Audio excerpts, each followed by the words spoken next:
And there it is right there. Everyone, so if you don't know quite the depth or weight of the Yoruba language, that is the depth and weight of the Yoruba language right there. Uh, the Yoruba language is spoken in nuance and idioms. So that's how it usually works. The Yoruba language is spoken in nuance and idioms.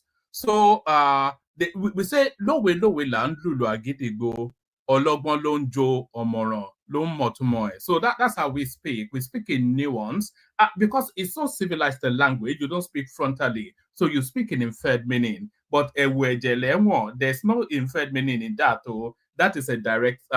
It's a warning, not a threat, or a threat wrapped in a warning. So a threat wrapped in a warning. So somebody that wasn't forewarned, this person right on your screen right there. So that is Ejele Speaks, who continues to be in incarceration at the behest of a chappie called Reverend Ebuka. So we're campaigning for the freedom of this guy who had the temerity of exposing the 419 ways of that Reverend or Pastor Ebuka. And for that expose, he has been in incarceration since April this year. So the year comes to an end, but his liberty is still curtailed. Hashtag free Ejele Speaks. So that's what we're rolling with. Roll with that with us. So on any and every platform that you go to, always start your comments with hashtag free Ejele Speaks. Let's make as much noise as this place can possibly amplify in order to sensitize them that this guy continues to remain in incarceration. They're talking about Dele Farotimi, a lot of noise, and it was freed fairly quickly. They're making a lot of noise about Speed Darlington, but this guy continues to fade away in incarceration.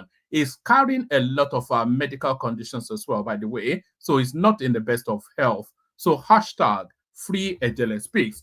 So hashtag free Ejele Speaks. So that's hashtag, that's that hashtag right there. So hashtag free Ejele Speaks. And there it is. So good day to you, good to be in your company, and how are you? We do it again as we always do it. So good day to you, good to be in your company, and how are you? Hope you are. Hope you have not. Hope you are not like me, but actually, and you have not overindulged in the excesses of the festive season. That's why I'm not having my cameras on 2 sessions going. I've just been. I've been celebrating the festive season like a teenager, and it's starting to beat me down a little bit. But there it is. Ojo cool, ojo see me, like they say in Yoruba land. You rock till the end, don't you? So there it is. Ojo cool, ojo see me. I was actually going to go to an event. I was organized by one of our members, but the moment passed me, until I realized that his event had come up. He advertised it on the screen. I'm sure you remember. So good day to you. Good to be in your company. And how are you? So hope you've had a gloriously wonderful day to cascade into then ending the night off with your favorite or your Alafima Wama went to Mo. So the session starts. Are you ready? So the session starts. Are you ready? Indicate your readiness for the session by clicking on the like button. So click on the like button. If you have not already clicked on like, please do that. If you are not already subscribed, please correct that as well. So like and subscribe. Yeah, we keep asking, but we don't get sufficient enough of and by the way, if you're watching in watchback, please still do those things as well. They're still applicable. The only thing not applicable in the watchback is joining me live on the stream, because of course then the stream will be over. But the like buttons and the subscriptions, they are ever available for you to show that support towards the streams. So show that support towards the streams. An equal way of showing support as well is what's been exemplified by Ayo right here. Super chats towards the stream. So donate your Toro and Cobos towards the stream. Empty the content of your wallet into mine. That's always a good idea. So we have the anticipation of 5 super chats. Ayo kicks it off as it often does. So 4 more to go. TikTok. Let's see how many super chats we can get between now and the end of the year. So yes, but most importantly, come join us on the screen. We need new voices. If you've never been on before, then please come join us. So just to recap, click on like if you've not already done that, please do. Please subscribe if you're not already subscribed. If you're not subscribed, the subscription button will be showing red on your screen. So subscribe if you're not already subscribed. If you want to come and join me on the screen, the hyperlink that says StreamYard is your invitation to come join. Super chat towards the stream as exemplified by Ayo right there on the screen, and share the links to the streams on your social media spaces. You know that last bit, I don't see sufficient enough people showing doing that, because we're not seeing that reflecting in the numbers. So share the link in your social media. It doesn't take anything away from you. It's just to say, look, I discovered this place. You guys go have a look, see what you make of it. Put it on your Twitter handles, put it on your WhatsApp groups, put it on that Facebook group, your old school Facebook groups. Do it as a matter of routine. Just copy the link, put it in there, and let them come make what they will of the session. This funny sounding guy that talks a lot of half sense, half nonsense. So do that. So that's the best support for the platform, sharing the links on your social media spaces. I doubt if anybody actually does that, because we're not seeing that reflecting in the numbers.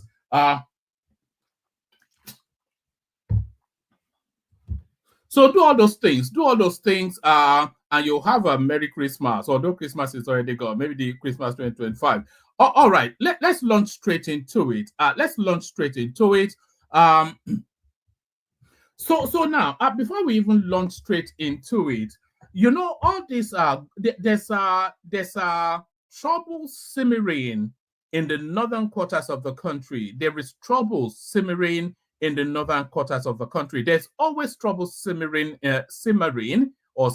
however, there's always trouble brewing, let's put it that way, in the northern part of the country, and especially so when they don't have the reins of power. So there is trouble simmering in the northern parts of the country, and that troubles that is brewing in the northern part of the country is coming in collusion with another foreign entity. So there seems to be a synergizing between the Nigerians and the northern complement of Hausa Fulani, especially those ones that bank on that border, in order then to destabilize the administration in situation.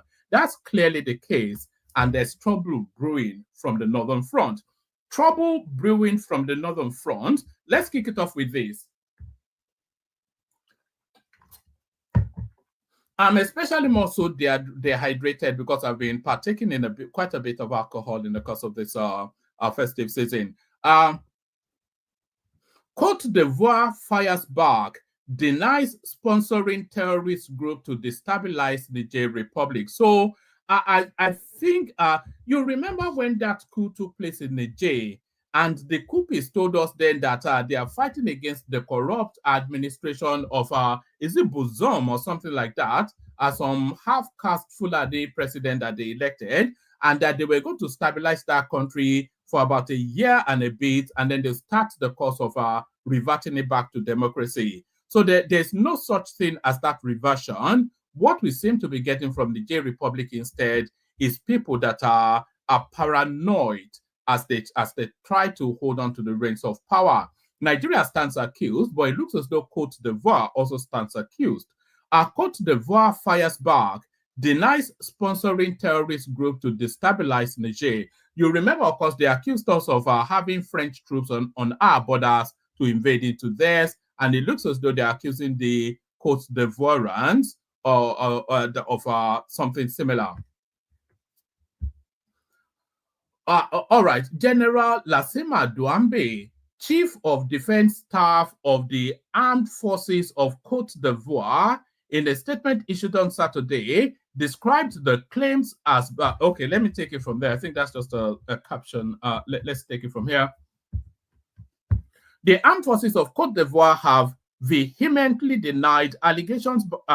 The Armed Forces of Cote d'Ivoire have vehemently denied allegations made by Niger Republic junta leader General Abdurrahman Chiani, accusing them of training Nigerian irredentist groups to destabilize the Nigerian government. So it looks as though Cote d'Ivoire stands accused as well. General Lassima Douambé, Chief of Defense Staff of the Armed Forces of Cote d'Ivoire, in a statement issued on Saturday, described the claims as baseless and lacking evidence, emphasizing their focus remains on national defense and security. Doumbia reaffirmed Cote d'Ivoire's commitment to regional cooperation and contributing to peace and stability in West Africa.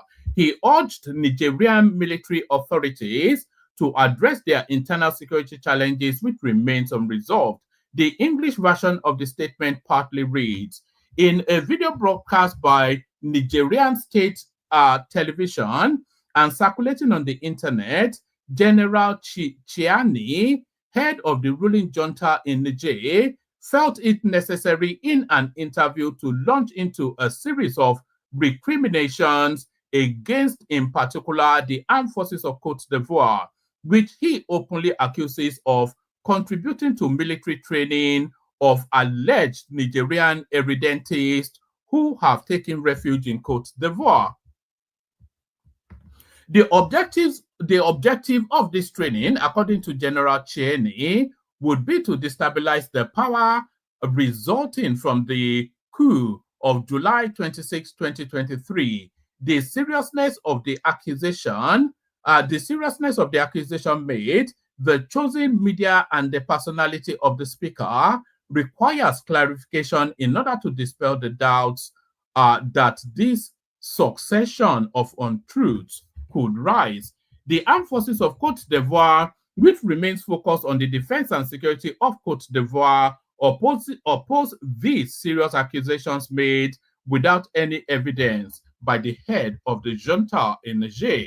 The armed forces of Cote d'Ivoire, faithful to their long tradition of cooperation with countries in the sub-region, remain committed to continuing to make their contributions to regional peace and stability. They therefore request that the Nigerian military authorities focus on their security objectives, which unfortunately are far from being achieved for the time being. So there it is right there. So it looks as though then in that now infamous broadcast by the head of the military junta that straddles the Niger Republic space at the moment, not only were missiles thrown in the direction of Nigeria, missiles were sent everywhere. So equally as Nigeria, it looks as though the Cote d'Ivoire people stand accused. The Cote d'Ivoire people stand accused, but the real accusation points in the direction of Nigeria, of course, because if anything of effective impact can be done to usurp that administration, it will have to come from Nigeria. So Nigeria takes a very strong stance against that, to the point that Nuhu Ribadu has gone on a BBC Hausa service to sensitize that narrative that it is untrue. So dear Northerners, I urge you in the name of God. Actually, I have a video clip to play you. Let me play you the video clip first, and then we go to what Nuhu Ribadu has to say. So keep those super chats coming in. We want to see those two super chats go up today. But let me play you this clip. Assalamu alaikum. Yesterday, Mahdi Shehu posted a video claiming that it was the French troops that had arrived in Nigeria, particularly Borno State, as part of the agreement signed between Nigeria and the president. And I had to interrogate and fact check the video. After busting his bubbles, I was so surprised to see that he immediately deleted the video, realizing that I had exposed one of his series of fake news. As you can see, this is his Facebook page as at the time he shared the video, and that is the video. I now shared it and I drew his attention that the military personnel in that video is retired since 2016. And I even mentioned the military personnel's name. A lot of people are not aware of the content of the MOU that President Bola Ahmed Tinubu signed with the French government. I'm going to try to give a simple explanation because I read the MOU. Now, the MOU is in 5 parts, and the entire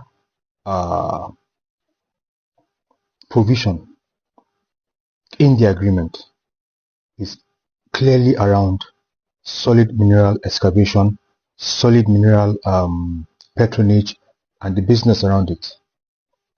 You will recall that Niger, Senegal, Mali, Burkina Faso have denounced France from any participation whatsoever. And France is in their need of solid minerals. This administration had made it clear that it was going to invest and try to harness our solid minerals. Now, part of the reform that the president did in this regard was to revoke all the licenses of the so-called solid mineral companies that have been doing business in Nigeria, amounting to about 900. And the new criteria is, before you explore our solid minerals, you have to set up shop, meaning you have to set up your processing plants here in Nigeria. So now, in a situation where out of 900, if we have 100 solid mineral companies setting up shop here, for example, Tesla is seeking for our lithium, and the criteria is you have to set up your plant here in Nigeria before you are able to do business. That means we're going to have at least 50 or 100 of that kind of mega multi-billion naira factory in the country. Now, that is what Nigeria and France had entered into, giving room for French companies to come into Nigeria and do regular and proper business, as against going behind our back to explore illegally our solid minerals. So what this administration is saying is, we know you are in need of this and we want to sell. Come, let's sit on the table. Let's formalize it. Let your company come and do this thing formally. One of the content of this MOU is an exchange program for students, where we train one another in the areas of solid mineral technology and other related matters. There is nowhere in the agreement that says France is going to come and set up a military base. The United Kingdom, that colonized us, had tried to set up a base in Nigeria, but Nigeria refused. America, as mighty as it is, also did the same, but it was denied. Then is it France that Nigeria is going to allow, knowing very well the consequences? The recent interview granted by the president of Niger is an indictment, as far as I'm concerned. The junta is trying to portray Nigerian government as saboteurs, when the administration itself is an illegal regime, a regime that ousted a democratically elected president, a regime that also told us that they were going to design a transition committee to hand over to civilian rule. Up to this minute, they have not done so. Who is a saboteur now?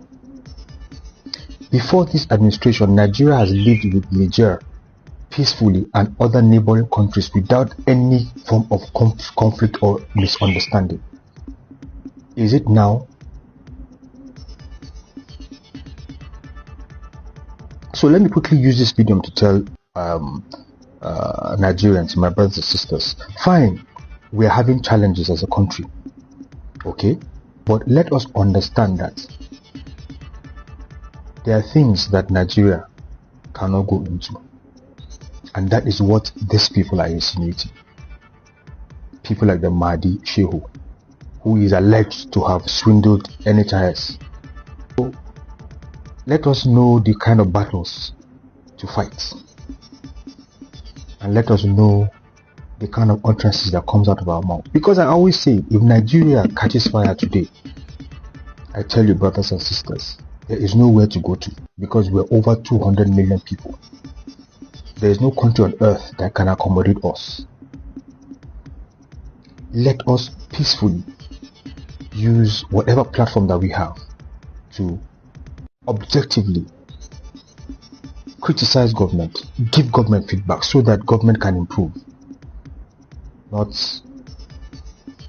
follow. All right, so that's a northern gentleman right there giving us a breakdown of the trajectory of the narratives going on. So there is trouble brewing in the north, and I think the government very much aware of it. So it's a battle of the minds. That's what's going on in the north. So it's a battle of information, disinformation, misinformation, and propaganda. That's what's going on in the north. So it's very good that the government actually has a decent enough complement of people with the understanding of that space to tackle the narrative. So here is Nuhu Ribadu doing exactly that. Dear Northerners, I urge you, in the name of God, don't be misled by what Niger's president said. Before you judge or trust him, please listen to this interview by Malam Nuhu Ribadu with BBC Hausa attentively. And Niger's president failed his country and betrayed the person that trusts him the most in the world, Bazoum. Now he's looking for a way to put Nigeria. Now he is looking a way to put Nigerians in fear and tension. But by God's grace, his plan will not succeed. So for his plan not to succeed, of course, here is Nuhu Ribadu right here on BBC Hausa service putting perspective to what's being put out by the Niger Republic president. But it's a thing that has to be handled with a bit of a delicate tact because, like I said in a previous stream, the empathy and allegiance of the North, especially the core North, is more to Niger Republic than to Nigeria for reasons of familiar. Their cousins, their bloodlines, they all cascade over the borders and they don't even recognize any borders there anyway, really. So their cousins, their relatives, their history, their trajectory, their hegemony all cascades into Niger Republic. It doesn't flow southwards towards Yoruba, Igbo, Southland. No, it ebbs in the direction of that northern coast, the Sahel. So they are more likely to believe when the Niger president, who is a Hausa Fulani man like themselves, speak to them in their own language that they understand, which is Hausa Fulani, with all of the inferences and under messaging that language, like any other language, can carry. They are more likely to believe him than believe anything that somebody like Bola Tinubu says. Somebody that they view with suspicion and deal with a long spoon. So that's how dangerous that is. And if the Niger Republic president, for reasons of his desperation to cling on to power, if it's able to ignite some ethnic fervor within the north, it could lead to the implosion of that country, Nigeria. So that is how delicate this particular situation is. And it looks as though the government recognizes the delicateness of it. Dear Northerners, I urge you, in the name of God, don't be misled by what Niger's president said. So this is what this person is saying. And here is Nuhu Ribado. I could play you it, but you have to understand Hausa language to understand what he's saying, because necessarily he has to do this broadcast in Hausa in order to reach to the core of the matter. Abun ya zo mana mu ma da tada hankali da mamaki da mai girma shugaban Nijar ya faɗa. Ba ta da tushe, ba gaskiya. Najeriya ba za ta taɓa yi wa Nijar zagon ƙasa ba. Najeriya ba za ta taɓa yadda wani abu masifa ya faru wa Nijar ba. Najeriya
So sorry, I just gave a long and epic speech. I didn't even know I was muted. I was saying that there are two ball chains wrapped around this particular administration's ankle. Apologies, I muted myself for that Nuhu Ribado speech too. I was saying that Nuhu Ribado speech, you may not have understood it, but you get the thrust of what he's saying. And then I went on to say that there are two ball chains. Can you hear me now? Let me know. You should be able to hear me now.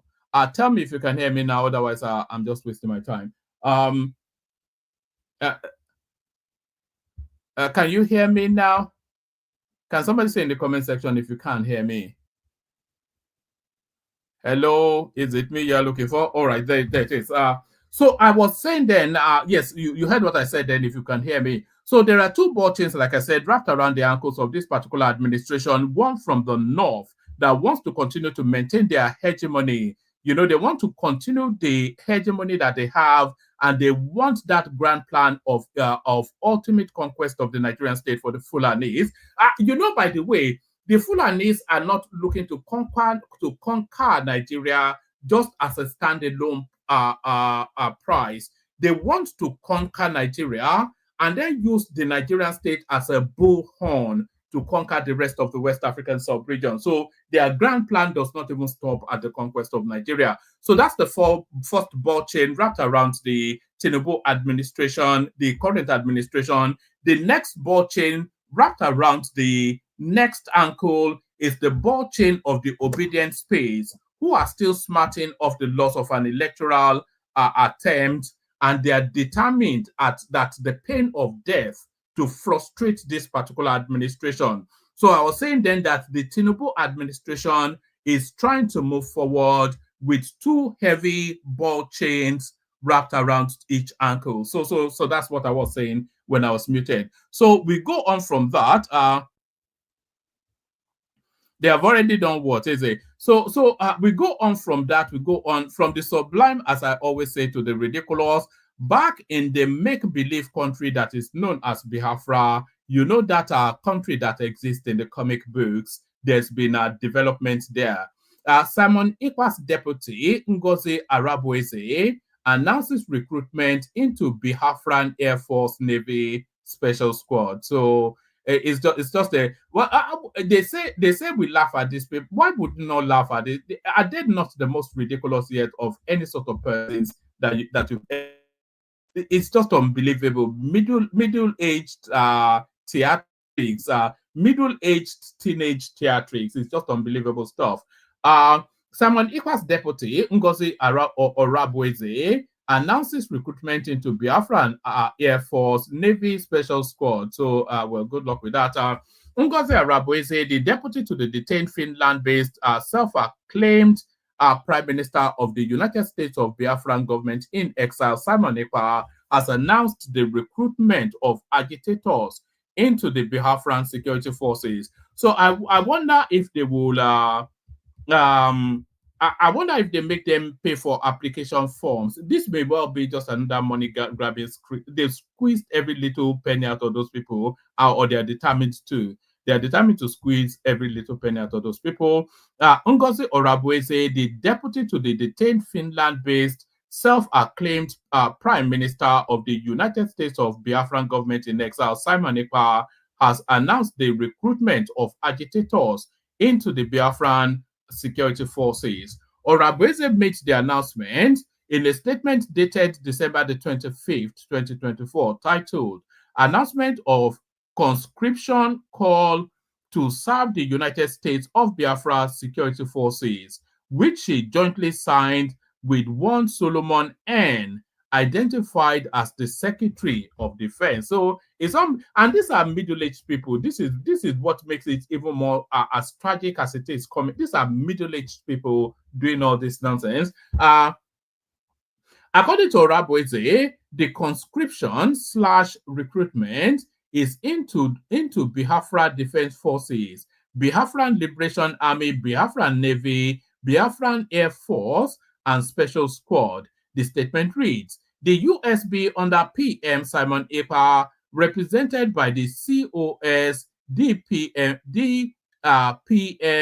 and Defense Minister is hereby calling on all eligible Biafra citizens to join the Biafra Defense Forces, Biafran Liberation Army, Biafran Navy, Biafran Air Force, and Special Squad.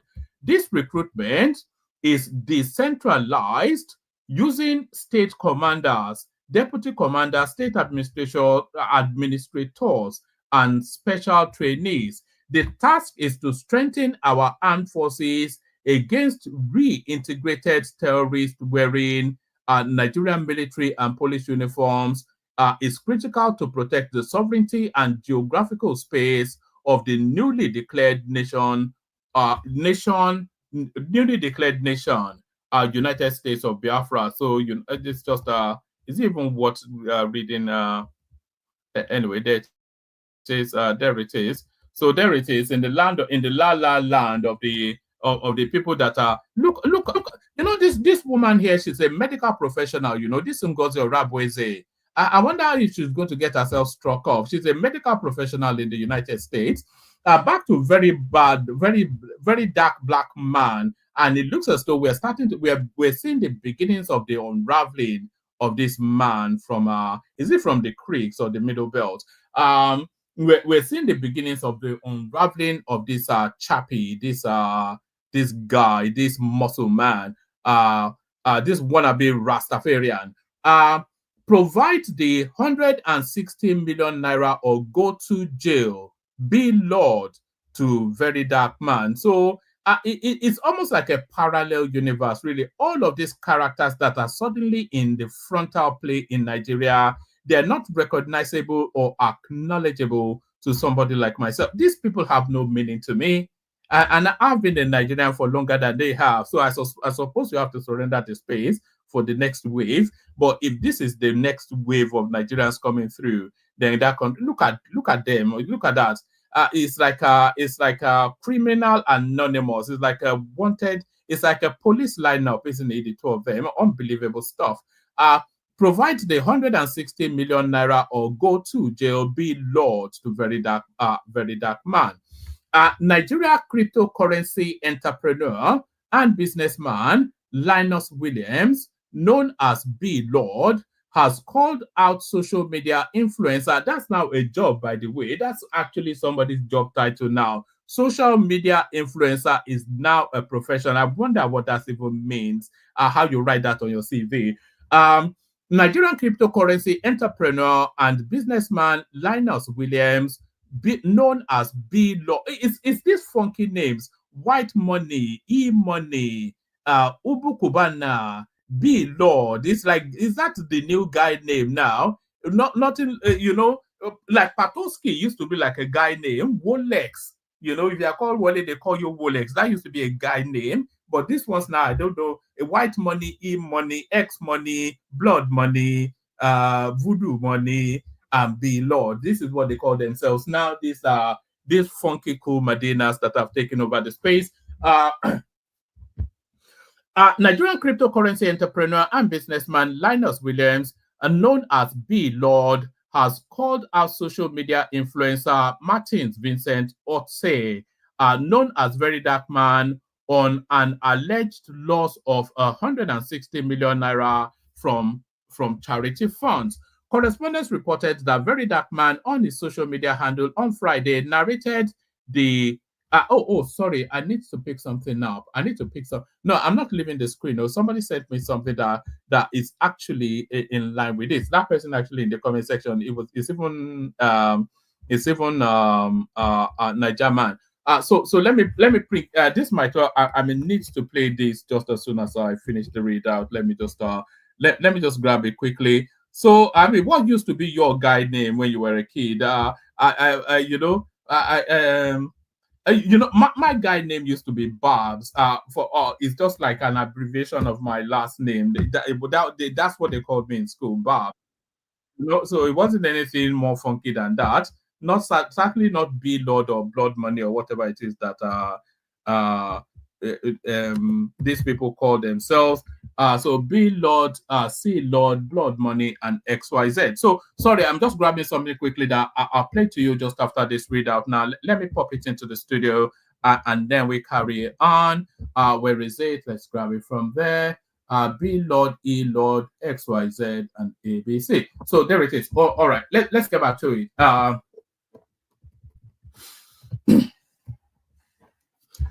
Nigeria cryptocurrency entrepreneur and businessman Linus Williams, known as B Lord, has called out social media influencer Martin Vincent Otsay, known as Very Dark Man, on an alleged loss of 160 million naira from charity fund.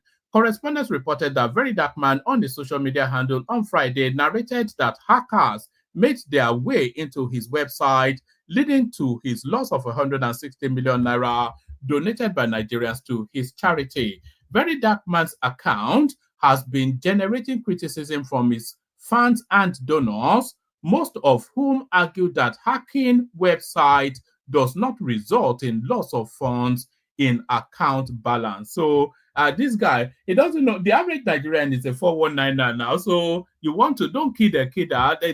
These people that are more adept at 419, he's not even trying hard enough. Look at the storyline he's presenting. Also, ex-community note disagreed with Very Dark Man's post of the account on his X handle, stating that website hacking does not lead to loss of funds in bank accounts. So ex-community note is corrections usually made by these social media platforms to misinformation or disinformation. Reacting to the controversy, B. Lord, who had been criticized by Otsay, demanded that he provide the 160 million naira donated to his charity foundation by Nigerians for helping the poor. So these are his words now, B. Lord. They always call out person we get 7 apps when they have a little misunderstanding with their users. Now, commons one small website where you go manage well, you don't lose 160 million naira. You think say tech now singlet and pure water, you better shut down that website forever. If you open another one, then go still hack no matter the security. This is what we see every day as techies. No matter what, you still remember, boy. God don't teach you lesson. I pray make you recover that money. If not, you must go jail. B. Lord wrote on his handle. So it looks as though nobody is buying this storyline that Very Dark Man is trying to present. He's presenting some ludicrous. And by the way, do you remember that clip that he put out that it was with some policeman headed to Jos to make an arrest? Actually, let me bring you this and I'll bring you a clip. You remember that policeman that he said he was on his way to Jos to effect an arrest? Well, I'm not quite sure where he got the policeman from. Abuja police reacts to Very Dark Man's missing 180 million naira. So is it 180 or 160? 20 million naira is a lot of money. So let's get the mathematics right. The police command in the Federal Capital Territory has reacted to the alleged missing 180 million naira belonging to a controversial social media activist Martins Otsay, popularly known as Very Dark Man. The command's spokesperson, Josephine Ade, said not a single report had been lodged over the alleged missing funds. So he didn't lodge a complaint at the police station, but the police sent a senior officer with him nevertheless on a cross-state investigation to recover monies that was stolen, but probably not. Recall that Otsay had gone on social media to announce that funds donated by some well-meaning Nigerians had been stolen from his foundation's account. According to Otsay, the money was stolen by yet to be identified hackers who diverted the funds into an untraceable account. So if it's an untraceable account, then how was that 20 million naira recovered? And what are they pursuing then? If they have no face, they have no account details, they have nothing. However, in its reaction, the police said to lodge a formal complaint at the command. Adi said, so Adi being the police spokesperson, Adi said, the FCT Police Command is not aware of any case involving Very Dark Man's missing funds and is not conducting any investigation into it. So he showed us a policeman en route to make an arrest somewhere in Jos, but the police said they are not investigating anything. The individual in question should be contacted to clarify where the matter was reported, as there is no record of such a case with the FCT Police Command. So the police are unaware, the money untraceable, Very Dark Man spins us a yarn, and he walks away with 180 million naira and a brand new car. So here he is now struggling to put up a defense. All right, so I don't tell una say for this country, I will show una who I be, and now I will show una. I get integrity. My mama no raise thief. My mama no raise who go they take advantage of people. And I say rattle, I am not like that. Una go see the work, una go use una mouth confess. You say I be thief? You say I be thief? Bro, this is for the love of the streets. I mean, know where they come from. I know a lot of people in the hood are there. You can me play. You don't know me. The man of integrity. Nobody. You don't know me. The place. You're out there. Won't buy everybody where they talk nonsense. You know, since when I don't buy the test of money. But you know they move me, oh bros. You know, can understand. Ask everybody where know me, bro. It doesn't move my legs, bro. It doesn't. Money where don't just dash me which day. Ask people where they around me how the money take go. And so all of them they collect. Ask them, bro. I'm not bragging. Money don't move me. I don't see the need for that. If I want money, I want to use it to help people, bro. I they talk verify me anywhere, bro. And I'm not planning to be a politician. Verify me. You better don't play. So there it is right there. Money don't move me.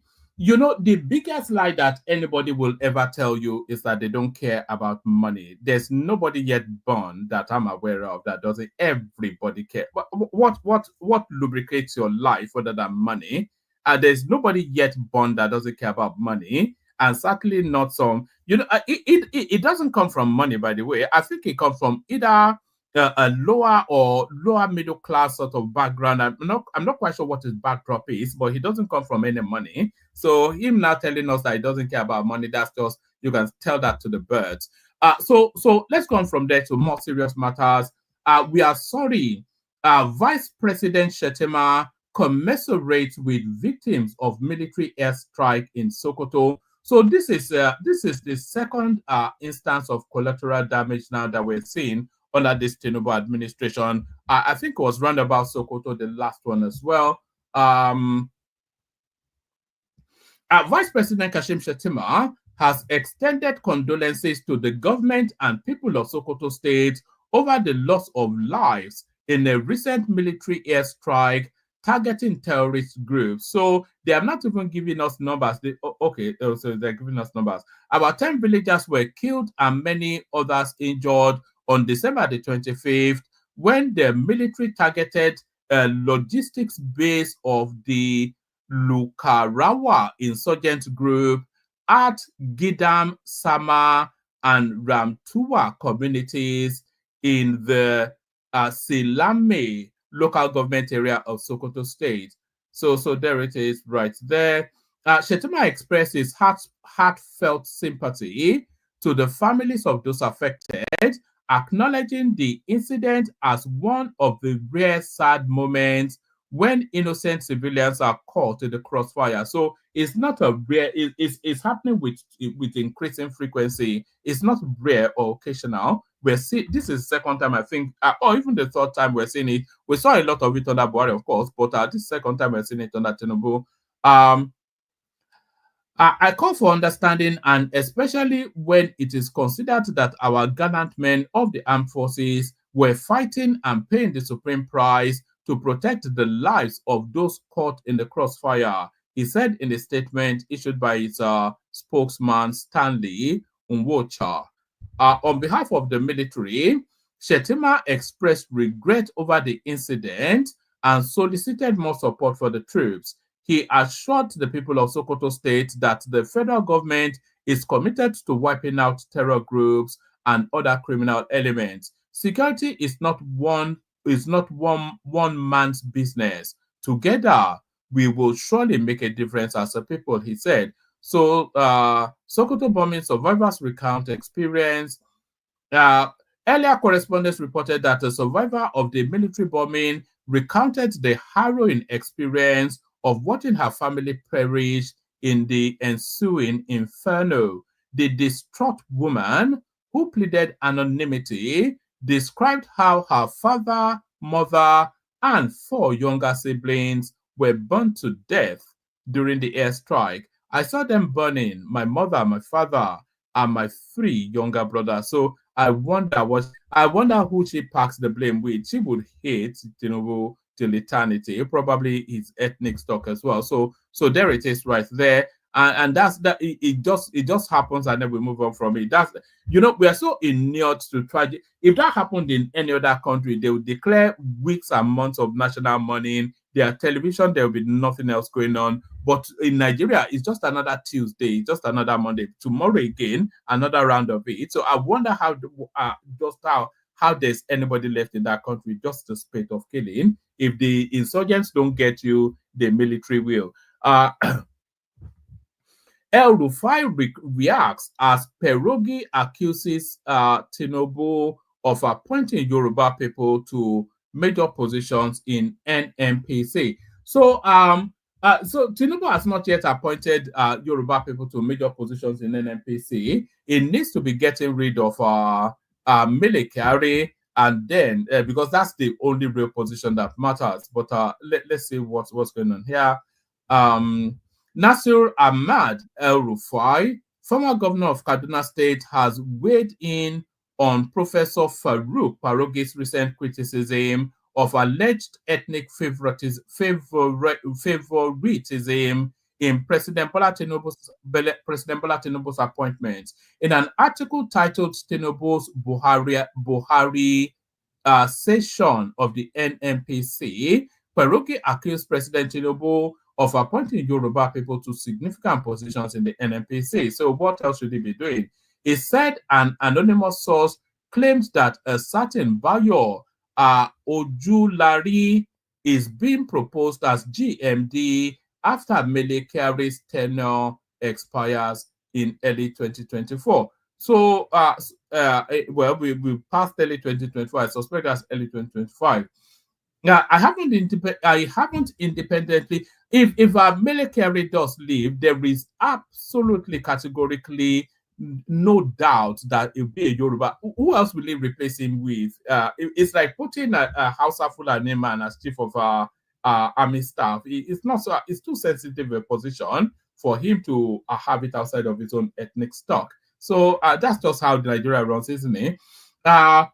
Nasir Ahmed El Rufai, former governor of Kaduna State, has weighed in on Professor Farouk Parogi's recent criticism of alleged ethnic favoritism in President Bola Tinubu's appointment. In an article titled Tinubu's Buhari session of NNPC, Parogi accused President Tinubu of appointing Yoruba people to significant positions at the NNPC. He said an anonymous source claimed that a certain Bayo Ojulari is being proposed as GMD after Mele Kyari's tenure expires in early 2025, that should say. I haven't independently confirmed the accuracy of this claim, Perogi wrote, but given the closeness of the source of information to the people in the circle of power, it is probably best to not dismiss this with the wave of a hand. Perogi drew parallels between Tinubu's alleged Yoruba-centric appointments in the Nigerian National Petroleum Company, NNPC, and the Arewa-centric he criticized during former President Buhari's tenure. Tinubu is doing in the economy sector what Buhari did in security sector, Perogi stated. So the pen is mightier than the sword. He added that the concentration of Yoruba figures in critical economic roles, including the Minister of Finance and the Governor of the Central Bank, represents state-sanctioned ethnocentric domination of a critical segment of national life. Are they competent? Is what is it's just a it's quite a thing. He added that the concentration and the big grammar. So I think this guy has he has Wole Soyinka fantasies. It's always Wole Soyinka that writes in a manner that you find impossible to read. He added that the concentration of Yoruba figures in critical economic roles, including the Minister of Finance and the Governor of the Central Bank of Nigeria, CBN, represents state-sanctioned ethnocentric domination of a critical segment of national life. So I'm sure El-Rufai, let's see how El-Rufai sways.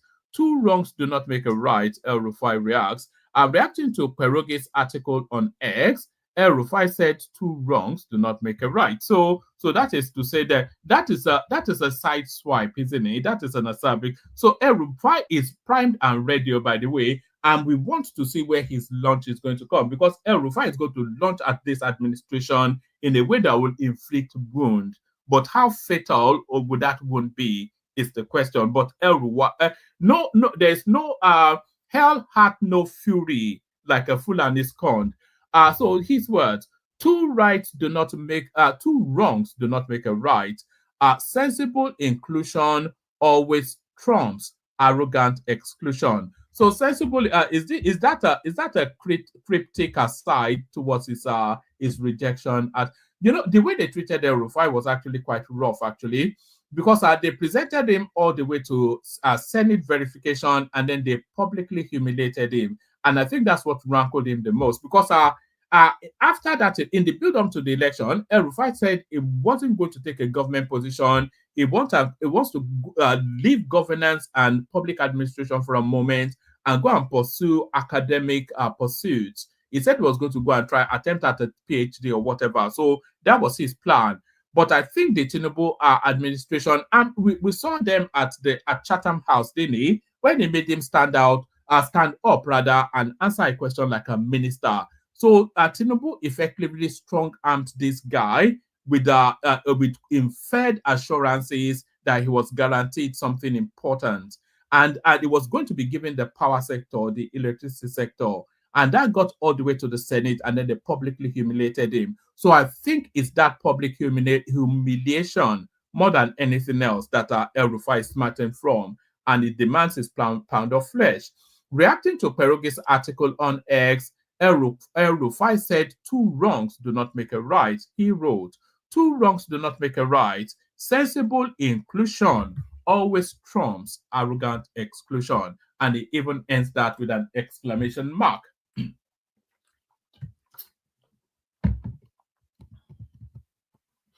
Sensible inclusion always trumps an arrogant exclusion. Peroge's allegations, NMPC reacts.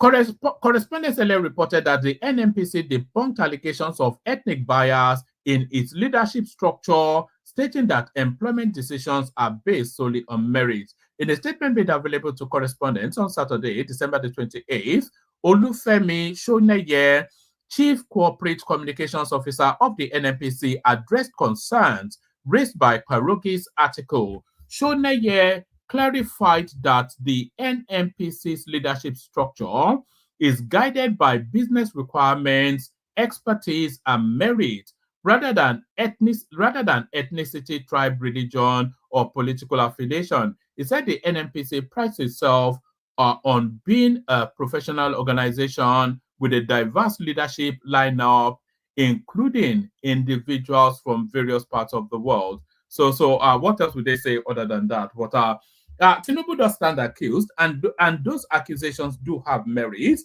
But then you say, so what? We saw virtually an 80% Aboki administration for 8 years under Buhari. So I think that's the counterweight to that. So that's the counterweight to that.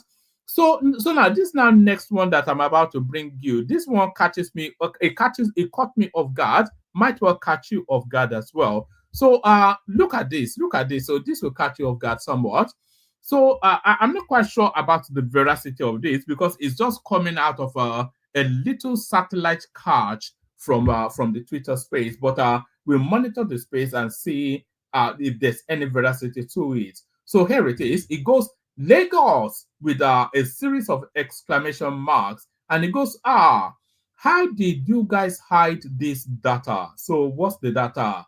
I knew something was going on, but couldn't place it. Anyway, the map below is the appraisal of the Dahomey Basin part of Lagos. It's shallow offshore. The assets below have recoverable crude of almost 10 billion barrels. OPL 325 alone showed preliminary study of over 5 billion barrels of crude. So this is it right here. So apparently, allegedly, according to this, and this now claims to be a mapping somewhat that are emanated from almost actually the NMPC cost. There is over 10 billion barrels of crude sitting in Lagos, and if you append on top of that, 80 billion on average dollars per barrel, then that's a tidy little sum of money. I wonder who gets the license for that. It says, Lagos, how did you guys hide this data?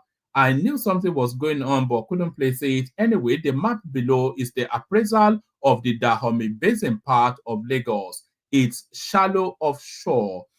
That is it. It's shallow offshore. The shallow offshore belonging to that basin. The asset below have recoverable crude of almost 10 billion barrels, and there it is right there. OPL 310 and OPL 325. So in between them, that's a billion barrels of crude right there.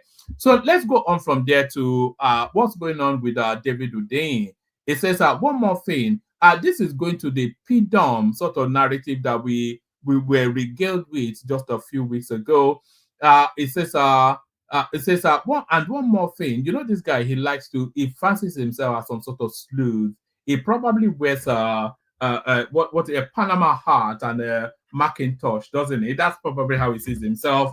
This rascally guy from this Aflao guy from Badagry. Can you imagine somebody from Badagry or transmuting into a human being? And one more thing. So that's how we started off.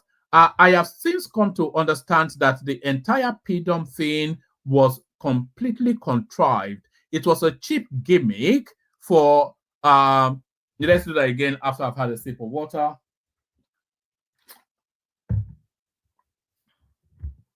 So it goes, and one more thing, I have since come to understand that the entire PDOM thing was completely contrived. It was a cheap gimmick for extracting donations from the public under the guise of public interest whistleblowing.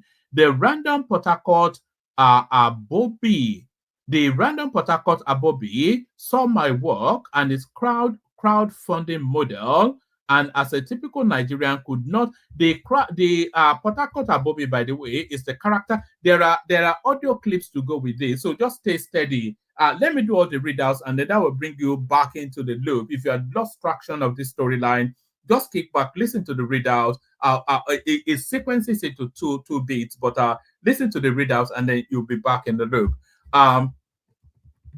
So, and it goes, and one more thing, I have since come to understand that the entire PDOM thing was completely contrived. It was a cheap gimmick for extracting donations from the public under the guise of public interest whistleblowing. This random Port Harcourt Abobi saw my work and its crowdfunding model, and as a typical Nigerian could not rest until he thought, how can I take advantage of this and collect my own share?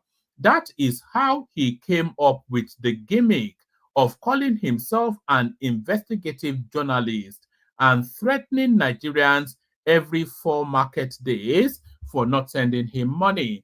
PDOM was just a content creator using a successful gimmick that even I fell for at a stage.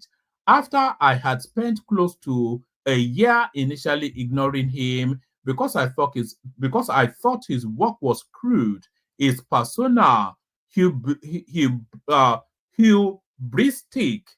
and his constant threatening the public for not sending him money was suspicious. After a while, the gimmick became successful, became so successful that the Borokiri guy man genuinely began believing that he was Nigeria's Che Guevara, which is when he got sloppy and started making the mistake that ultimately got him caught, like sending people his personal bank details and using the same POS shop for all his withdrawals.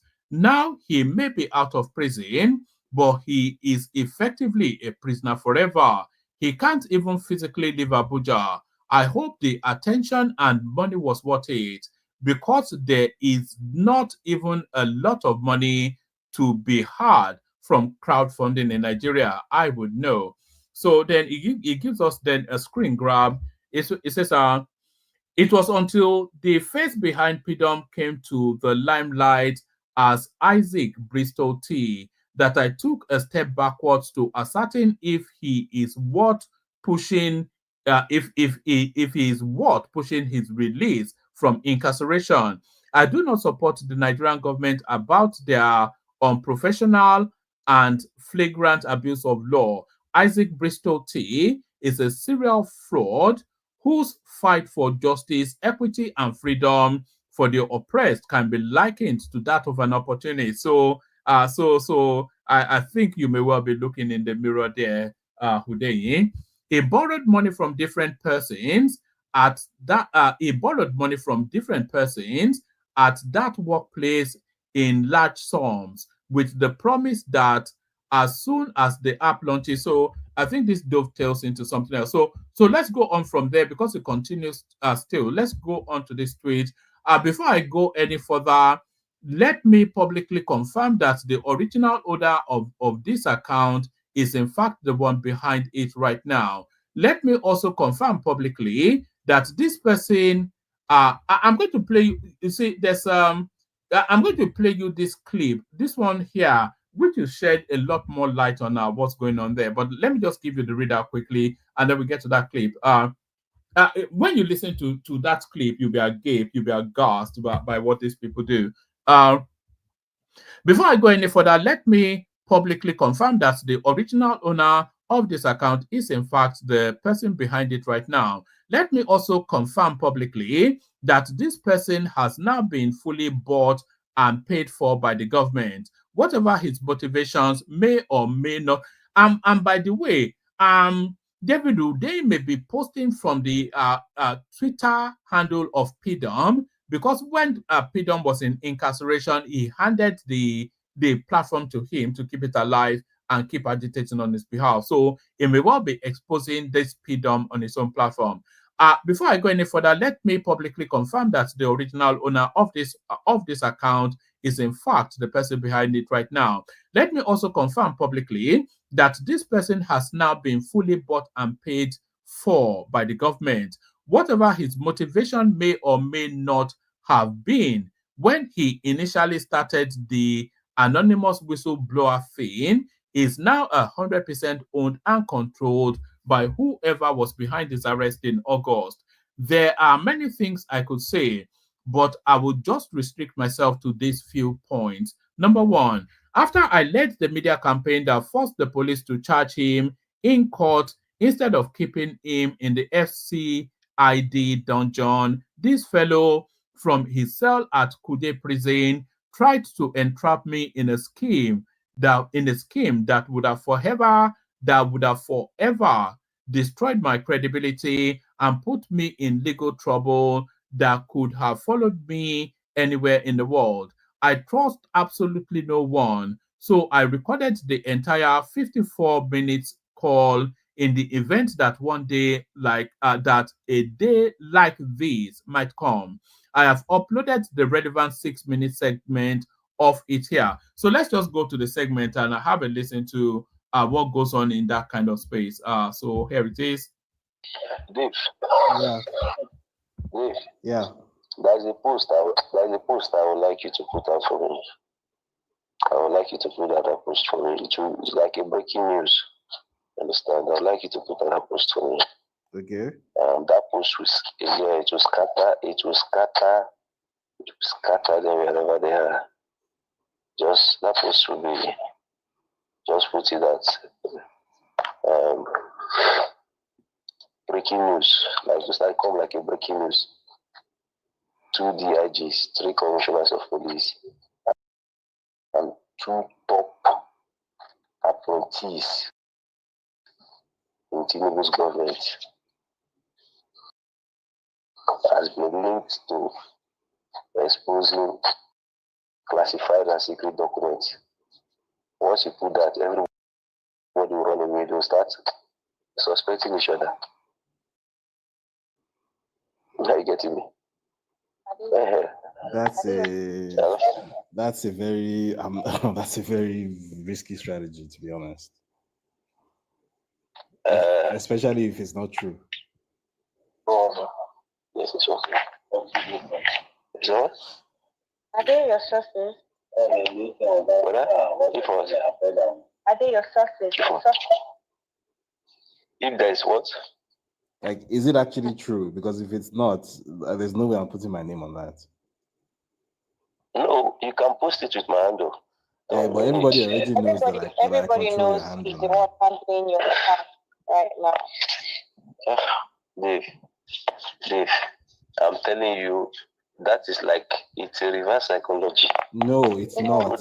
It's really not. It's not. It's not. I won't support that. Except that your sources. Are they your sources? No, they are not. They are not. But let's not do that right now, okay? Let's not do that right now. Let's not do that right now. It wouldn't work, trust me. Because right now, I'm trying to get you out. Let's not, except it's true, it's factual. See, let me tell you one thing. You could see that the government is saying that I'm hacking into system to take information. They said I'm hacking into government systems. I'm a hacker. That's what they are saying. I'm hacking into the government system. They've begged me severally, as if they've begged me to tell you my sources. But as a journalist, I'd rather die than open up the sources of my information. Okay. So now, if there is a mention that these are the ones behind, it's a bogus statement. You didn't name anybody. You just say 2 commissioners, 2 DIGs, 3 commissioners, and 2 top appointees. You understand? I've been linked to leaking classified documents and secret information too. So once you put that, I'm telling you, everybody will be running. They will just quickly come and dismiss my case. No, that's not what will happen. What will happen is that they will say that. What will happen is that they will say that, oh, this is how these people want to try and blackmail us, cheap blackmail, and they will say it's David Onday that put this out, and that's simply what they would do. It's a very bad idea. There's no way I'm going to put my name on that. There's just no way. I also don't buy. I don't buy to it. I don't buy to it. It wouldn't work. It's just going to make them angrier, especially if we don't have any facts, right? And if you really put the name to it, there's already so much on the ground already. No, truth is the ultimate defense, right? As long as you have the truth on your side, you'll be fine. The minute you start dabbling into all these propaganda tactics that they use, they will beat you to experience. So there's no need. Yeah, and Syria, you guys should not forget. There is this open statement from Elon Musk that if you have been prosecuted because of you putting out things on Twitter, that he's going to fund your legal representation. I don't know if you are white. If you are white, yes. Elon Musk wasn't referring to sub-Saharan Africans. Was it referring to Twitter Nigeria? He wasn't referring to sub-Saharan Africans. If you are white, maybe, or if you are white in America, maybe. That's what he's concerned about. When he made that tweet, he was talking in the context of people who are fighting his US culture wars. So all his Trump wahala, that's what he's talking about. He's not referring to anti-corruption, activism or journalism in sub-Saharan Africa. He couldn't give a fuck about that. So let's just focus on what we can control. Let me just put it that way. So we know what we can control. We know the budget we have right now, even though hopefully there's more coming, and we have some sort of idea of what the game plan is moving forward. So you said we're going to chill out till the 11th or around the 11th, so that we don't yank the G off too abruptly. Yes, because the end bad governance protesters will be arraigned on the 11th for bail application. So he also. So there it is right there. So there it is right there. They are starting to cannibalize themselves, this element. So of course, David O'Day knew he was recording that telephone conversation. So he was trying to paint himself in a particular kind of light. But what this co-conspirator, what is co-traveler, what is Paddyman was essentially telling us is that they just cook up random stories to agitate the space. So what that guy said, that's the PDOM guy right there. What he was saying in that telephone conversation was essentially revealing their modus operandi or modus operandi. That's how they operate. Just so that's they essentially exposing himself. So that's all I've got in terms of the readout. Let me play you a few clips now, and then we'll see if anybody turns up. Let me play you this clip. This one synergizes with what is coming out of the north, out of the Niger Republic, and the overall broad Fulani agenda. And this now somewhat of an expose because it's coming from within that space. Watch this. I don't mean to be rude. I don't want to be rude to anybody, and I don't want to disrespect anybody, and I don't want to insult anybody. What I'm saying is that is the real truth. The real truth, the real problem of Nigeria, are Northerners. Northerners, Fulani, Hausa are the problem of Nigeria. They don't want our Nigerian progress. If they are not the one in power, then nobody can do it. It's only them that can do it. If you say you deprive Igbo people from having what is supposed to be theirs, allow them to go for their Biafra. If you say Yoruba people are not competent, they cannot rule Nigeria, allow them to go. Then we, the Northerners, should just stay and rule ourselves. If we kill ourselves, that's our business. You cannot say no, because Igbos, you think Igbos are thieves, Igbos are wicked, Igbos are this, they are that, they are this. There is no way that there's not the good, the bad, and the ugly. So if you cannot help the Igbos, allow them to go. If you cannot carry the Yorubas, if you don't want them to rule you, allow them to go. Then we, the Northerners, will rule ourselves. If it's going to be better. We are one Nigeria, so we want the best for Nigeria. So we should look at where we are going wrong so that we can perfect it. So there it is right there. So from within, they tell us what we know from without, that the North is the Nigeria's problem. I've always said it, by the way, much to my stagnation, I would say. A lot of people cannot abide this platform just for the non-compromising ways that things are presented. But when I say that Nigeria has a northern problem, and our problem is a good 45% of our problem in Nigeria is a northern problem. Anyway, but she said it anyway, so you heard her. Let's go back to the very dark man, see what the latest development is there. So I'm just going to rattle through as I have them listed on my screen. So, Lord, you say na VDM mama na teach VDM how to thief. Say VDM a thief. What to bring in mama into this whole matter now? No, I want to know what to bring in mama matter into this whole thing now. Why you people always too quick to insult people's parents on this social media? You can insult the boy as you like, tell him anything you want. Why you dragging mama into this matter now, Lord? Say the boy na thief, he learn from him mama. Wetin bring him mama matter into this matter now? Because when the guy go they talk now, I go say, video too they do. When you and Yabo Joe they do since, una no know say that him mama will cause make her the vex. Now you they curse him mama now. Wetin bring him mama into this matter now? Now him mama, oh God, no, I dey vex now. This thing they vex me. Because nobody go curse my mama while go quiet. Can't you insult him? I been na mama they gather money give. Now mama open GO. Look at who is calling someone a thief. You, be Lord. They call person thief. Be Lord, you. They call person thief. You, be Lord. How do you make your money? Be Lord, how you can make your money? Come and tell Nigerians how you make your money. You they call VDM and mama thief. You say because you and I get issue. What if all these things last na prank? All of now where they insult and all of now don't fool on self if na prank. Let's leave prank aside. Like, why you drag him mama into this matter now? How him mama enter this matter, calling his mother a thief? That's so derogatory. Which can they be that one? They will call your mama thief. No, Nigerians when they see her now.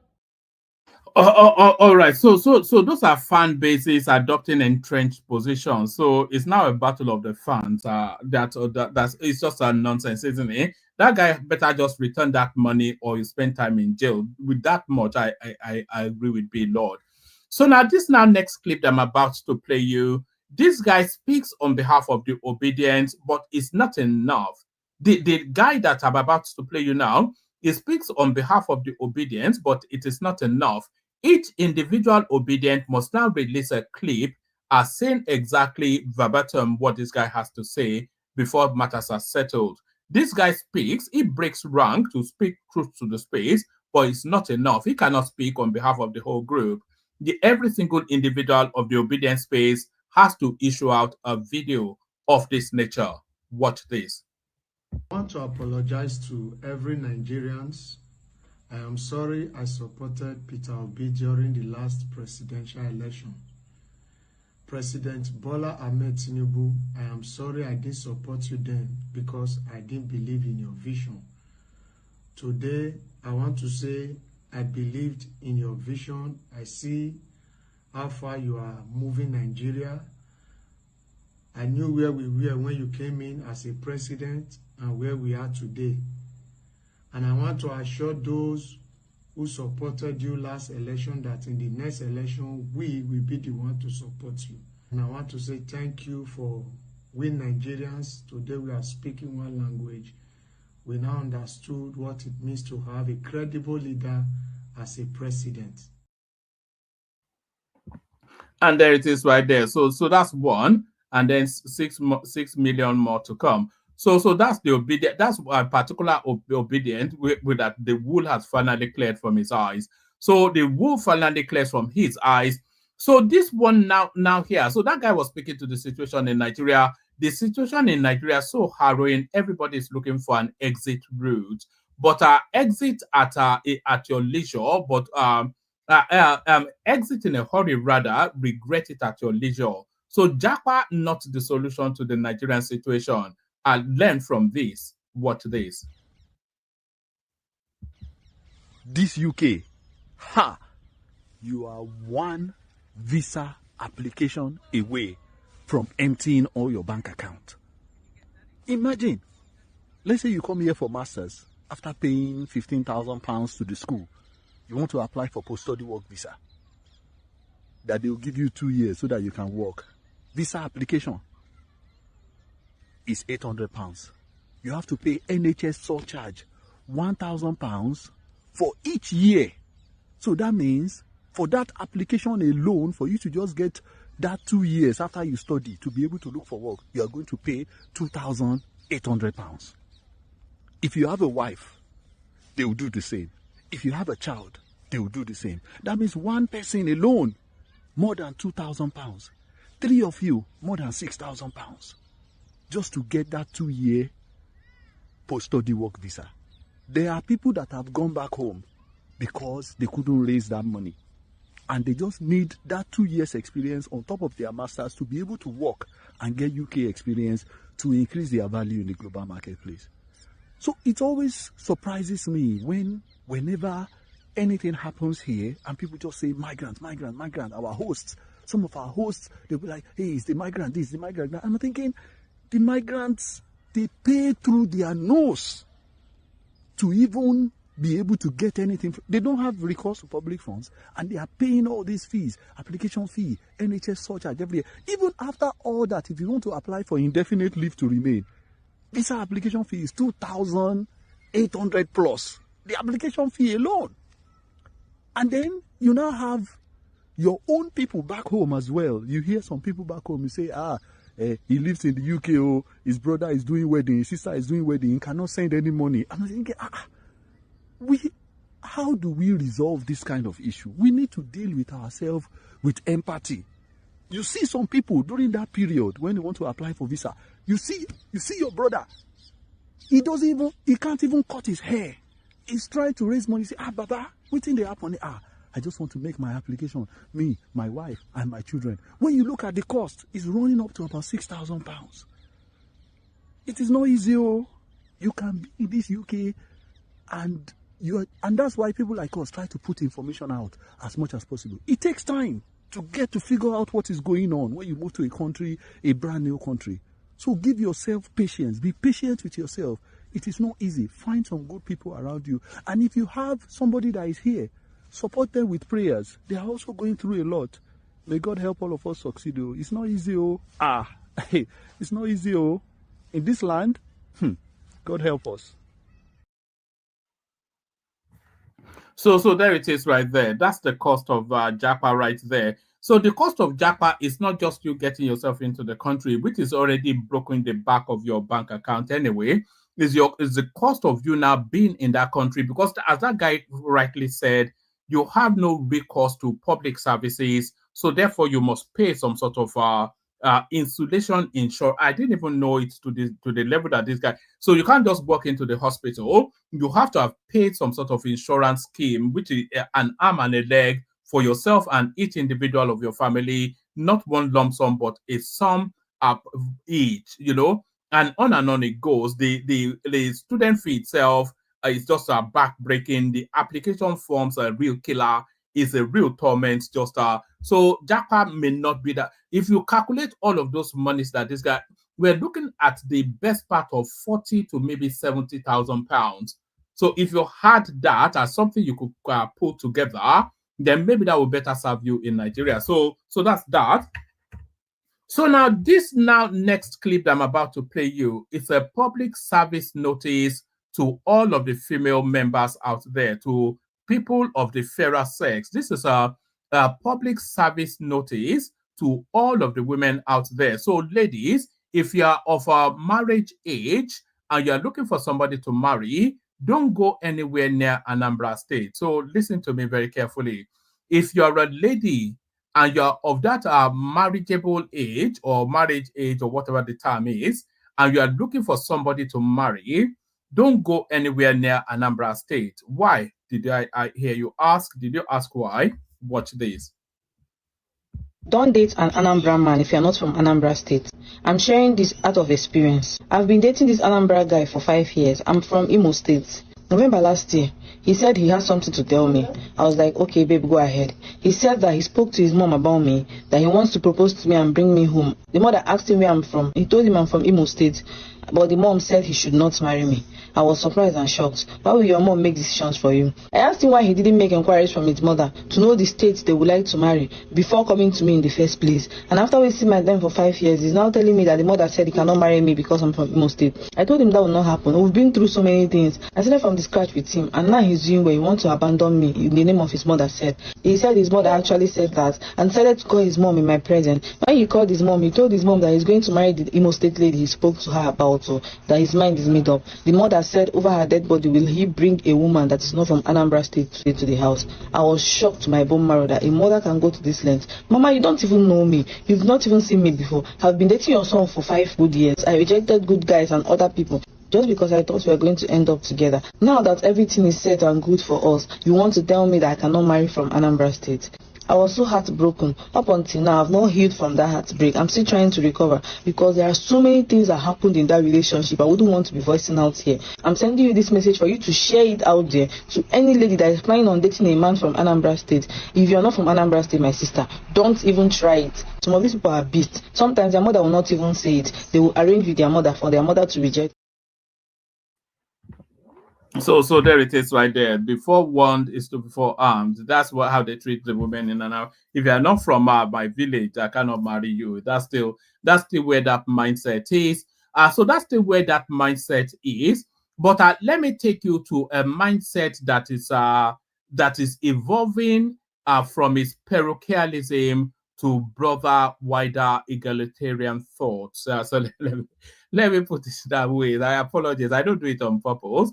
Now let me take you to a mind that is evolving. Watch this. So I've been in Nigeria for like a week and a half now, and I've been meaning to make videos about almost everything. But I think the one thing that stands out for me is the reception here. And by the way, this is an apology from a South African person. You know, the South Africans very much like the Americans who think that the world revolves around their country. They've never been outside of the shores of their country, but then they have fixed opinions about what obtains everywhere else. So they are now venturing outside of their country, and they are seeing now that life is completely different from their narrow perception. And here she is now making that acknowledgement. So I've been in Nigeria for like a week and a half now, and I've been meaning to make videos about almost everything. But I think the one thing that stands out for me is the reception here. I am amazed at the warmth that I have received ever since I got to this country. It even almost kind of makes me feel guilty because I know that Nigerians in South Africa don't receive this kind of reception. Immediately people know that you're Nigerian, they become suspicious, they even don't give you the like sort of decency. Immediately they know you're Nigerian. The way foreigners are treated in South Africa it's embarrassing, especially when you go out to other countries as a South African and you realize people actually treat you like a guest, even when you're not their guest. South Africans need to travel more. South Africans need to go to other countries, especially African countries, to see how people are warm, welcoming in their own countries. And I'm not going to say that there's not a lot of things that is wrong in this country. There's a lot, right? And there's a lot of things that are wrong in South Africa too. But it's the people. It's the reception you get. It's amazing. South Africans can learn a lot from traveling. Get out of your country. I feel like South Africa is fast becoming the United States of the world. You know, it's becoming the United States of African countries, feeling like, you know, it's the best thing after sliced cake. Because the way we treat other Africans in South Africa is embarrassing. It's really embarrassing. When I got here, did not expect that people would be so respectful, so welcoming, so warm, so receptive. And when I saw that, I'm like... All right. I think you get the gist of that. So that's a South African lady acknowledging then that the world exists beyond the borders of their country. The world exists beyond the borders of their country. So now, still talking about insular perceptions, the Yoruba somewhat feeling that that their Yoruba confines within the 6 or so Yoruba states in Nigeria, but no, that's not the case. Here is a lady giving you a different perspective. Someone wrote, "You are Yoruba Joe. Which one is I am not Nigerian? I am from Benin. They play. And your name is even Arike." Let me tell you people, Yoruba people are found all over the West African country like Benin, Togo, and Ivory Coast, and they are all originally from Nigeria. They arrive in those countries through voluntary migrations or forced movements due to wars and the slavery trade. The Yoruba spoken in Benin, for example, is slightly different from that of Nigeria. For example, if I want to say, if you Nigerian want to say, I don't like being stolen from, you will say, mi ò fẹ́ kéèyàn máa jà mí lólè. Mi ò fẹ́ kéèyàn máa jà mí lólè. But in Benin, we will say, mi ì wá kéèyàn máa jà mí lólè. Mi ì wá kéèyàn máa jà mí lólè. There is also Nago, which is a branch of Yoruba, and in Nago, I will say, nko fẹ́ kóníyàn kó máa jà mí lólè. Nko fẹ́ kóníyàn kó máa jà mí lólè. Àbí nkì fẹ́ kóníyàn kó máa jà mí lólè. They are all Yoruba, but spoken in different way. So that's it. I take this opportunity to thank everyone who comments on the video. Thank you very much. So there it is right there. That's how fast and wide the Yoruba hegemony expands all the way through Benin Republic, Togo, to Brazil, Cuba, and everywhere else. Every black person is a Yoruba, I should say. Let me play you one last clip, and then we'll. This is the. I'm not sure if this is the chief of army staff or not, but this is a senior army personnel speaking to the bombing that just took place in Sokoto. So there has been a recent incident yesterday in Sokoto where the Nigerian Air Force was said to have launched an attack, and the Sokoto state government has reacted that some victims lost their lives. So what can you say about that? Well, if you listen to my speech, I made that clear, that we have individuals that still harbor those people. And then once you do that, you make yourself a legitimate target. And our appeal is, please do not allow them hang around you. Do not give them any support in whatever means. Because once you do that, you make yourself a legitimate target. The incident that happened yesterday, we are pleased with. It was an operation we conducted. We followed up and ensured that we avoided mistakes as much as possible. If there were other mistakes that came up, we are going to investigate and see. But I can tell you from what we have seen, because we have the videos, the videos of everything that happened, there were criminals in that place. Anybody that toyed with them was part of them. And so we'll continue to do our operation into North. Like I said again, we want to appeal to media. Please always understand that also those guys want to use the media to send their own message across. And that's why it's dangerous not to just agree to whatever it is they're saying. We have been transparent since we have come on board. Everything that's happened, we look at it and we'll tell you. Anything we don't know, we'll find out and get back. So that's a senior army personnel, not at all apologetic for just bombing about 10 people out of existence. We even had an account of a survivor that was telling us stories about how she watched her entire family being burned to death. But that's the Nigerian army for you, crude and uncivilized. So I'll play the Kegite music now. I'll send the link again. If anybody wants the conversation, you know how it goes. The Kegite. Only water, where they see ma. Water, only water, where they see ma.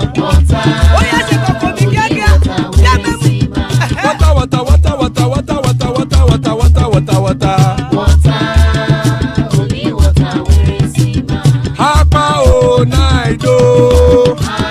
Hapa o naido. Hapa you don't come o. Hapa o naido. Hapa o naido.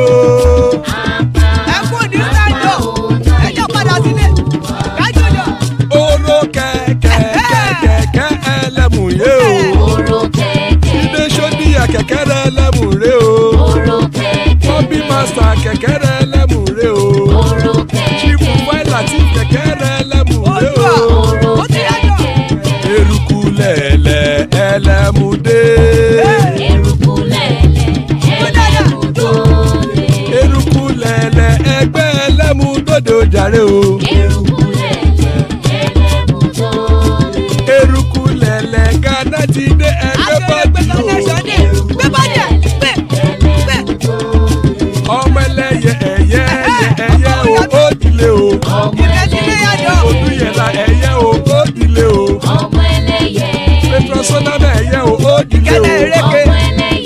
ṣòdùkẹ́ ẹ̀yẹ rẹ̀ ó dìde o. ẹlẹ́kọ̀ọ́ ọ̀run mú ìní o.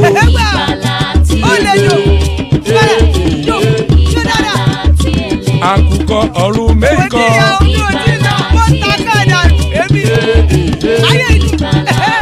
ikú kò ní ríwà gbéṣe o.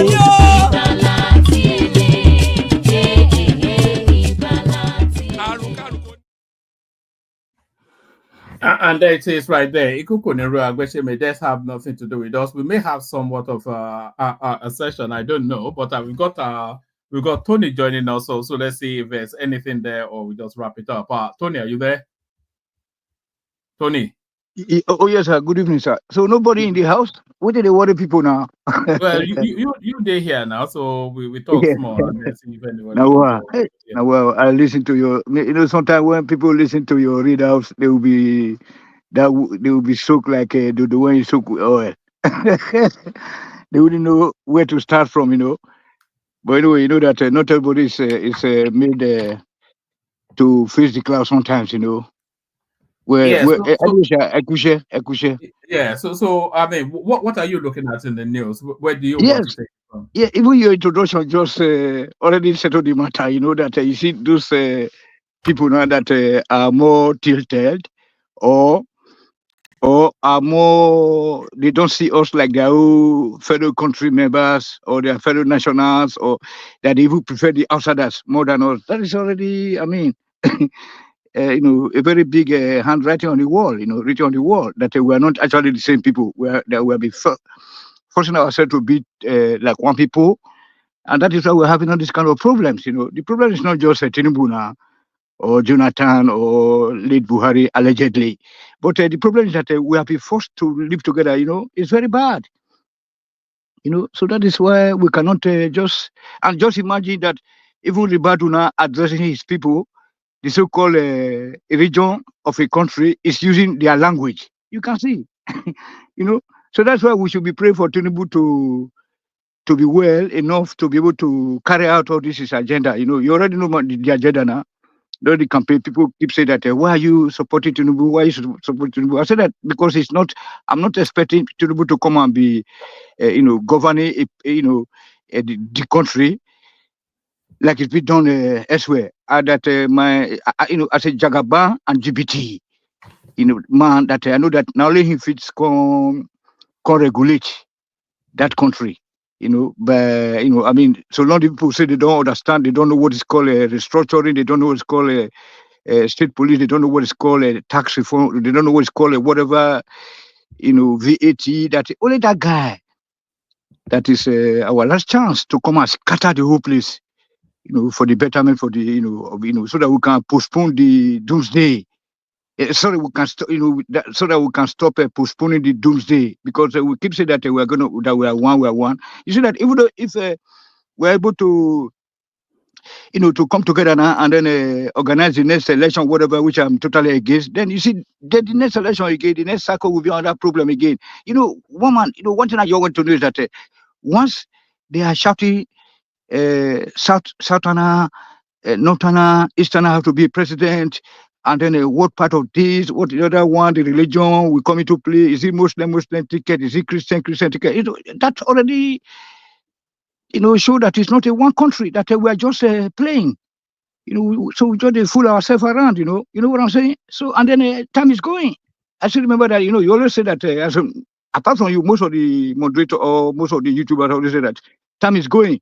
You know, like not be say the time when we join your platform now, let's say about 3 years ago or 4 years ago, not be so we see the again now. We are getting old, you know, day by day. You know what I'm saying? We are getting old day by day. The other time there was this Nollywood, you know, the Nollywood actors and actresses that they just showcase all this Peter Duce, all those patient, you know, Ozoko. Look how old they are now. They can't even move by themselves again. They are using walking stick or one man. Can you just imagine that? Make I let you answer me small for that. No, carry on. We're all listening. But did you see that video? Which video?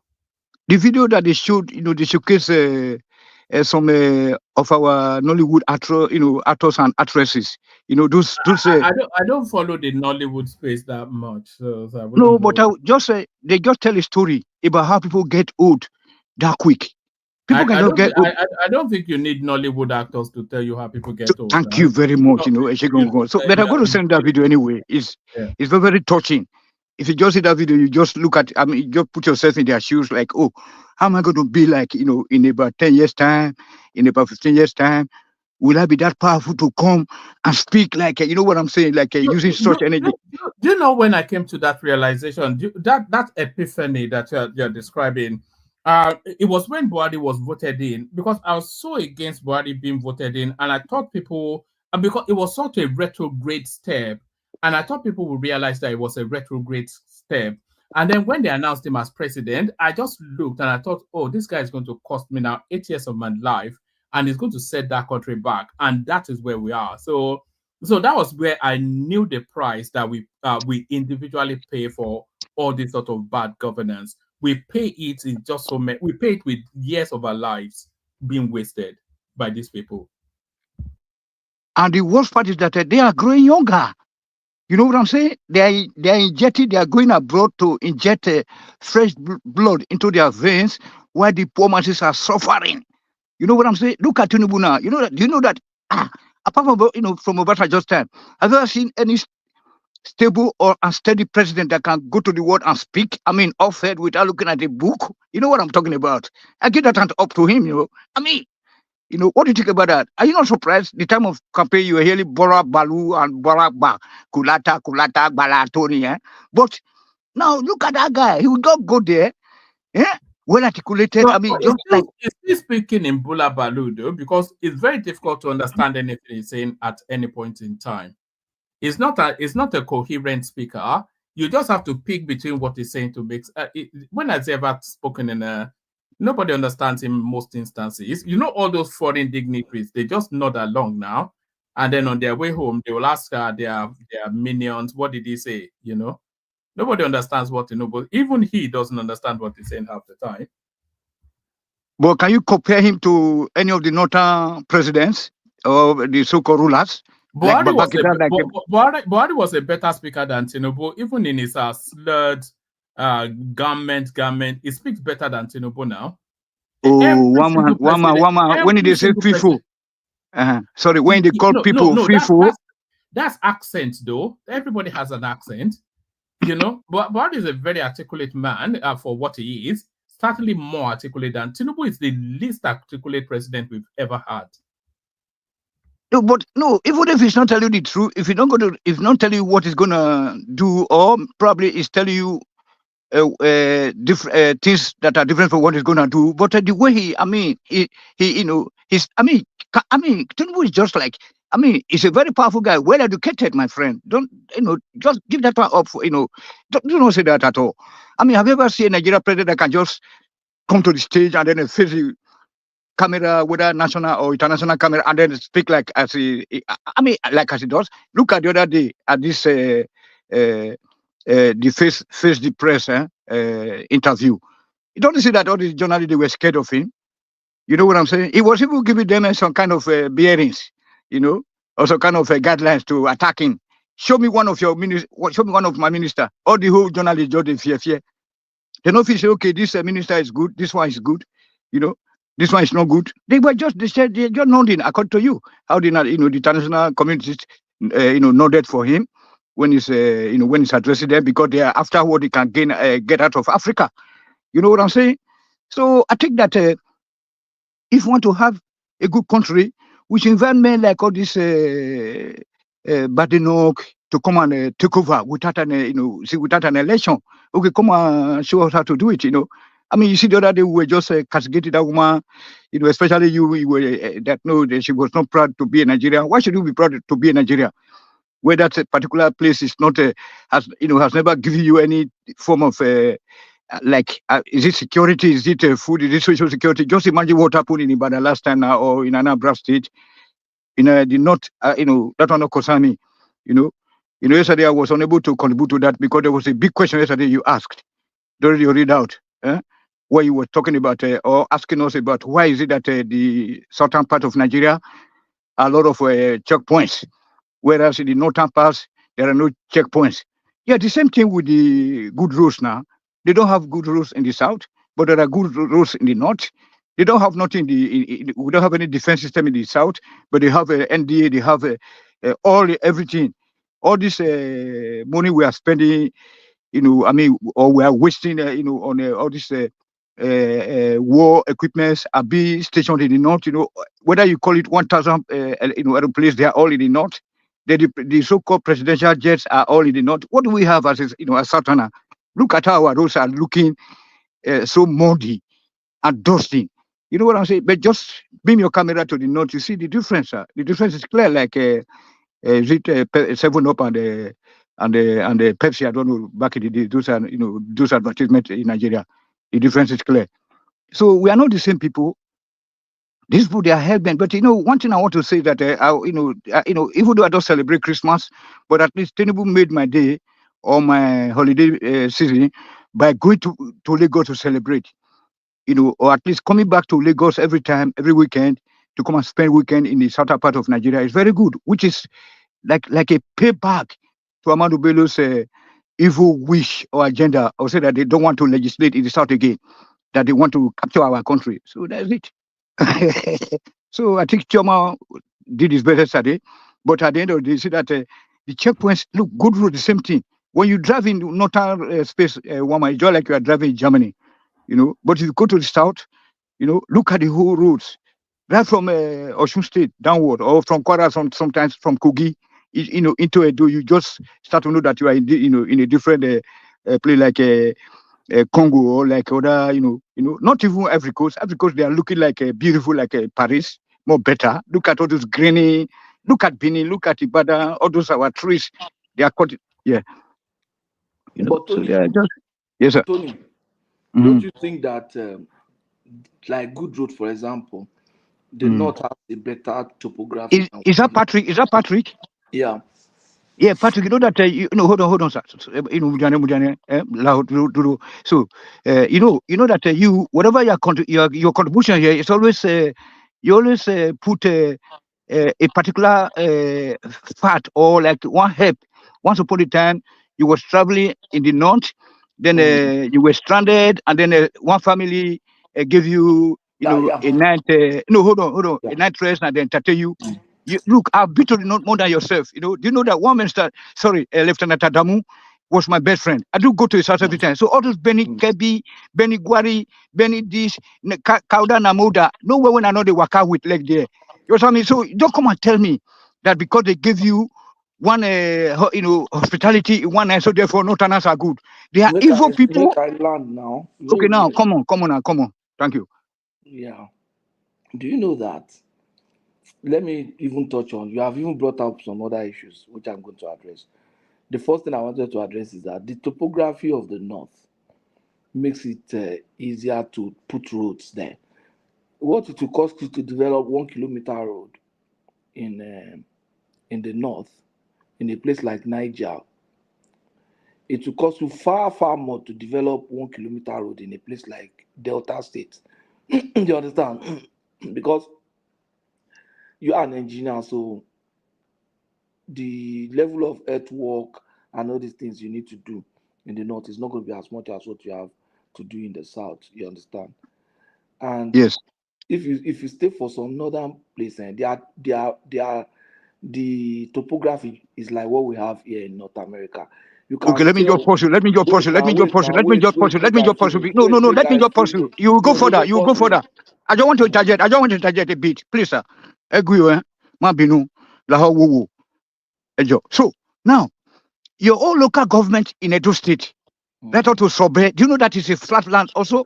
Very beautiful place. Then hold on. Now, when you talk of Edo and the data set, let's say if you talk of maybe probably look at this Benin city there. We don't have so much water. Okay, let's forget Benin. It's a little bit with water, has so much water. Let's go to all those local government, all those places. Do you know that? Go to your state. Have you been to your state? Have you traveled from have you go to all this Elisha, all those area? Or everywhere is the same thing. It's just But that is no how answer you Jonathan. now. No, hold on. I know that you are trying to throw the Yeah, Jonathan's you not even allow me to Mumu answer way. you. No, I understand now that So you don't understand. yeah, people. How can you understand when Jonathan you made have not such. even allowed No, me? hold on. I'm sorry, sir. You also need those kind of topography to build schools or to even construct roads from Benin to Calabar. Back then. Hold on. And look at our road to Ora, Sabokuda Ora, where you come from. Look at the whole road. Okay. Yes. Let me just finish now. Yes, sir. Yes, sir.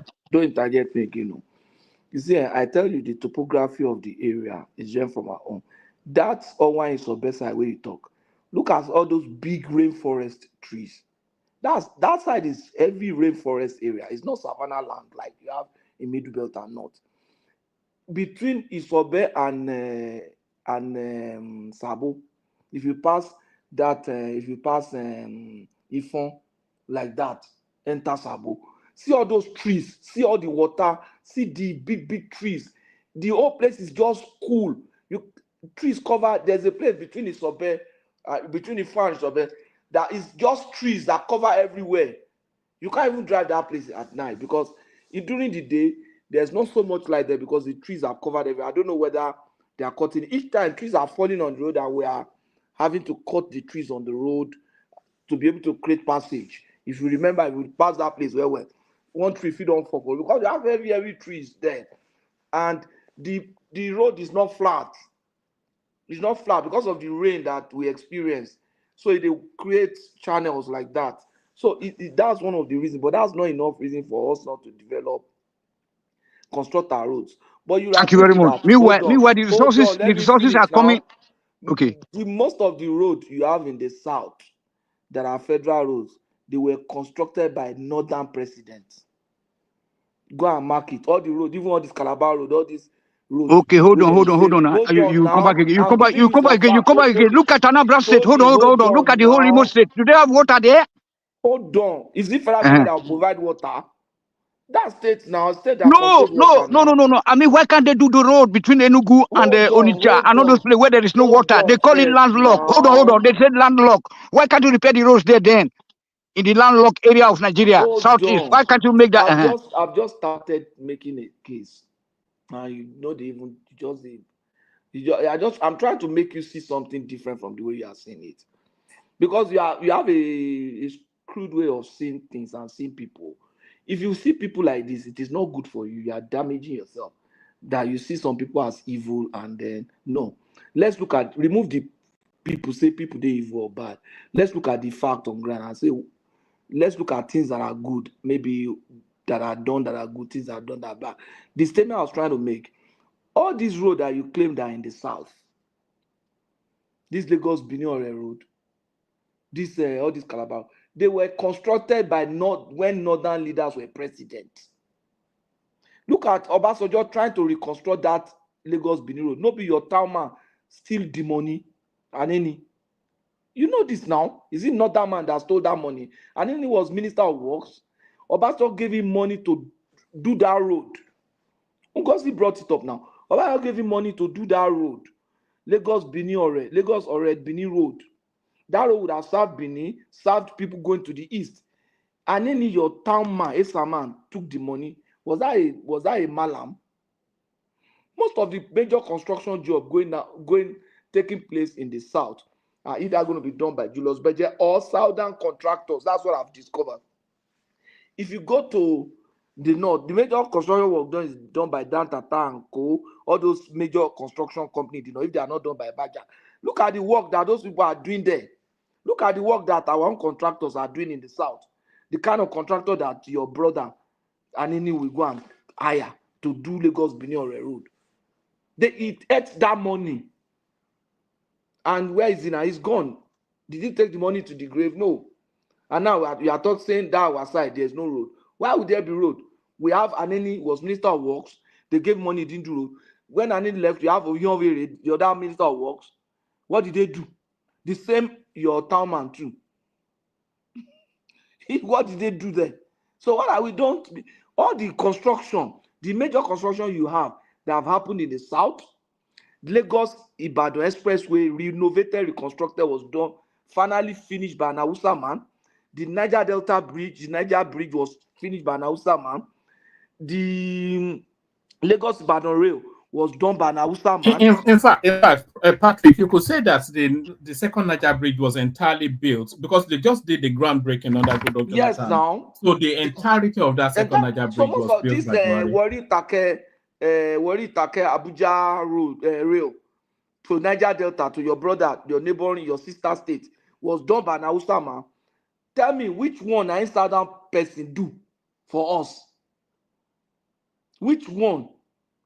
What did the southern person do for us? When they gave us Uniben, it was true, but it was an Hausa president that was there, head of state, that we had Uniben. Then Bender State, that's Edo and Delta now. So what are we talking about? University of Calabar was when an Hausa man was there.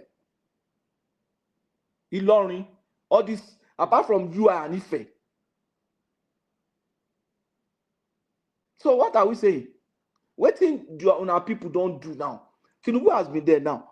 Thank God maybe he's going to do that coastal road. Apart from that, what have they done? Do you know the level of infrastructure that Buhari did in the south when he was there? Construction going on, different roads that they did. So forget about say people or no people, these people. The people are not necessarily bad. You have some structures and systems that are bad. The orientation. Let me tell you the truth. People fail to say it. I think the way we accepted Islam in the north and the orientation, the response of people to it was one of those things that hindered the progress and development in the northern part. There are so many Islamic countries that are progressing now, that are doing very well. But I think the way we accepted it and the way we are practicing it, or the way those leaders have manipulated the people such that they are practicing it, they just put an Islamic color on everything and then sell it to people. Once they eat it, even if it's poison or not. Look at this new terrorist group now. The people in those communities I learned were even harboring those people before.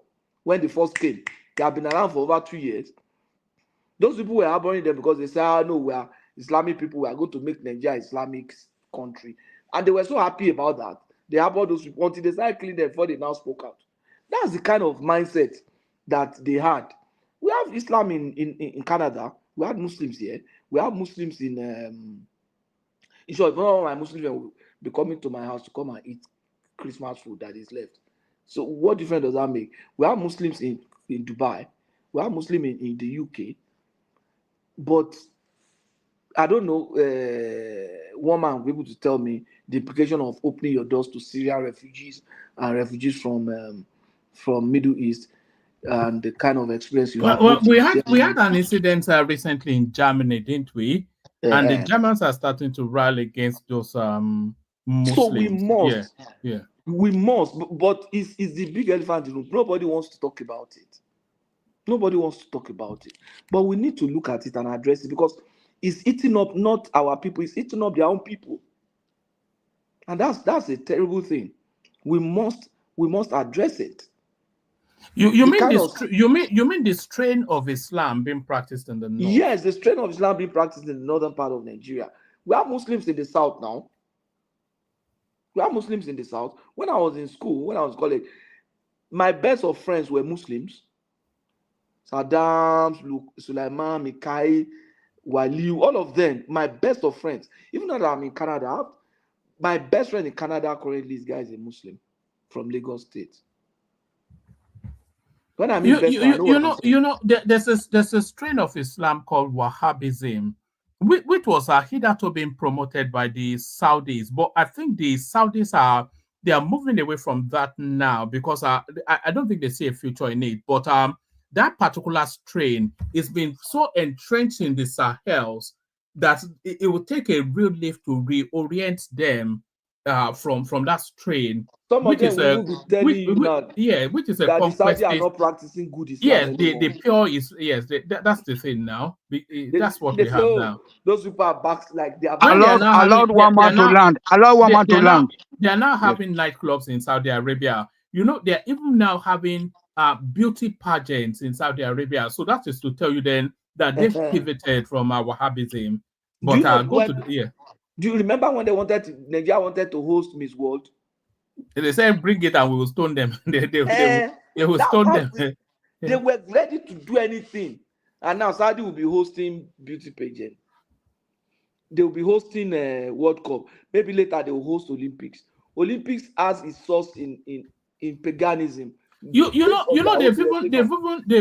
for all these big world events, Saudi is the mecca for world boxing now. I think we all know that.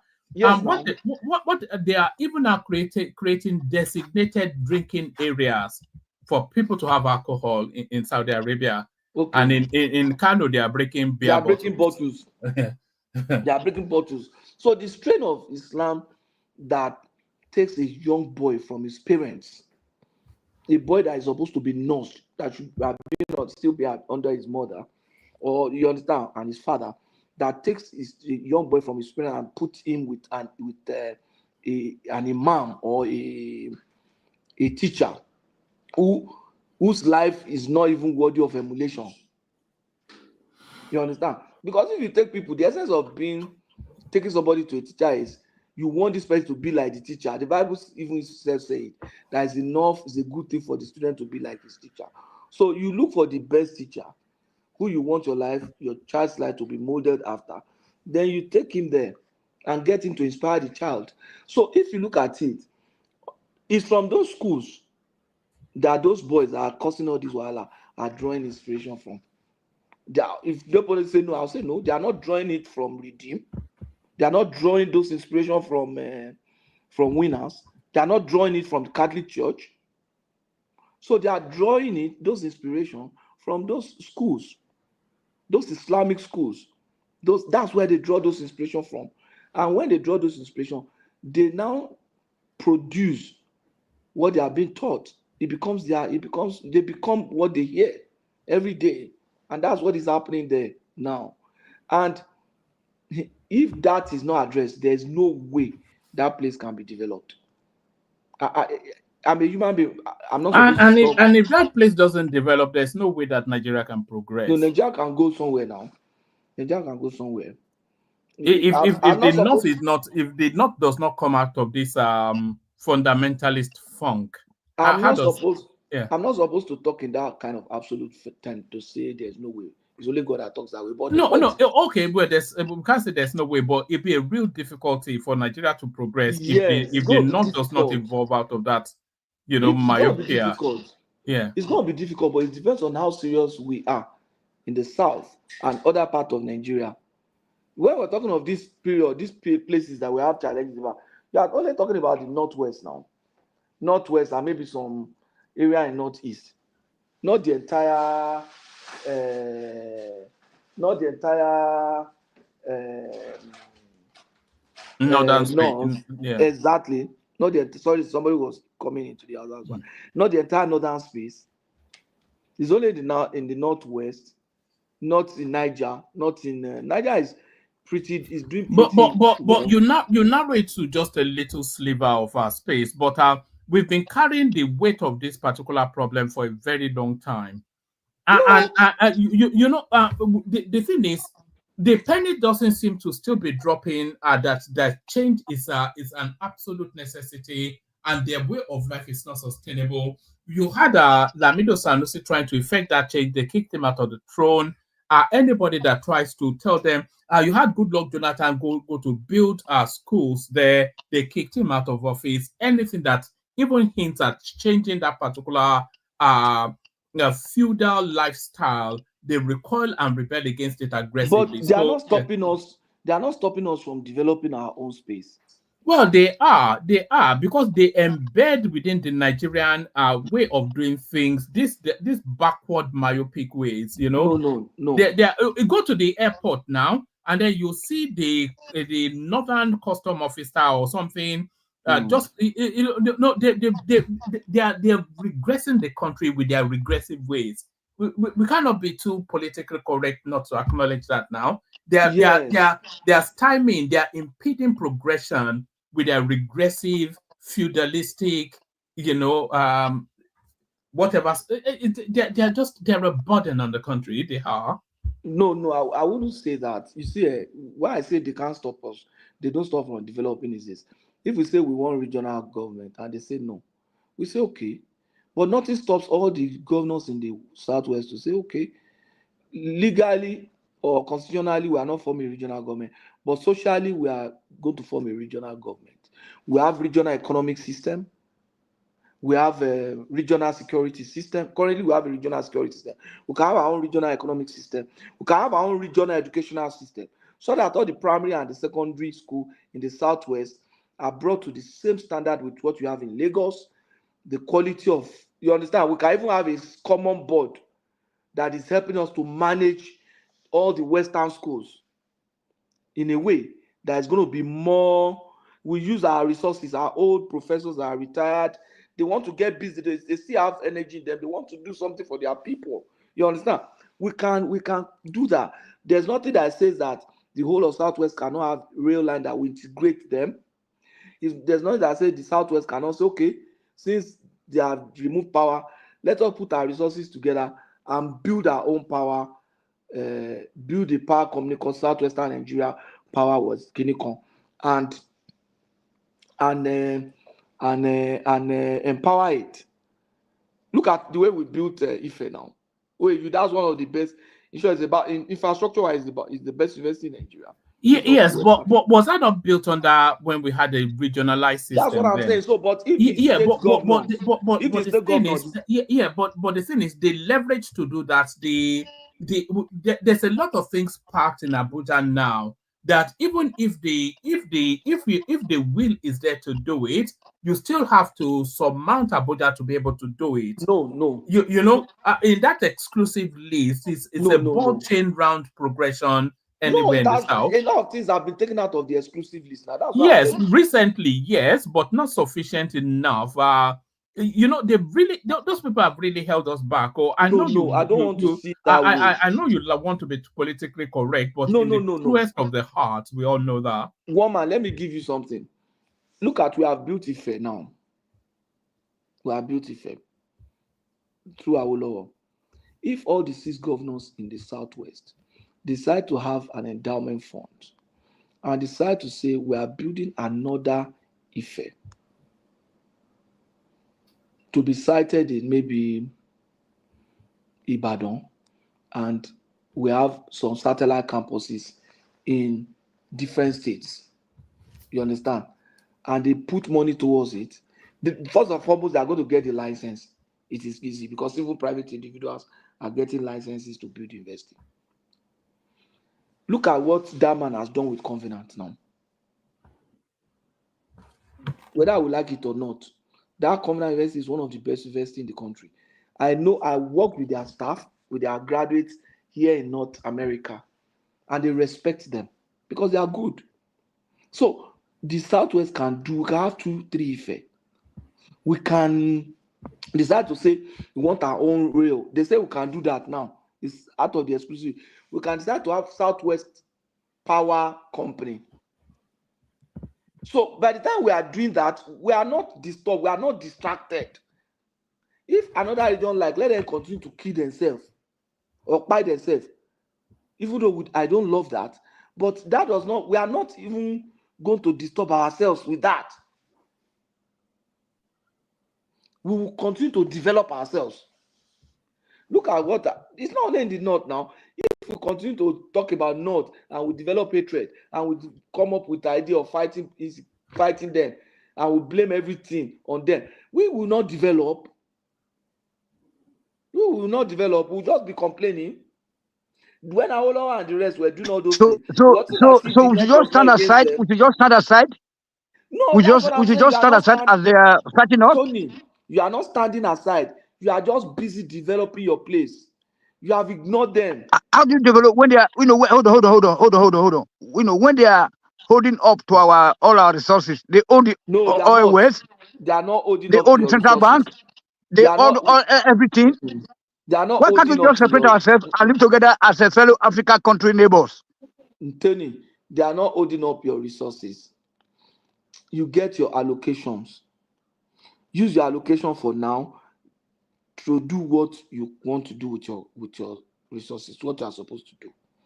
Gather your people together, rally them, such that there will be so much unity among your people. We don't even have the unity that foster development in the South currently. We don't. The level of unity we have, oh, Tinubu is a thief. The people that have called Tinubu a thief most are from Southwest. The people that hate Obasanjo most are from Southwest.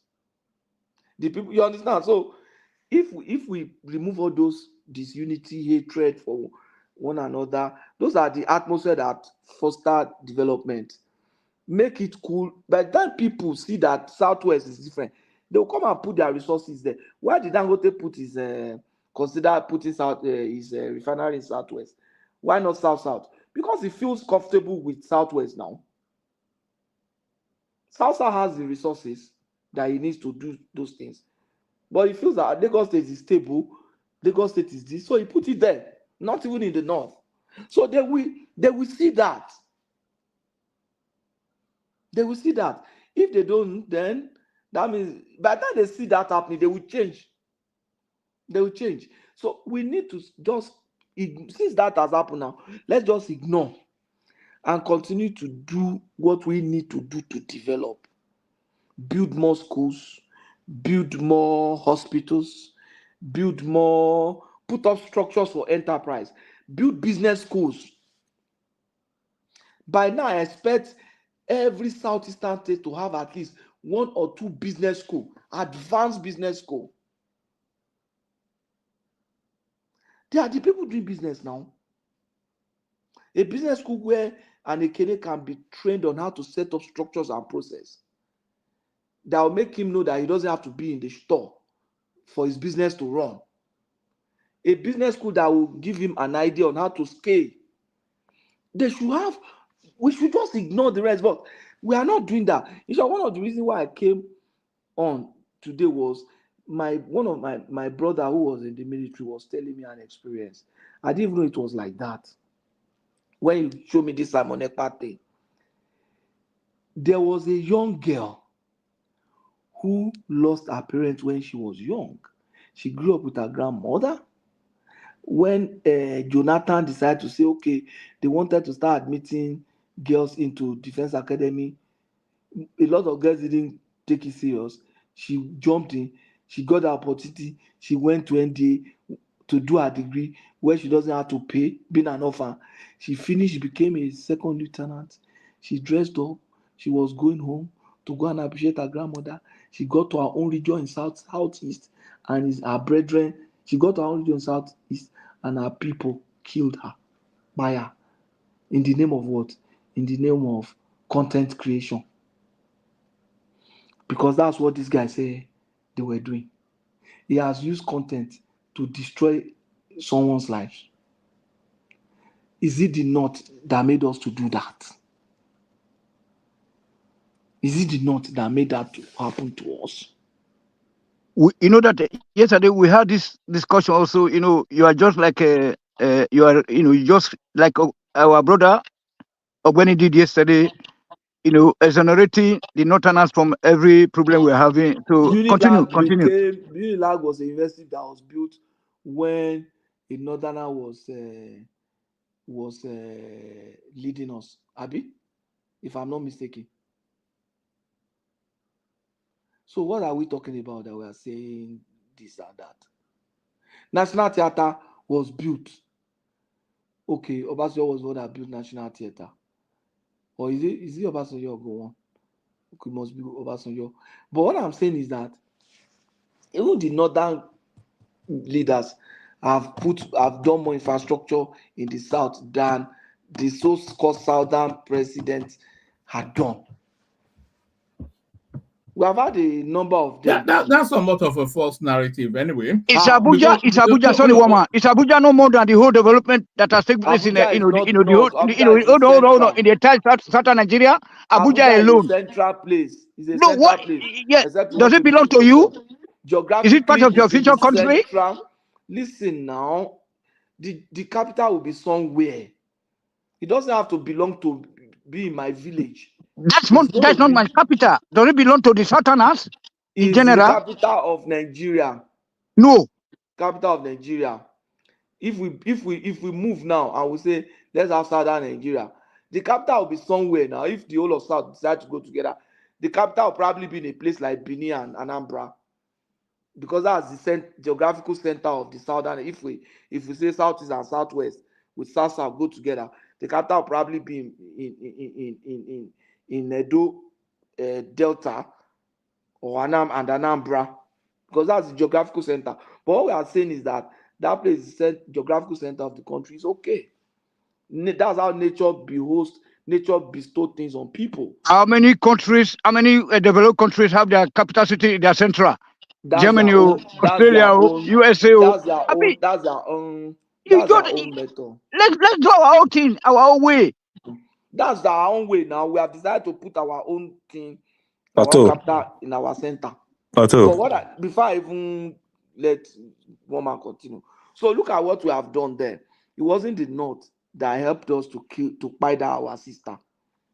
All those United Nations people that they buy the World Health Organization people that were going to help us, that they buy in Anambra. How many more to how many more to die? You kill Sanawiwa, you kill Delejiwa, you kill Brusali, you kill many people. Tony, wait. Pato. The case of Deborah, right?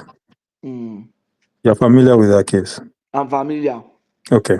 You're familiar with the kind of defense the perpetrators received when they went to court? I'm not totally familiar with that. Okay. Do you know how many lawyers paid for by people? Yeah, I've just wait, Pato, wait, listen. Pato, I've been listening to you. That's why I called it. Okay. I agree with a lot of what you've said, that we should be responsible for our spaces. I get it.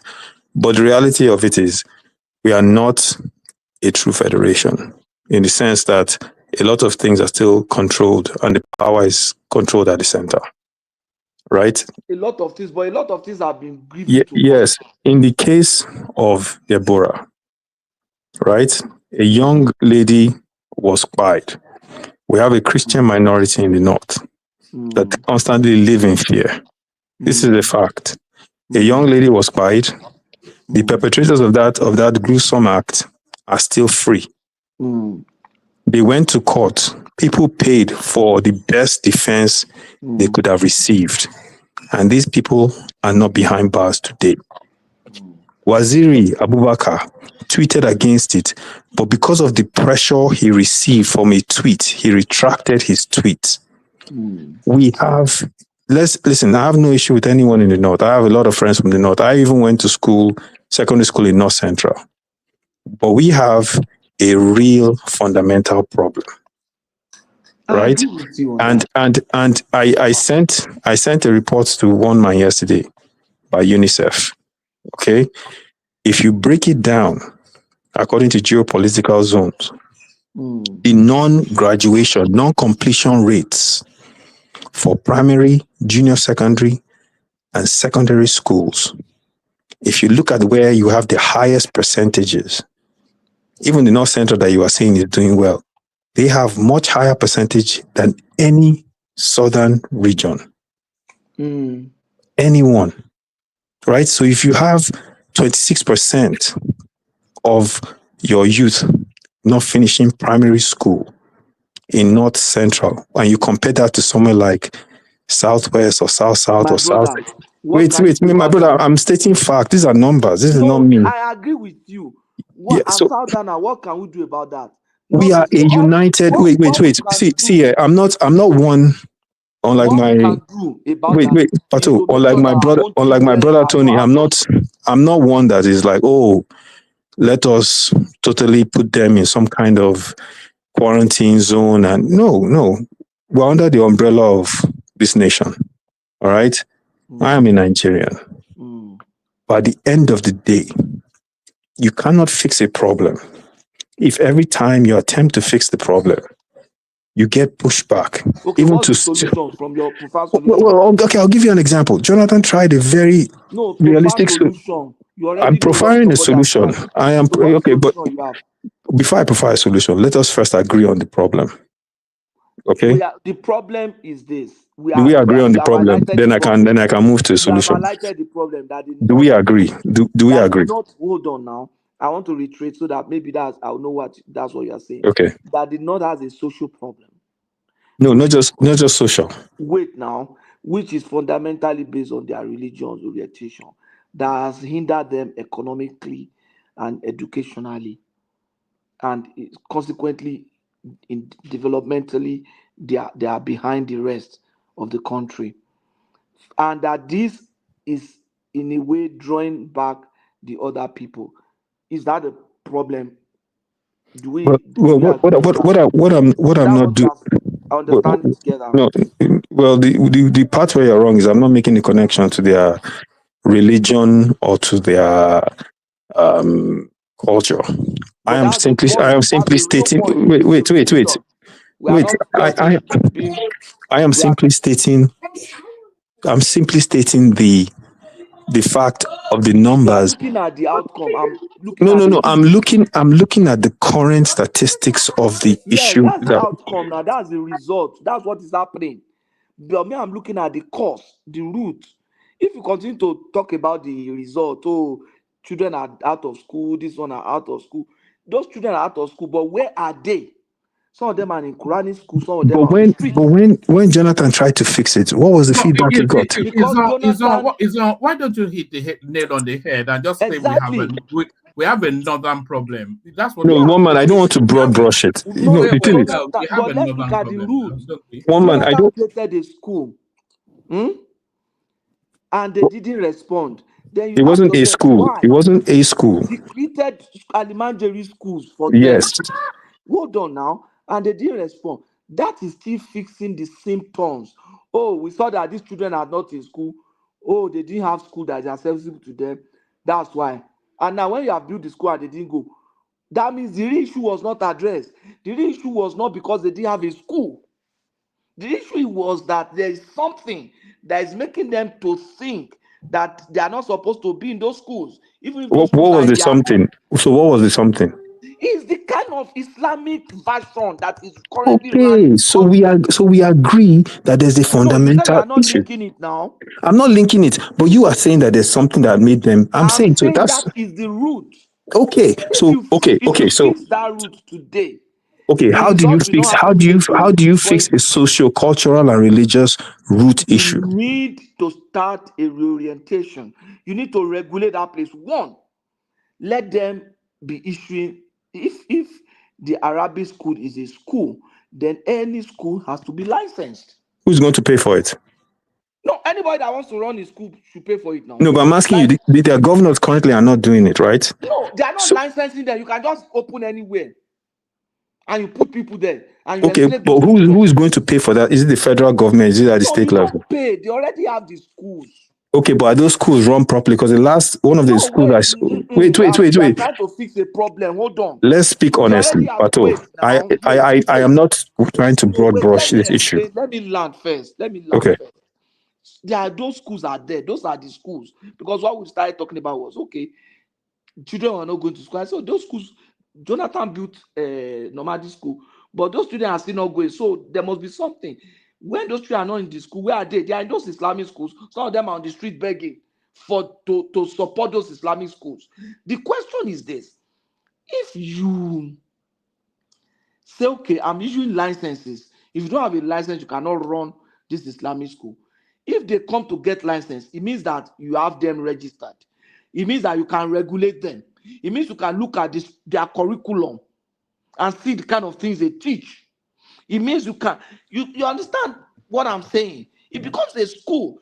I understand what you're saying. Create guidelines for creating those Islamic schools. But Pato, will the proprietors of these Islamic schools accept guidelines from someone who's from the southeast? If you say it's not someone from the southeast, I'm saying with a Christian minister saying we're going to put state. If the president it's not a Christian minister that will say it now. There's no minister for religious affairs. No, but the minister is the one in charge of education. The president just appoints a minister. The minister goes on. That's a kind of education. It doesn't have to come under the secular educational ministry.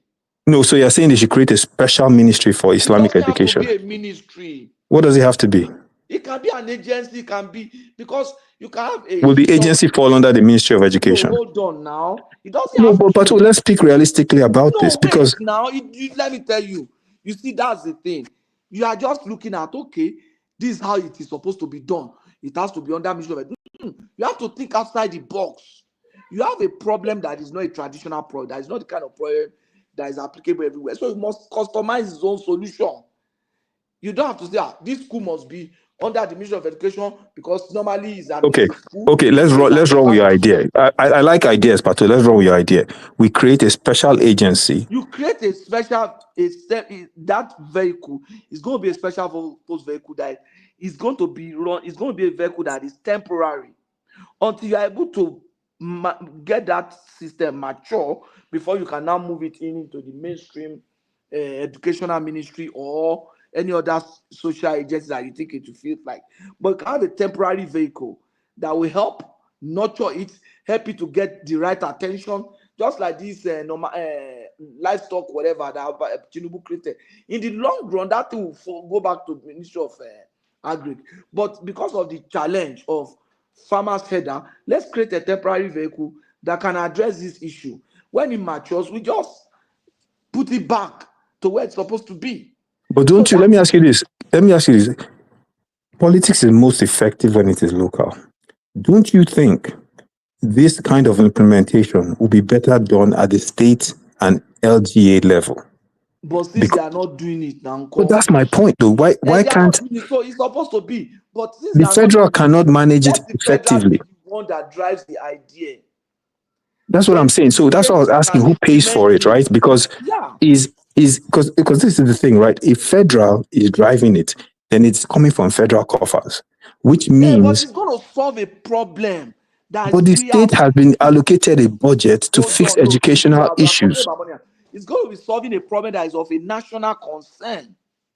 So forget about state now. If it's going to solve a problem that is of national concern, a problem in the north that a southerner is complaining about, that a southeasterner is complaining about, that so it becomes a national problem. Honestly, this is not even about the southerner. This is about the whole country. It's affecting all of us. Yes, if it's affecting us, then we should care less about it.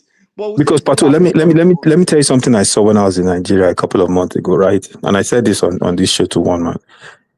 Because of the lack of development and economic opportunities, all tied in with education and everything else in the northern region of our country, you are seeing a mass migration of impoverished people from that region coming to places like Lagos. You are saying the same thing now. No. Let me land the plane now. Yeah. The Amazonization of Ekwele. Yeah, Pato, I don't want you to be defensive about this. No, you are saying the same thing. Yes, but what I'm saying is, in fact, I was even saying that if Lagos State does not start to put in policies, homeless shelters, and making sure those young children running around on the streets begging for money and cleaning people's windscreen in Lagos, if they don't try to do something about that, it is a powder keg waiting to explode in the next 5 to 10 years. So, okay, I agree with you. But yes, I'm not saying something that we don't know, that we don't already know. I agree. Listen, I don't think your idea. I don't think your idea is a bad idea. You have to listen to me when I'm. I think you are so used to listening to people. No, Patoski is just being woke. He agrees with everything you are saying. He's just being woke. No, I agree with them. I agree with those things, but I don't agree with somebody saying that the Northerners are evil or are bad or that we cannot fix it. No. I've said some things here which some of you dare not to say. I've just told you that the strain of Islam that is being practiced in the North is strong. How many of you have been both say that? They are resistant. Would you concede that they are resistant to change? They are not. It's because of that problem. It's not the problem. It's not the people. It's what you have put in them. And I told you what is making it to happen. You have just told me the experience you people have in Europe now. It's the issue. Look, I've seen people in the UK. I've seen documentaries of young girls in the UK going to Syria to marry terrorists. Can you imagine that? A Caucasian left UK, fine girl, single girl, left college and went to Syria to marry an ISIS. Yeah, I remember that. It is the kind of thinking, if you put that kind of thinking in an European head, it will still behave like a Boko Haram. That's Yes, the but point. Pato, And that's the problem they're having in Sweden now. They're having in Germany. They're having in France. France is something else. They're having in yes, France. The UK is deceiving itself. They are not addressing it. We are starting having the same problem in Quebec, in Canada here. yeah, it's a religious ideology problem. They need to address that. Okay, Don't and we have you're Muslims in the saying, south? We have and Muslims in the south now. Why are we yes, not having the same kind of problem? the reason why I agree with your idea, the reason why I deviate from your idea is that you're saying that this special vehicle should be created to address the issue of their religious ideology. But that special vehicle should be paid for by the rest of Nigeria at the federal level. Since let me tell you now, That is where, because I'm saying that because their governors have already been given, wait now, Pato, make I land this, make I talk, I beg, make I talk. So, but their governors have been given the resources, right? You look at Zamfara, they've been given resources for their schools. But if you look at the schools, the infrastructure for the primary and secondary schools in Zamfara, you will cry. So you have to ask yourself, why will the federal government take money and allocation, primarily coming from oil resources, to now create a special vehicle to educate children when their state governments have been given the funds already? That's a selfish argument you are making. It's not a selfish argument. Why? It is a valid argument because and the reason why it's a valid argument is because guess what? People in Cross River will say, "Wait a second, our youth need help too." You see, People in Anambra will say, "Wait a second, our youth need help too." Why are you creating a special vehicle when you've already given them money to fix the problem? Wait now, you see, that problem is now the argument is based on it. There's an assumption in that argument. That presumption is that Nigeria is not one. No, then that's not the assumption. If Nigeria is not one, why should their problem be bothering us? No, well, why don't we do this? Why don't we create an oversight? Why don't we create an oversight for how the funds for education and those other vehicles are being spent at those state levels and make sure they're using it properly? That's why they have their own state assembly.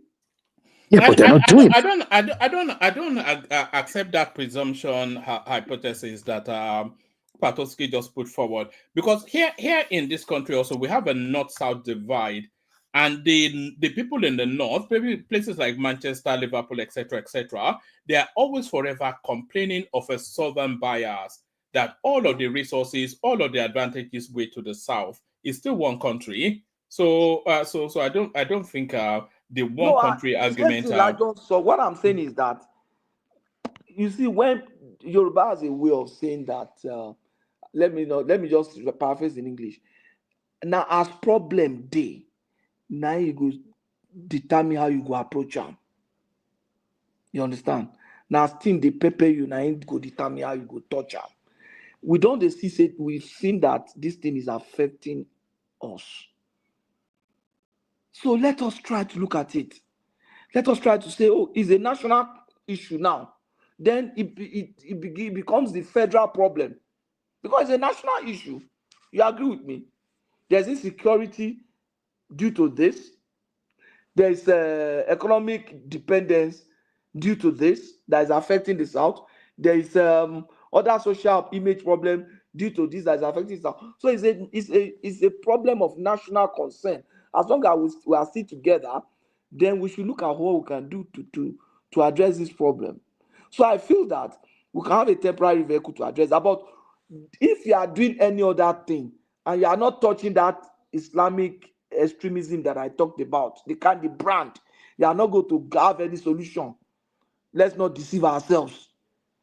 People don't like it. They feel, people can come and say any other thing, talk about any other religion. But when you talk about Islam, everybody is afraid. As if the moment you talk, they will just buy you. No, nobody's going to buy anybody. The issue is that thing needs to be addressed. I'm not seeking election. I'm not looking for vote from them. If they don't, it will destroy them more than it's going to destroy this house. Who is feeling the impact more now? They are the one now. They are the one. If they come to this out and do one bombing like they did in our war, we will catch them again, then we'll stop them, we'll start fighting back like that. And I'm sure that war cannot repeat itself again. Because the South, they don't wake up. The Southwest has woken up. So if If we don't address that issue, forget. Yeah, but they are not. And by the way, anybody not yet subscribed, please do. We need subscribers. So if the subscription button is showing red on your screen, please click on it to turn it gray. If you've seen the word subscribed, then click on it to turn it to subscribed. We have to get to the. There's no willingness for change in that area. Is the fundamental thing. And There's no what? There's no willingness for change in the north. No, it's not going to be. I don't know if there's no willingness for change.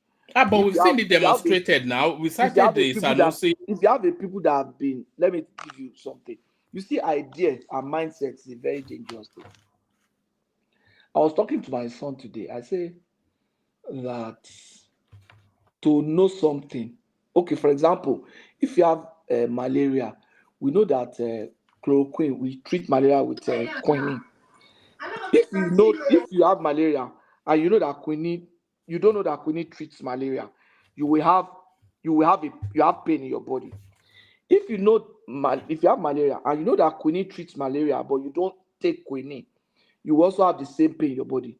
So the person that doesn't know and the person that knows and doesn't take it is the same effect that they have. Why? It's a mindset thing.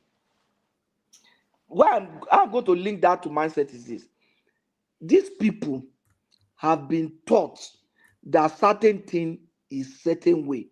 That's their own future. That's their own universe, rather. Even though they have those opportunities right in front of them, but because that's the mind, that's the perception they have, that perception becomes their own reality. And they will fight and defend it with their life because they don't know. They really don't know. You'll be wondering, because you're wondering what's wrong with these people. Why can't they see this? It's because their eyes have been blinded.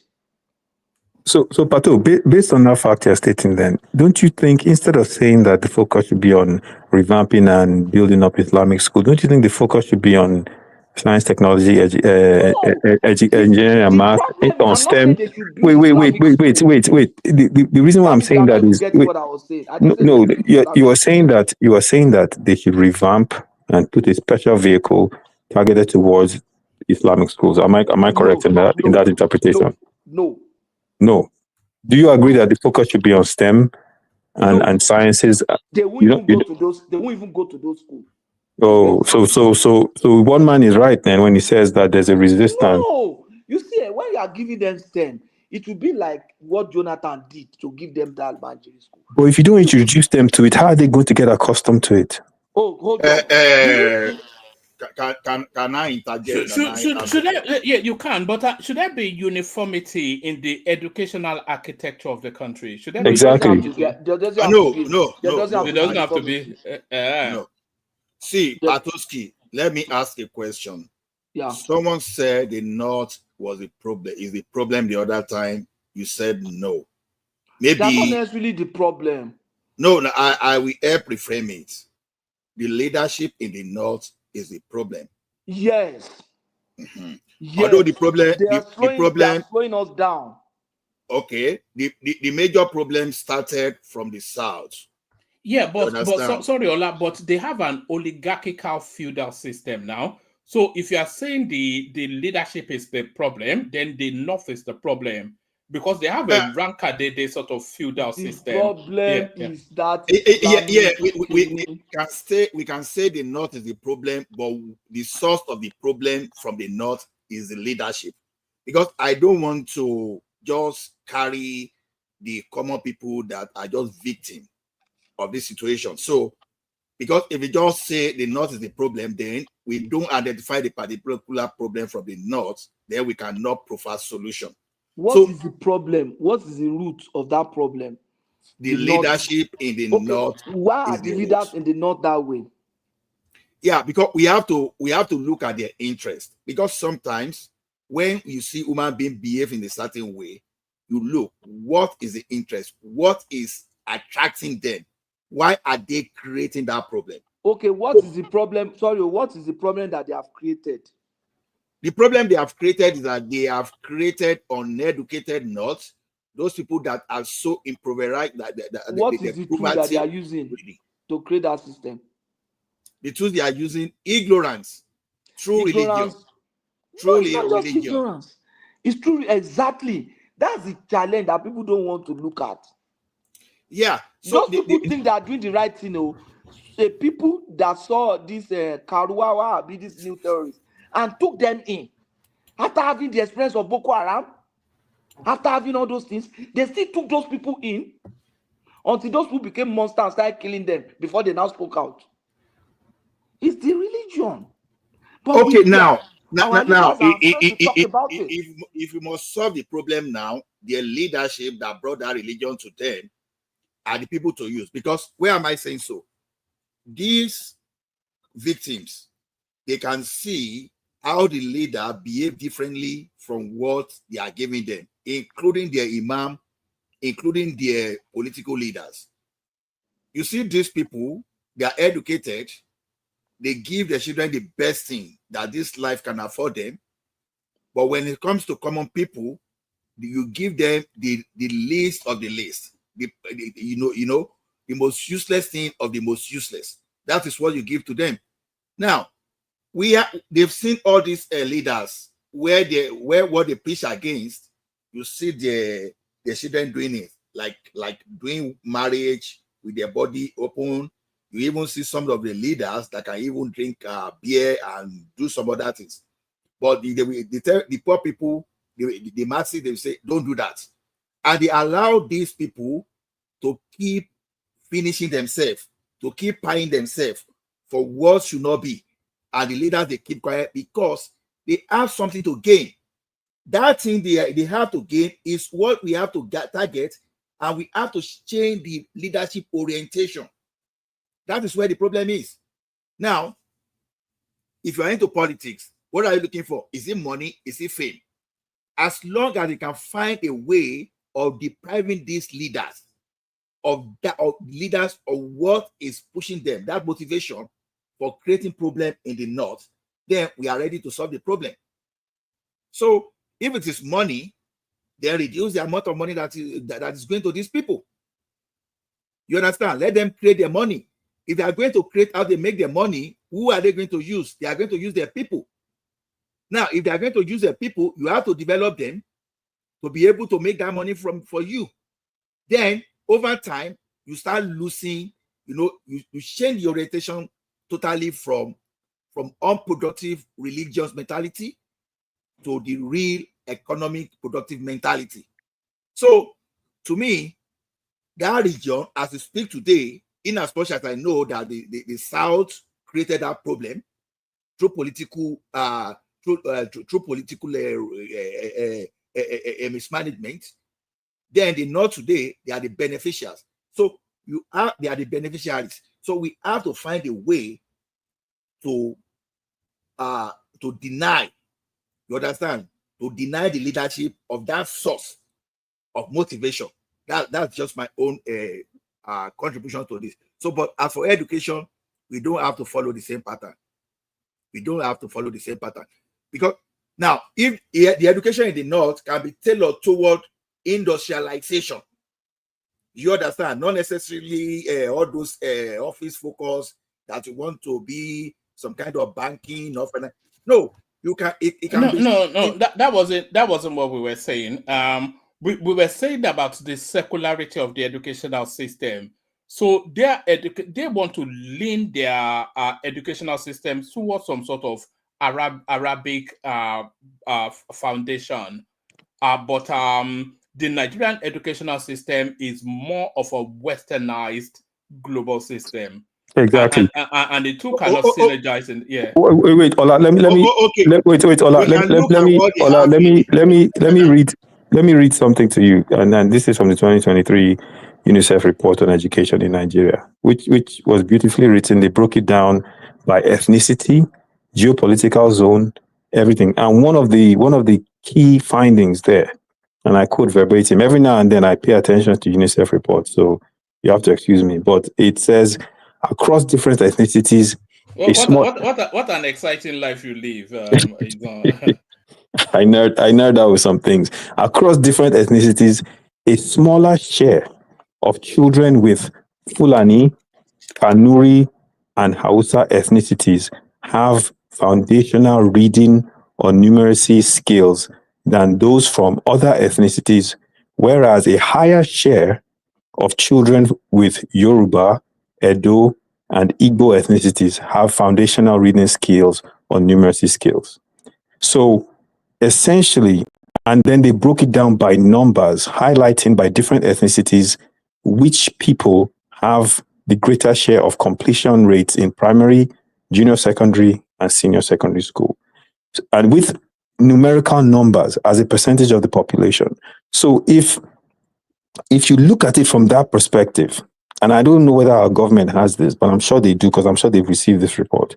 But if you look at it from that particular perspective, essentially they're saying, as far as education is concerned, the foundational tools and skills you need, even if you make them focus on industrialization or whatever else, you need foundational skills, the ability to read and understand numericals, right? At the most foundational level has to be taught.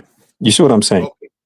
Okay. See, at least I want to believe that in Saudi Arabia, in Iran, I know, okay, don't let you know, Iran may, in let's say Qatar, in United Arab Emirates, they are Islamic country, right?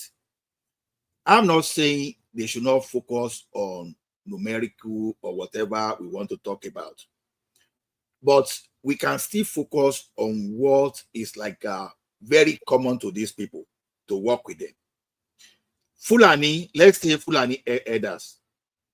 We know that Fulani herders now, the cattle with them, as we speak, probably belong to the big men.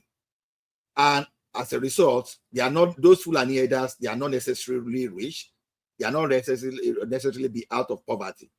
But how can we look into their practice and find a way to make sure that average Mekunu Fulani, they are able to come out of poverty even through their trade?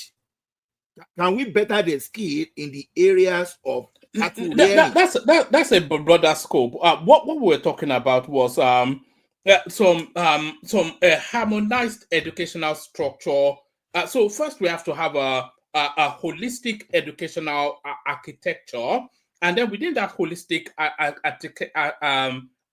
educational architecture, you can then narrow it to specifics like you are describing. But you have to have a holistic architecture, and then within that architecture, you tailor it to individual sectional needs. So that's what you're speaking to. But what I am saying, and I'm not sure if is on board with what I am saying, is that holistic educational architecture, they don't buy into it because they have a leaning towards a completely different structure of education, which leans towards a Middle Eastern sort of structural structure of education. And the leaning of the Nigerian state, especially the southern part, is towards a globalist, westernized educational structure. And the two cannot cohabit. It's just is that where we are in the conversation? Yeah, I agree with you. Yeah. And the thing is, Ola, you know this as well as I do. Pato knows this. We all know this. We're all talking from diaspora, right? We're in the 21st century. What things are happening on this planet where majority of our youth have to be prepared, even if they eventually do not go into the larger professional fields, right? At the very basic level, right? The ability to read, the ability to be able to at least read numbers, right? Whatever level that is, we have to make sure that. I'm not opposed to what you are one man and say. I'm not opposed to that. You can know those numbers still following different pattern of education. I think we have Morocco, which is an Islamic country in Africa. Are they as backward as another part of Nigeria? No. We have Algeria as an Islamic country. We have Egypt. So the question is this: what's the system of education? Because Nigeria now, we know that we are multicultural. So we must have this idea for multiculturalism. So if we can look at how those Moroccans, the Algerians, as the Islamic country within Africa are able to know all these type of the thing you are proposing, we can study the same thing. Yes, but their educational structure is not a westernized educational structure. I don't imagine. Yes, see, if that we allow them, if that one will take them away from the life of crime, if that will take what do you mean take them? We're talking about a harmonized system. No, we don't have, like I said, we don't have to have harmonized system. That's what I'm saying. Yeah, but we do is what we because then we have a two-tier sort of.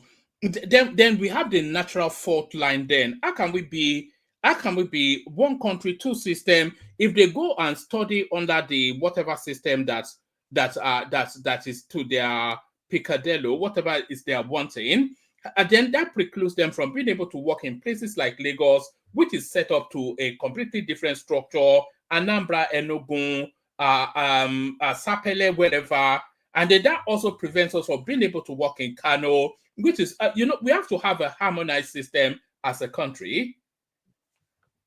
We have to have synergy. We have to have a holistic. We have to have a holistic structure. See.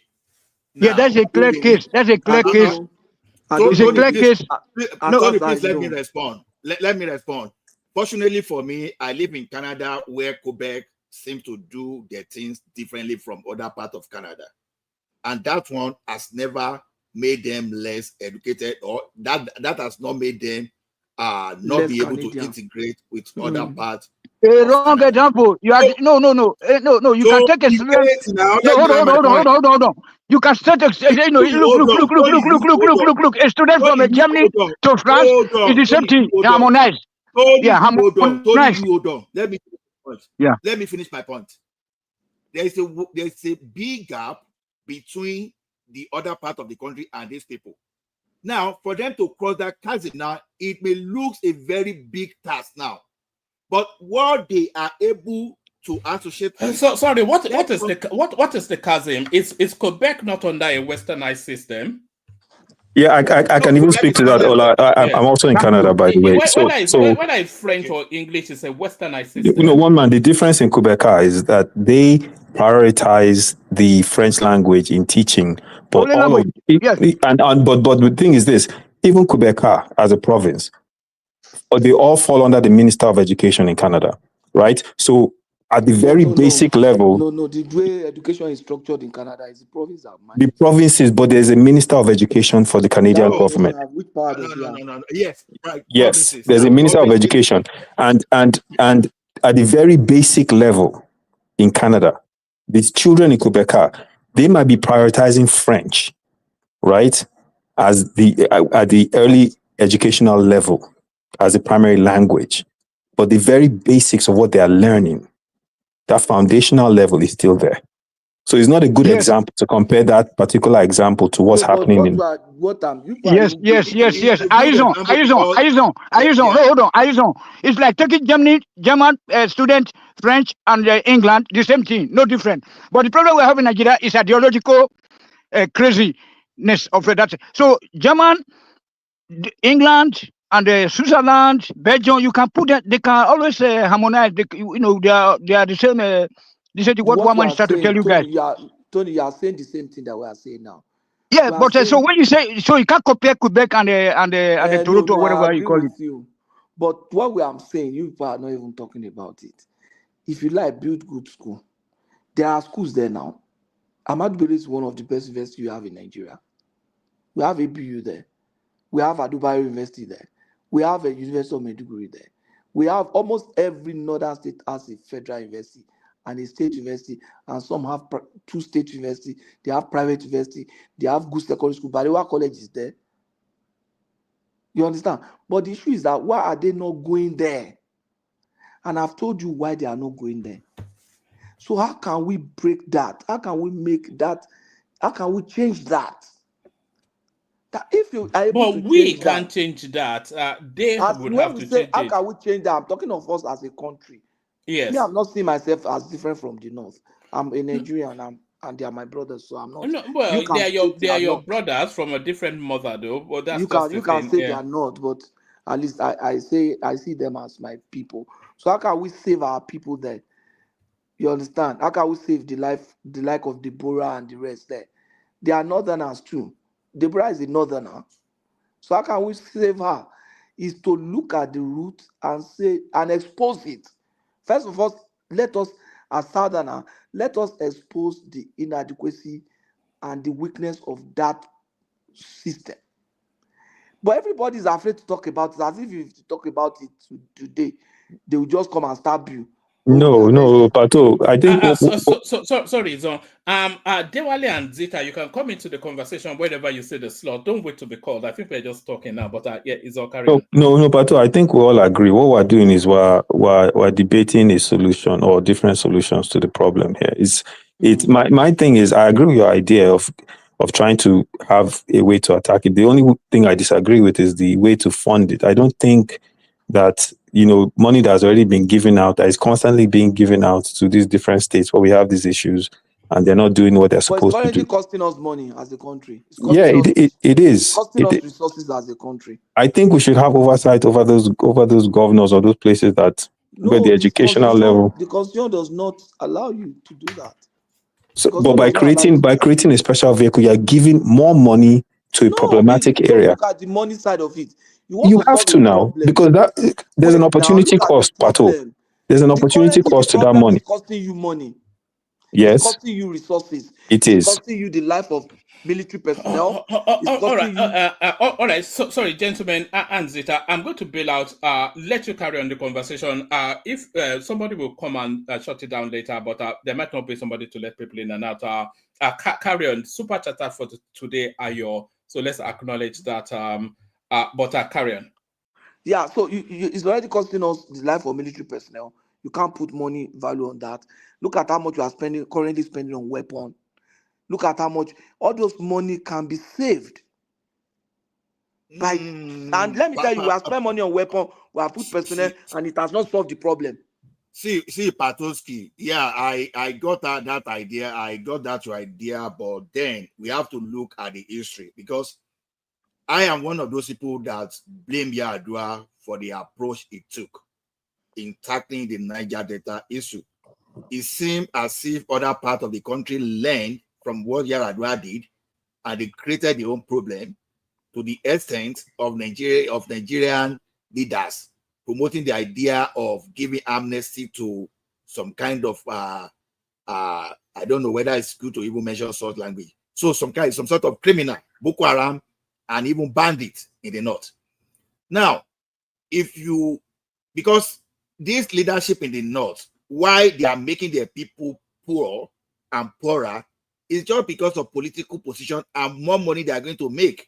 So if we keep pushing money to that place too, they will create a problem that will make the federal government focus on them. And who are going to be the contractors too? We have to be very careful. If those people from there are going to be the contractors, they will even make the problem worse, so that program will keep going.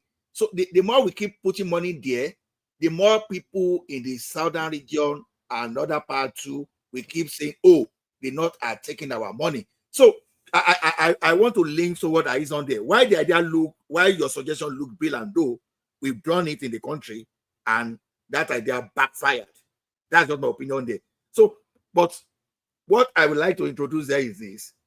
Is there a way we can rechannel the money that are going to the governors? Or is there a way that the federal government can even find a way of promoting those they believe that can do the interest of the country rather than the interest of the sectional or regional leader? That's the new thing I want to introduce to the topic, if you want to discuss it.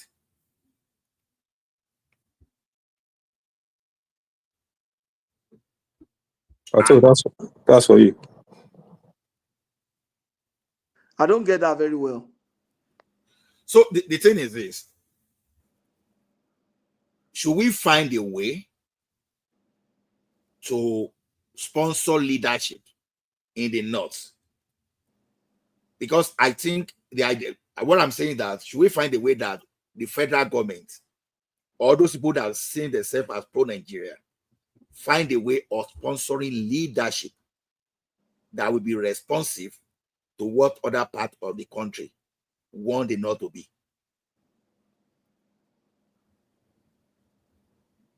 A northern leadership that will be sensitive to the way the other part want the North to be. Yeah. The South should sponsor such leadership. I'm just trying It's to. Is that's going to be difficult now. That's going to be difficult, and the people might not buy it now. The issue is that the kind of leaders that you will sponsor that will create that are leaders like maybe Sanusi and Erufai. I mean, of those kind of mindsets. I'm not saying, you understand. It's not going to be easy. But if you want to address the issue, is that if you have a system that is creating a problem, you understand, we can try to bring that system under the scope of regulation. It's not as if I want the federal government to take over the Alumanjeri or whatever, but I want it to be within the scope of regulation, such that we can hold people accountable, we know them, we can revoke licenses, we can begin to, you understand? It's better than just letting it loose. What's the money? It's going to cost us something, but it's not going to cost us 1/10 of what is already costing us now. Forget about no, hold on, Patrick. What Allah was asking you is that if people created that problem, are going to be benefiting, because when they create that space for crime, they are crime there. So we have to supply them money. You see, and they will use those money for themselves. And because these people are responsible for this Boko Haram. Sorry for using German here. Anyway, we need to stop Sharia first. You can't stop that. Now you want to let them be having an Arabic school, so it will be double problem for a double tragedy. So we want to people that are sponsoring this Boko Haram and herdsmen attack, etc., etc. Due to the fact that they are the ones still benefiting from it. So the money that we are giving to them ought to be used for our development in the southern part of Nigeria. That's what Ola was trying to ask you. If you know that those people can actually stop it, they can stop it. How are you going to get those such leaders? They can't. But we need, no matter what we even do, it cannot be stopped except we address that thing. That's just the truth. Because the system that allow those children to be on the streets. I saw a documentary currently. If you see the way those people those sorts of children are taking drugs, it's bad, though. It's bad. It's bad. No, Pato is bad. In fact, when I saw this thing with these numbers, the numbers scared me. Over 2 essentially, and these UNICEF people that put this thing together, I'm sure a lot of Nigerians worked with them to do this. According to the report, over 2 million Hausa children don't finish secondary school. Right? If you just think about what that means for our future, it's very scary. So I agree with you, Pato. It's a national problem. Okay, eyes on. Now, if they don't have capacity to finish secondary school, I don't think life ends. No, but Ola, here's the thing. Right? I'm coming. Okay. I don't think life ends by not finishing secondary school. Now, I'm concerned about what they will be doing by not finishing secondary school. Primary school income. Primary school income. Wait now. Okay. You see, the idea of creating 6334 was to tackle things like this, and it doesn't work. Because when we are saying we have to have unified system, that's the one of the reasons I was actually going against it, because an attempt has even watered down the quality of education in the southern part of the country. The quota system things has actually diluted us. Even the southern part of the country were even going backward compared to how we used to be before. And that's a danger already. That's a dangerous trend. So what I'm saying is this: if someone doesn't finish secondary school or primary school, we have to find a system, because education is not only when you finish secondary school or university only, but the purpose is for you to be able to self-sustain, for you to sustain yourself, to take you out of poverty. Now, if they cannot finish secondary school, even with the little they can do, If they don't have capacity to finish secondary school or primary, how can we redirect them to another system of education? If you are going to be a carpenter and you are out of poverty to the extent that nobody will control you, let us be looking at that. Don't let us focus on them No, finishing it now. yeah, Ola, listen, I get your point. And I think if you because what I said 2 million, 1.8 million don't finish primary school. So I think if you're looking at it, early childhood education, right, is the foundation for what creates someone to have an interest in education into the future. If that early childhood education is not there, for whatever reason, if it's not there, then it's unlikely that that person will even have an interest in education as they grow up. So if, like you're saying, trade schools can be created that will tell them, okay, at 16, you can even start doing your trade, you can start making money, and that is a possibility. I'm not opposed to it, right? I'm not opposed to it. It's not a bad idea. But at the same time, you have to have the ability to read, write, and understand numbers. The most basic level that we should be able to guarantee to all Nigerian children, regardless of where they are from. I think that you understand what I'm saying. That it's and if as a nation we can't do that, we're failing. That's why I'm not opposed to Pato's idea. I just feel like, if we give more money to a place where money is already being stolen massively, right? It's almost like we're rewarding bad behavior. And if it's almost like the whole thing with the NDDC, right? Money was just being taken away. No one could account for it. I didn't support giving that agency more money because I said, why are you giving them more money when the money is being stolen? So the same thing here. The states get money at the very least, build primary schools. Okay. Build primary schools for your people. You Let me make understand? my own suggestion now. Let me divert us a little bit. If I were the president today and I want to change the system of education there, I will not necessarily start from school. I can even start from the industry. How do I mean? When these people were coming in 2015, they said they were going to create some kind of industrial zone. You can create some industries that can create some kind of trade school to absorb people they'll be training in different scale. Because the thing is this, we have to make these people taste life out of poverty. I believe that anybody that takes life out of poverty, you are not going to even think of going back into poverty again. So if we create a system that we have some kind of industry that will be able to focus on the on the characteristics or on the thing that is peculiar to them in the north. You have, let's say, skin and hide industry, but you start training people that will be able to handle that. Take care of the north alone. Forget about maybe you want to come to the south and get a ready-made someone that has finished bachelor degree. You train these people instead of them becoming a magiri. Oh, this is how to sew, this is how to operate this machine. And you have that training school. And from there, when these people know they are going to benefit, they are going to have money there, don't you think they can start having idea of even knowing those numbers? I think we've seen traders among these people too, that are very vast in number. Yes. So create an industry that will have the sole purpose of training the northerners and becoming into the industry. And let's see how it's going to work. Not about going to school and start looking for a job around only. But from day one, they know that, okay, I'm having this training to work for Bata, to work for Magna, or any industry. And let's see whether they are going to focus. That's just a solution. And by the way, that training or that system, or even if it's Pato's system, whichever idea is implemented, it has to be done by northerners. You understand?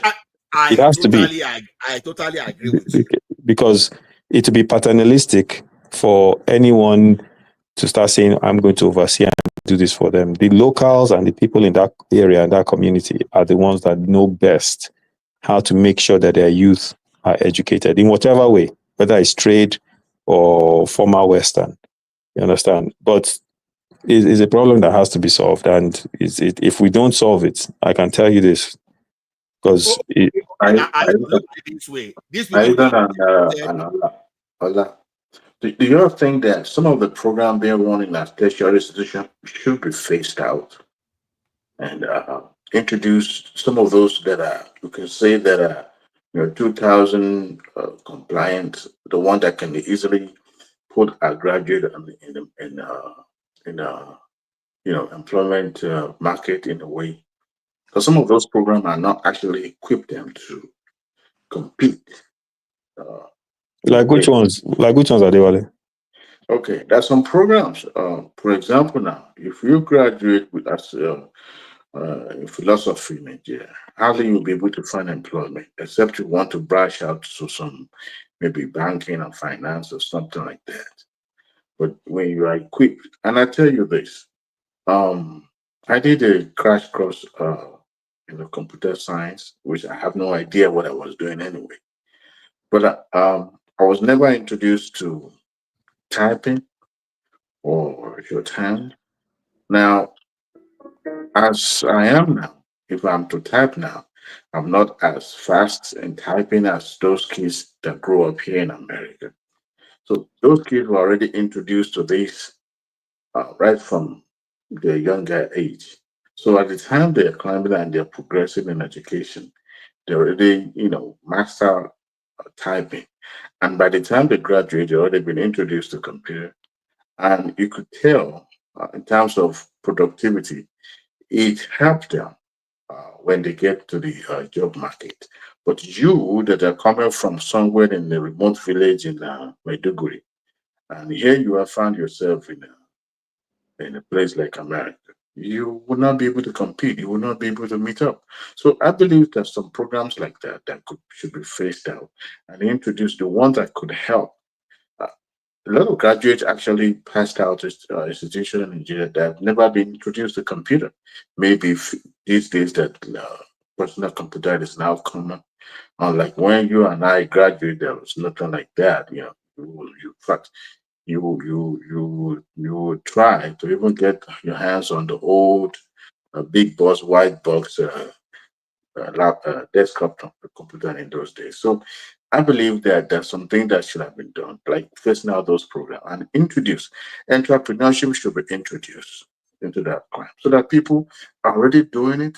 But in terms of number, in terms of things that could expose them to, financial management in a way, those things should be emphasized, not, liberal courses that would not do anything for them. I'm just saying. No, part of I listen to your point. And I think you have a point in that. The thing with things like entrepreneurship, even farming, right? These are things that can be lifelong lessons for people if children are introduced to entrepreneurship at a younger age. Believe it or not, they can even be introduced at a primary school age, right? I'll give you an example. Where I live, or even where I went to school, you will see young children, they want to raise money for their volleyball team. They'll be selling lemonade in front of the grocery store, right? And you have an adult standing right next to them. As you're walking in, if you want, you just buy maybe the Boy Scout cookies or the lemonade. They will take that money, they will go and use it for what they want to use it for. That's entrepreneurship. Those little children are learning how to sell something to get money, and that skill, they'll continue to develop it as they grow up. So yes, maybe at the university, we should take a look at what people are studying, but even at the community level, right? If you establish community farms and young children are brought in to help within the community when they're not going to school, they start to understand farming. As they get older, they will know exactly what that means. All these things, we don't even have to wait, like Ola was saying, till they get to university level. They can be done at the very young level at different communities. Education is a lifelong process, outside of the formal four walls of a classroom. So it's something that you get educated and then you're taught to learn how to survive, right? If you know how to farm, if you know how to sell, if you know how to trade, those are survival skills because you know how to make money. and you grow up with those skills, you can survive and you can earn a living for yourself.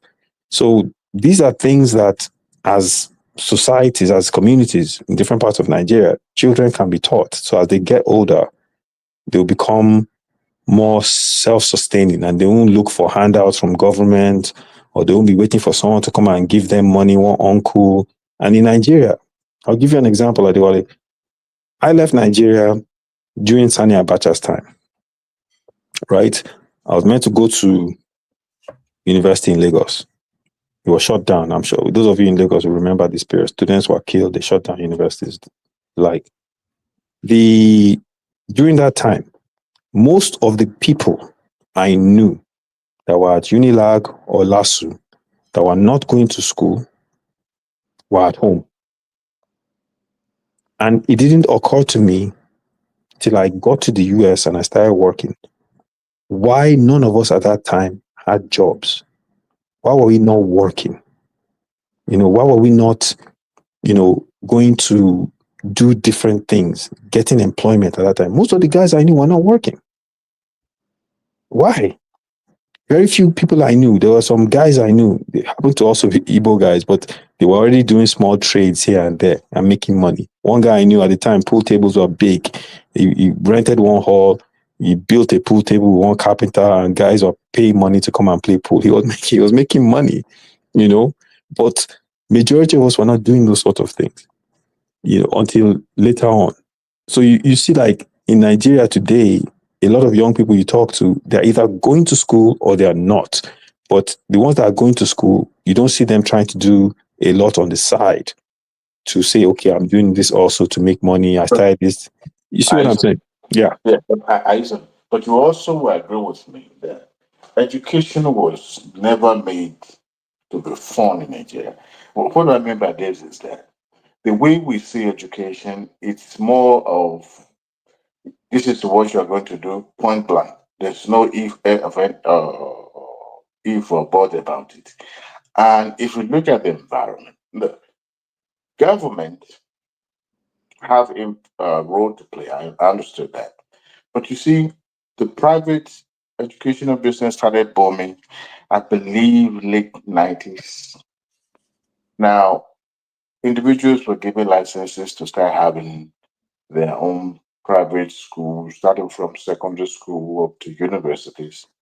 Now, if you look at the practice, even most of those that we refer to as modern, international standards per se, they're actually not. They were not. Up to today, Madonna universities and some of those mushrooms universities to still see their student as secondary school student where, some rules were handed to them that there are some things they couldn't do on campus. Um, but you see, but here in this climate, you see a university environment blended with regular street where you can hardly differentiate if you are not part of that community. What do I mean by that is that they expose them to certain things from the younger age. So by the time they get to the university kind of level or any of the colleges, they would not find the environment intimidating so much. And some of the things they are learning are something that they already have an idea about. Now, for example, someone who grew up in, let's say, in Oshogbo is even a town, somewhere in, let's say, Ragbiji or Ada or something like that, who has never been introduced to some of these educational, except those rural type of educational standard where your classroom is dilapidated and then there's no ceiling fan, there's no ventilation, there's no bursar, everything is just provided by your parent, and you go to school. In fact, you walk miles before you get to school. And when you get to school, you're already tired. By the time you start the lecture started, if you're already shut down because you are tired, you hardly sleep. Maybe the previous night you walk yourself to the bone. By the time you get up in the following morning, you're already tired before afternoon. Now, all this thing doesn't make education interesting in that country. Now, compared to this place, it's deliberate. The parents have to make that environment or make school interesting to the kids. And I always say there's no kids that is not capable of learning. It's just that they've never introduced their kids where it's supposed to shine or where it's supposed to blossom. Now, when a child is placed on the right pedestal right from the beginning, that child would not have any hard time navigating life. So if education is made uh, easier, pleasurable, and pleasant right from the beginning. Hold on one second. Okay, like what Adewale is saying, that's one of the reasons I'm even suggesting all this short-term education, because you see, people that do not want to embrace education, we've tried so many things. We've done quota system. Quota system is not working for us. Instead, is diluting the entire education ecosystem in Nigeria. You that you have top quality before, you were coming down because you've missed up. Because there's no way you want to tell me that the standard of Obafemi University in the late 70s is still the same today. You understand? At least on paper. So, because when you used to have the top of the top selected and stay in the same classroom before, it's no longer the same way now. You have maybe like few top, then you mix with those people that are not even supposed to be among them. So the competition, to me, in my own considered opinion, more open opinion, is no longer the same. So the thing is, it should not be about university education, like I said the other time. It should be the education that will make you to be able to sustain yourself. So if you are going for education for a very long time, like 10 years, and they are still in poverty, it creates room for someone to indoctrinate. If you train people within a year to 2 years and quickly push them to a job, and they are beginning to make money and they are enjoying good things of life, it's just a matter of time. By the time you have a reasonable number of them, they are going to change the opinion of people. Okay, like when we used to grow up, when we see that Egbon on the street that is using a very nice car, we want to be like the person. So just imagine when you have maybe about 10 people out of 100 within your street. Okay, these people, they were nothing to they were not doing good before. All of a sudden, you see them within 2-3 years because of education, they are doing good. Even others want to be like them. But today, you see people that have AK-47 and can do some other bad things, and others want to be like them. That's the orientation I'm saying we have to change. I want to tell you, just like someone said the other time, that anybody that can operate AK-47 should be able to operate a tractor. So these people that we are saying they are not educated, they can ride Okada, they can drive car. How can they do that? All those things are small technique.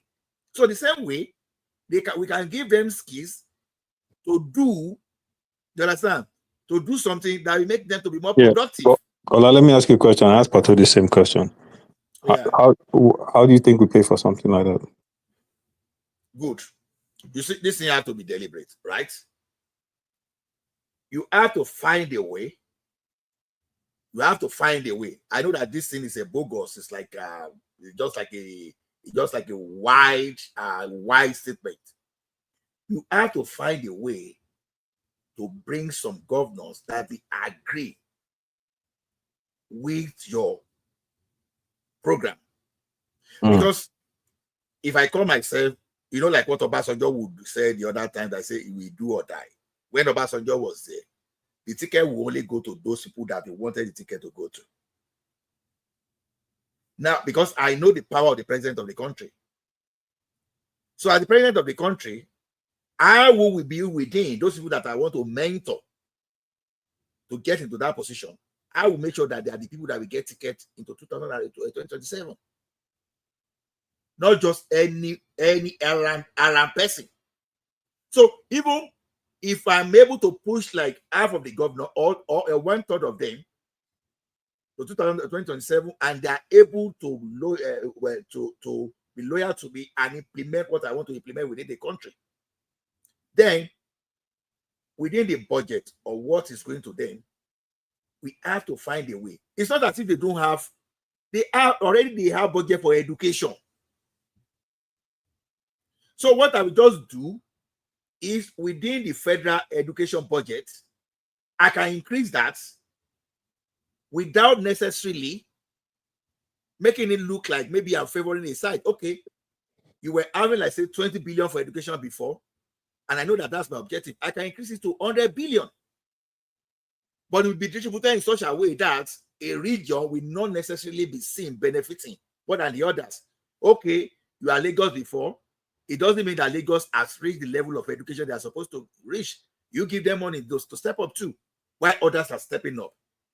The difference will be that the northern part of the country will have different focus, because you don't necessarily want them to now become Lagos overnight, because probably Lagos or the Southwest education is like a century ahead of them already. You don't just want to do that.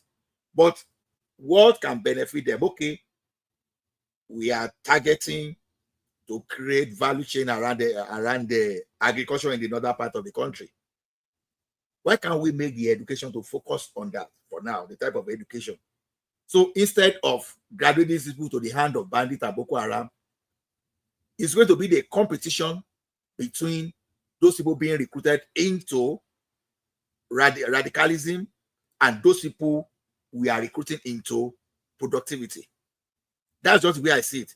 So you fund it because you want to fund them and you don't want other parts of the country to complain.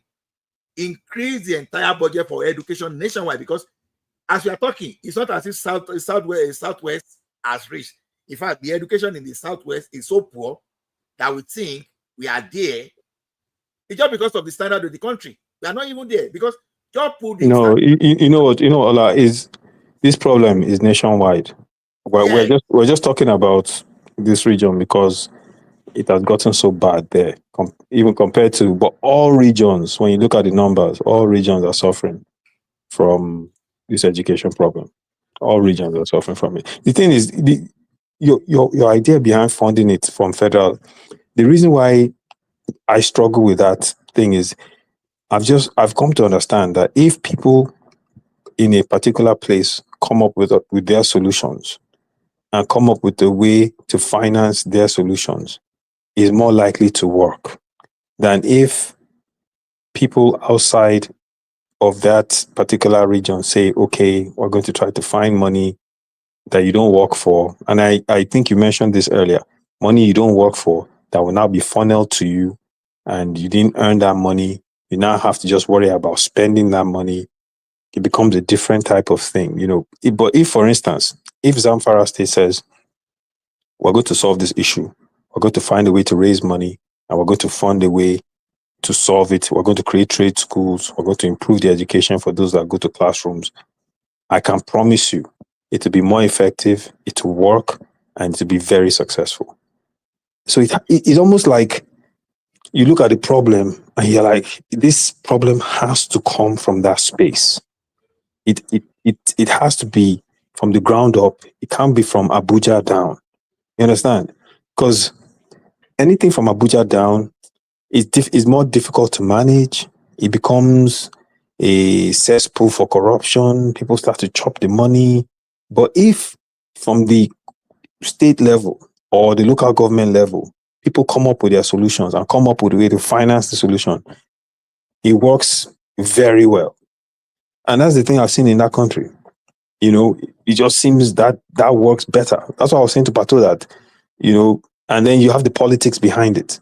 You know, why I agree with you, you know, that was why I'm saying that you have to look at the leaders that align with your objective as the president. Assuming this is the project from the presidency, you have to find leaders that align with what you wish for that place. Okay, you ask that, what are you going to do about the education and make yourself productive? And it can make a presentation based on what you want for that place.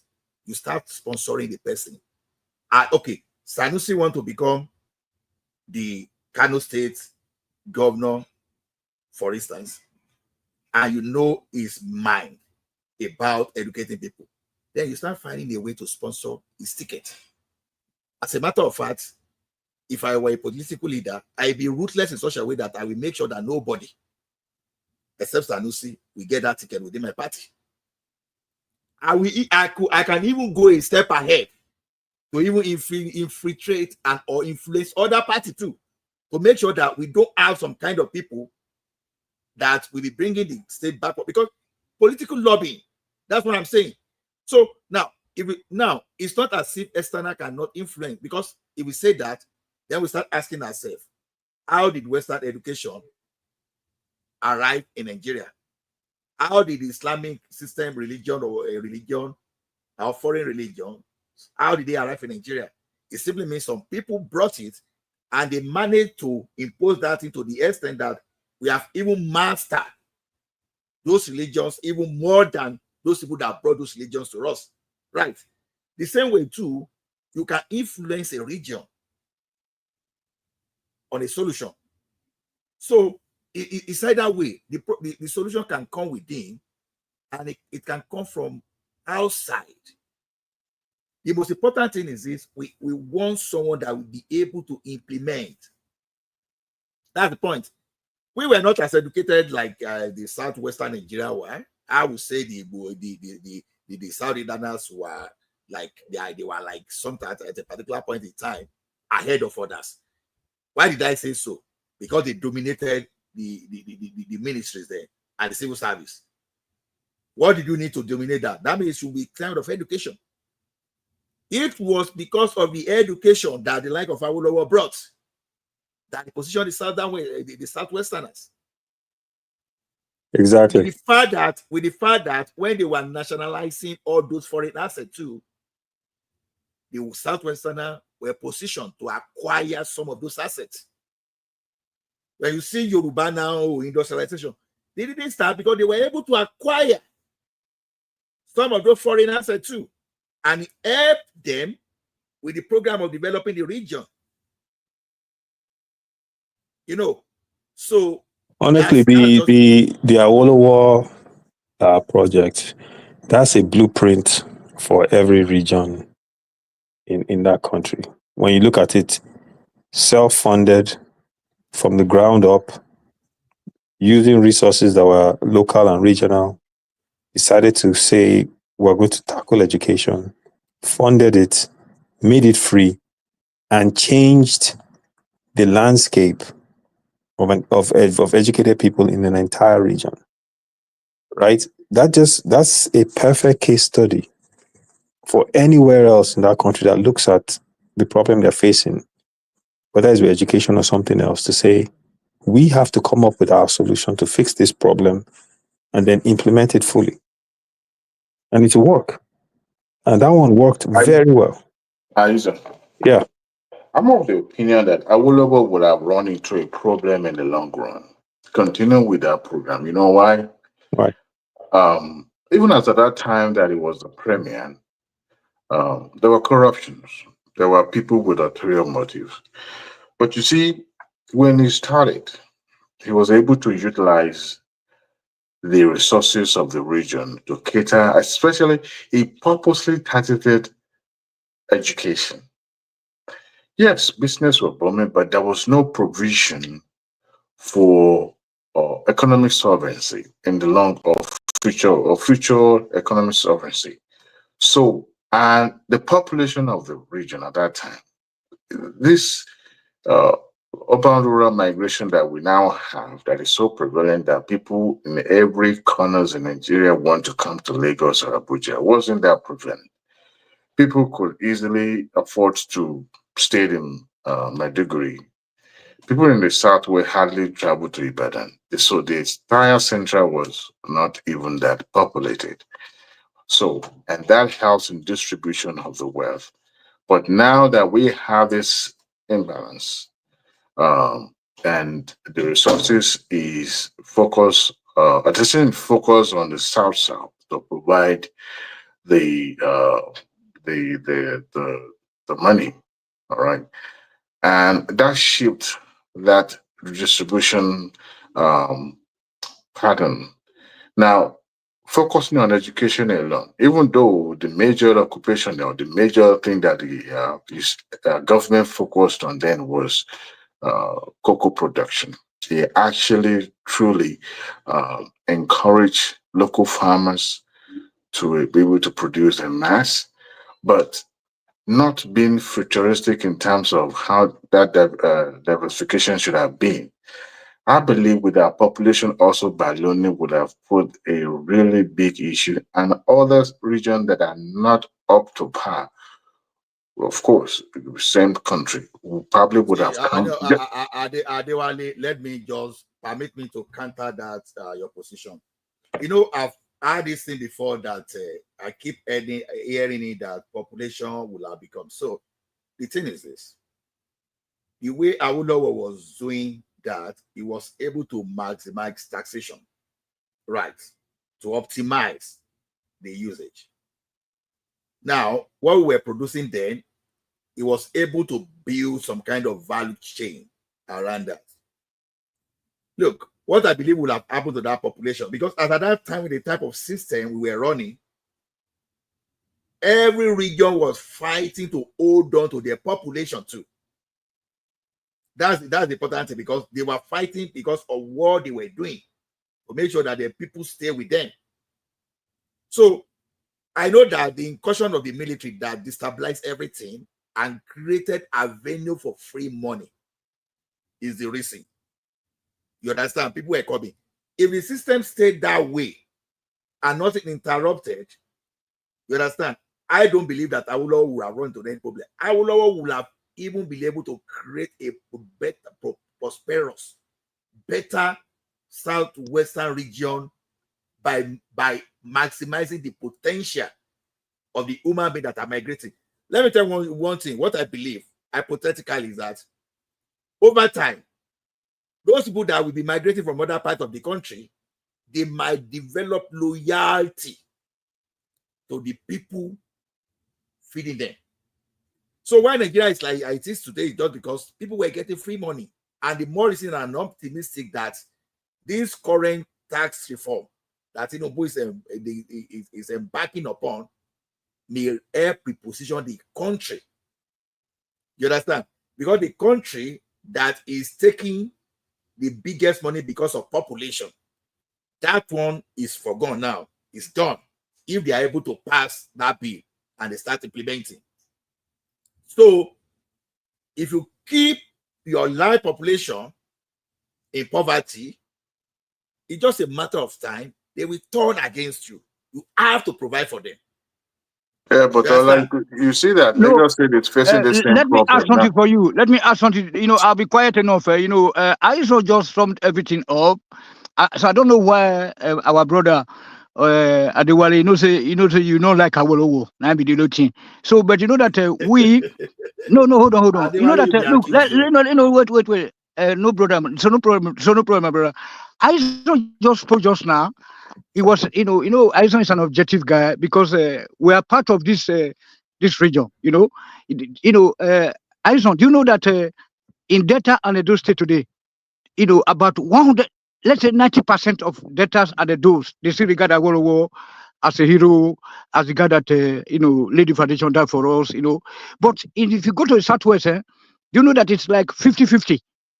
You know what I'm saying? That is why this guy just coming in to rubbish Awolowo. So I don't summed it up.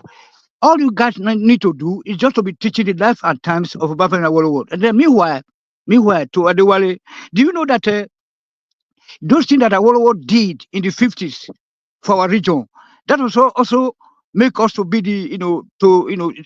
it's also benefited us during the Lobo states. I don't know if you know what is called Lobo, Lagos, Ondo, Ogun, Bende. You know what I'm saying? So we don't forget that man.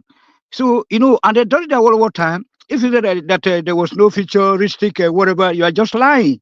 Sorry to call you a liar, Do you know that all those kind of Sapele Airport, all those AT&P, look at Aison made mention of just now how Awolowo was able to take over, how we're able to take over those, do you see all those companies like John Holt? You go to Benin, you have John Holt. You go to Ibadan, you have the other one, you have AJC, many things. So there was this, Odua investment, also many things.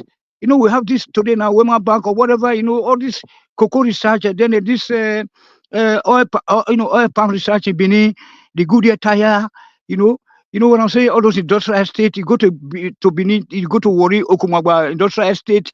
I mean, what the hell? Awolowo is our second god in Nigeria. Right on. Oh, God, Tony, I don't hate Awolowo. I'm just trying to be objective in my assessment. Look, it is, I mean, it was so apparent that Awolowo did not embrace capitalism, but more of a socialism, where the wealth of the country or the region was evenly distributed. So, and that created this, what you can call a balance in terms of economic prosperity in that region. But look, unlike today now, where we have technological advancement, which has become the bedrock of any country that really trying to place themselves on the pedestal of prosperity. Now, when he started, he embraced agricultural production and also embraced trade.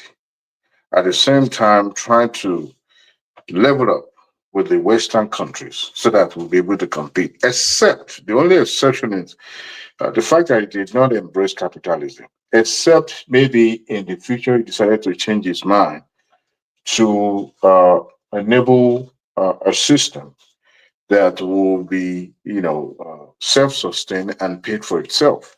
But you see, taking from this to pay for this um, probably wouldn't have endured for so long.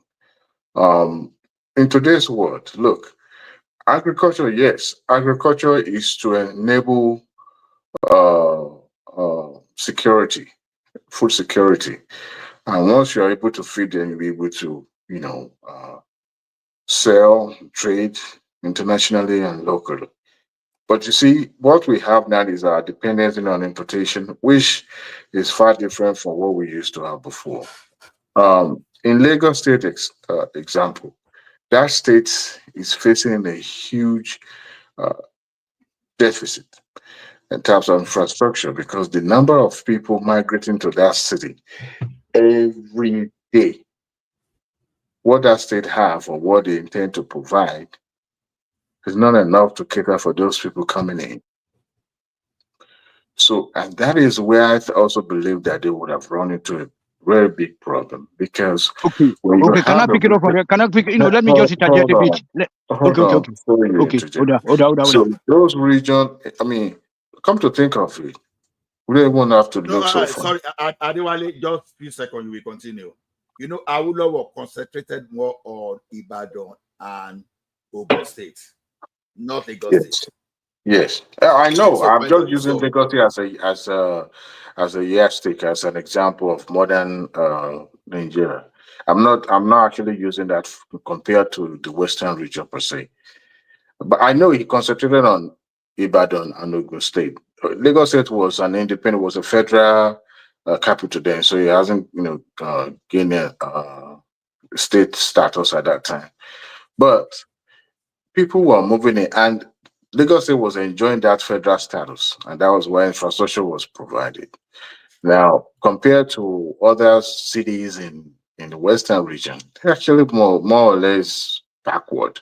There wasn't much. Even some of those cities didn't have good roads, even up to the 80s and 90s. So what I'm saying in essence is that I'm not saying the capitalism is the best economic system any country can run, but when you have a system where overly dependent on a collective sharing of wealth, whereby we contribute more or less like a communism slash socialism. It doesn't encourage everything we were discussing so far because we have to deliberately plow money back into that system so that we'll be able to have, a prosperous future. And I'm glad Tinubu what he's doing now because it seems that look, we cannot continue, even though government has a big role to play in terms of providing this enabling platform or the template. But Adewale, sorry, let me just ask you a question. Were you saying Awolowo was really into communism? No, I really. tend to disagree with that. No, Okay. not really. But it was his socialism style was so glaring that you cannot deny that. Of which, Yeah, because I see those things we call socialism as some kind of subsidy, at least to start the economy. Why did I say so? You understand? Now, when I even said he concentrated on Ogun State and Ibadan, it's not as if he was not doing other projects in other states.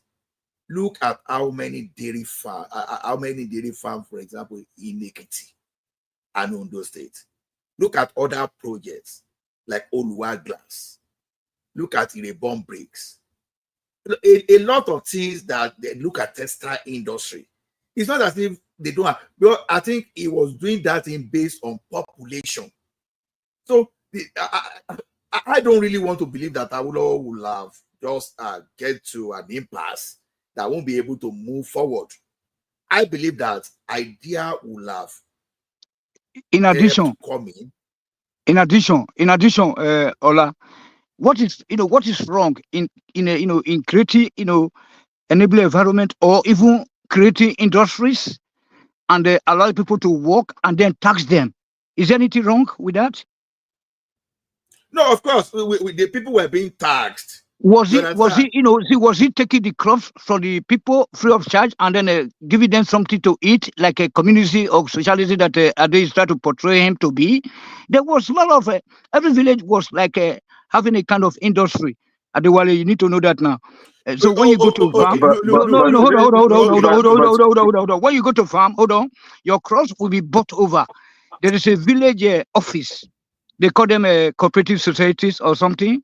So, and then I think they are still in existence today. If you go to all this, although they might not be in operation any longer, but their duties are still there. If you go to any villages in Oyo, Edo State, let me correct it, Odo, so part of Ogun State and Delta State.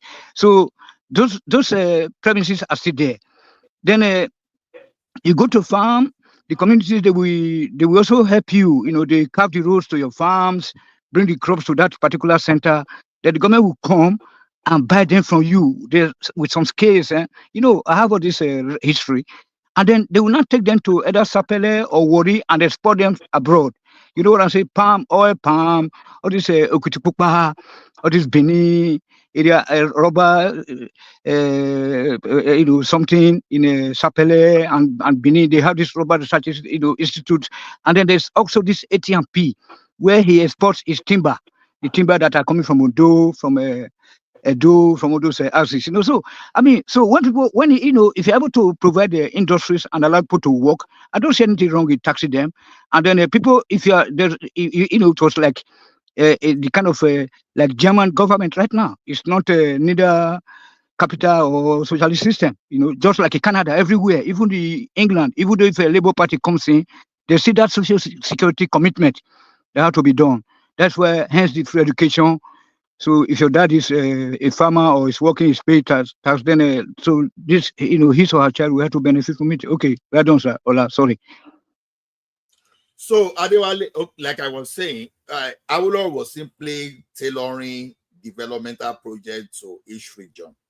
Like before Buhari struck, there's this Owena Dam. You understand that it was supposed to be for irrigation and river basin. You understand? Yes. So it was in Olobo Bini. If not because of the interruption of the military, probably the southern part of the country will not even depend on the northern part of the country for food. You understand? And our cocoa, and the power. Sorry. Yeah, there's another second dam. There's another second dam that he also built for the Western region. It's in Akoko Edo local government in Edo State. Ojirami Dam. Yeah, thank you. So a lot of projects was ongoing or that will that will have been different. So it wouldn't have mattered the more the population come, they will have found something to do. You understand? Like I keep saying, it's just a matter of time when you have population migrating largely from a particular part of the country to another. It's just a matter of time. If those people migrating are aware to do, they are likely to maintain their loyalty to those people feeding them. And that will be like a threat to other political regions.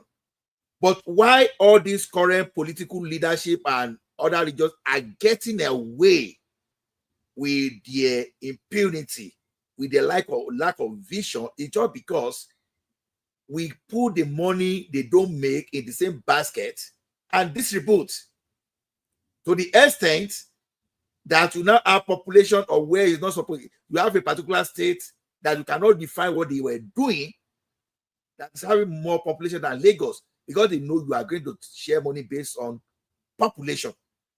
So to me, that type of that, I will, you know, I'm only responding to you based on Awolowo, that movement immigration from those areas that are not developed, if where they are going to is ahead of the game, it will not necessarily matter. Trust me. Even Canada, we are there. And then for education, sorry, Ola, for education, Ola, people move to Ola. Ibadan. Hold on. People move to Ibadan for educational purpose. When they finish that, they will send them back to their villages. You know what I'm saying? That's what it does that time, so that they can be able to take care of the schools there and the stuff like that. People move down to Ibadan. That's why you see that all this Tunianini, all this Nahur, all of them, all this Akintola, they have to go to Ibadan to school. Then they go back to their region again. You know what I'm saying, to their villages. So I mean that was the best man. It was a good man. Ola. But today now, so they'll be giving people constituency project money. Let's say they wallet now. I know. I don't want to learn. I don't want to learn. I don't want to learn. Today now they'll just give the money to the people, thieves. Then they'll consider that, okay, constituency project. How can they? How they do? What happened to the Ministry of Work, Ministry of Finance, and all those kind of stuff? So everything is just a crazy situation. Sorry, sir. Okay, in my opinion, I think that socialism breeds corruption. In a way, when we started, the region started, most of the sectors of economies were controlled by the state, right? And at that time, government have the monopoly, or should I say, firm control on every sector of the economy. Now, there's nothing wrong when you are primarily homogeneous kind of society or community, but the thing is that when you concentrate on the fact that, okay, this is what you wanted to start with, by using the state resources to cater in this way, I strongly believe that if they allow individual participations, or the region would have expanded, the region would have been more futuristic in a way.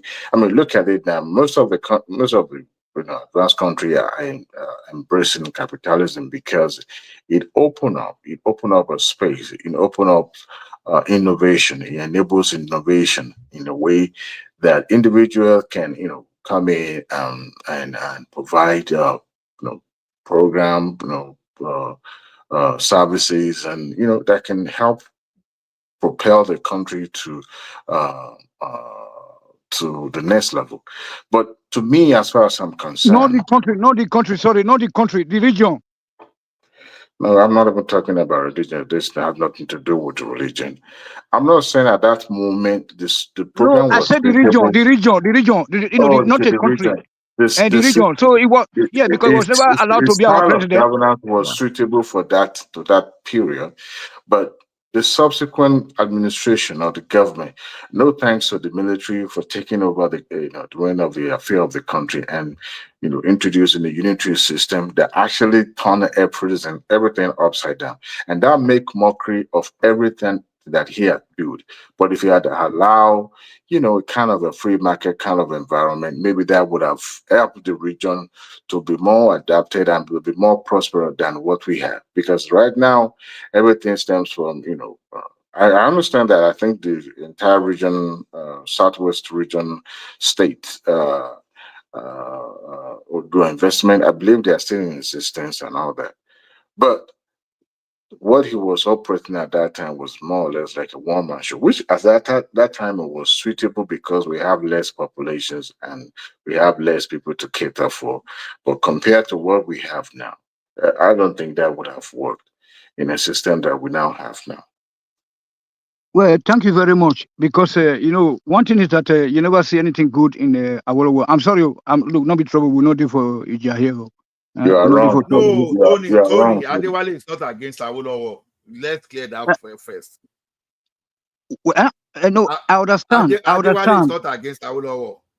No. It's a Kitola man. You know, say we get versions now. Versions. My father's neighbor. My Who father. told you? Hold on. Who told you all these things, My Tony? father's neighbor. My father's neighbor want to kill my papa because Tony, from hear me Akintola out. fashion. Hear me out. I'm an Akintola man too, as well as Awolowo. So there's nothing wrong in someone being Akintola or Awolowo. See, there were a lot of lies against Akintola.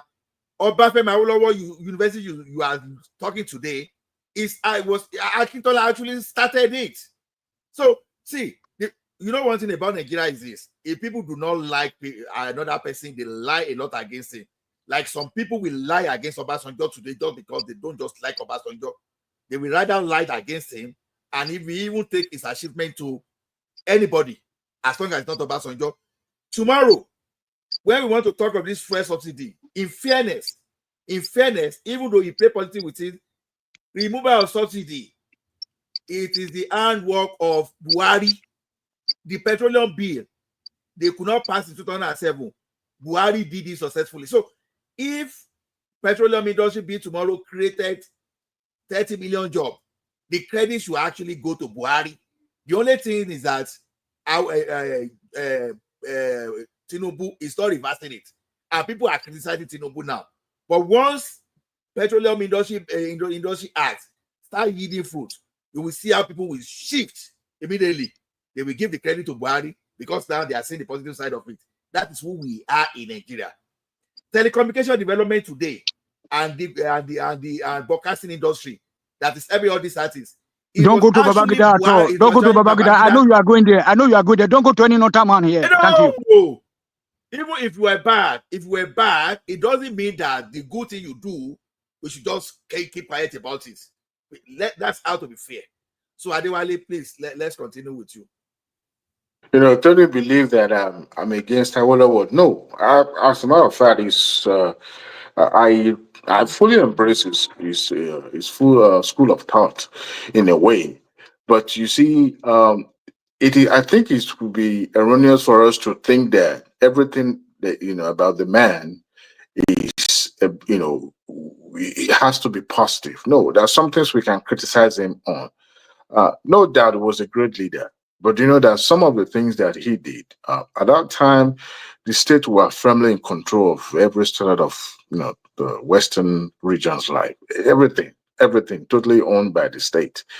Yes, we can argue that yes, we needed that to lift the region up. But if you look at it that way, he believed that what he does in the western region is all about western region, and the other region would not have any effect, or should I say adverse effect on them. But here's a younger nation that those region believes in their own capacity to thrive. I mean, thrive and blossom. But they didn't put it into a perspective that movement of people, or a time will come where a northern region will more or less depend on the western region based on the resources available in the western region.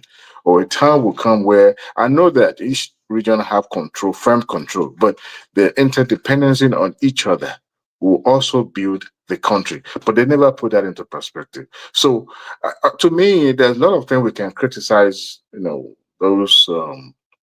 those emperor, call them emperor of those years. We can criticize them because the failure of some of their program actually led to the 1963 coup that we're now yet to find our footing, that we have to find our way out of it. because some of the, I mean, it encourages. Look, I'm jumping now. Some of the program they run that actually encourage corruption, and nobody trusted anybody. But that cannot take away the fact that the credit that is due for that man, that he actually put the Western region where we are, what it is today. But I still believe that it should have been more open, encourage individual participation instead of being in charge of everything. Maybe that would have helped the region more than every other region. I mean, that's the way. That's what I think. Even the Yeah, education we're but talking about. at the end of the day, our region is still the best in Africa. In terms of education, in terms of I mean, like what we have been discussing so far, like the children versus I mean all those kind of education. I mean, ambitious nature of our kids. Because I remember that when you are growing up in our area there, all those states that are now south states and then southwest states, that you have to go to extra school, extra class. Your mother have to pay some money for you, or if you don't have money, you can go to the nearest industrial estate to do something. Later on, you can go to, like myself, I went to Cocoa Dome, to wash plates or to make ice blocks for the restaurant there at Cocoa House, Then LA, all those kind of working there, as a student, or probably work weekend, you go to Tulia Plastic and then or Coca-Cola factory in Benin to you go Grand Cork. Dobolu, we have this Grand Cork where they make all these cups of Coca-Cola. There are so many, I mean, pretty presses, in Benin, in Djibouti. You can, I mean, so that is why we are saying that that region is, was the best. That uh, no one is perfect. I quite agree with you. He was not perfect, okay? He was not a perfect guy, but at least near perfect. So there's no need to criticize him because if you look at even our Nigeria today, without about without about well, maybe we for now even get TV station self. Look at the NTA now. Now be, you see, nothing moving. Let me address something. Look, in the comment section, I got some feedback, but here's the deal. When Awolowo introduced free education in the Western region, quite a lot of people went to school studying some, I won't call it irrelevant subjects. And that is why the likes of Ekitis that can be proud of themselves, of so many professors actually went to school to study some of those subjects that you can call irrelevant in this new world. But as at that time, let me ask. Go ahead. yeah. Go ahead and finish. I'll let you No, finish. go ahead. Ask the question. What do you think the primary purpose of an education is in terms of a tertiary education? Because, and I ask that question because of your reference towards these subjects, right? That you think may be relevant.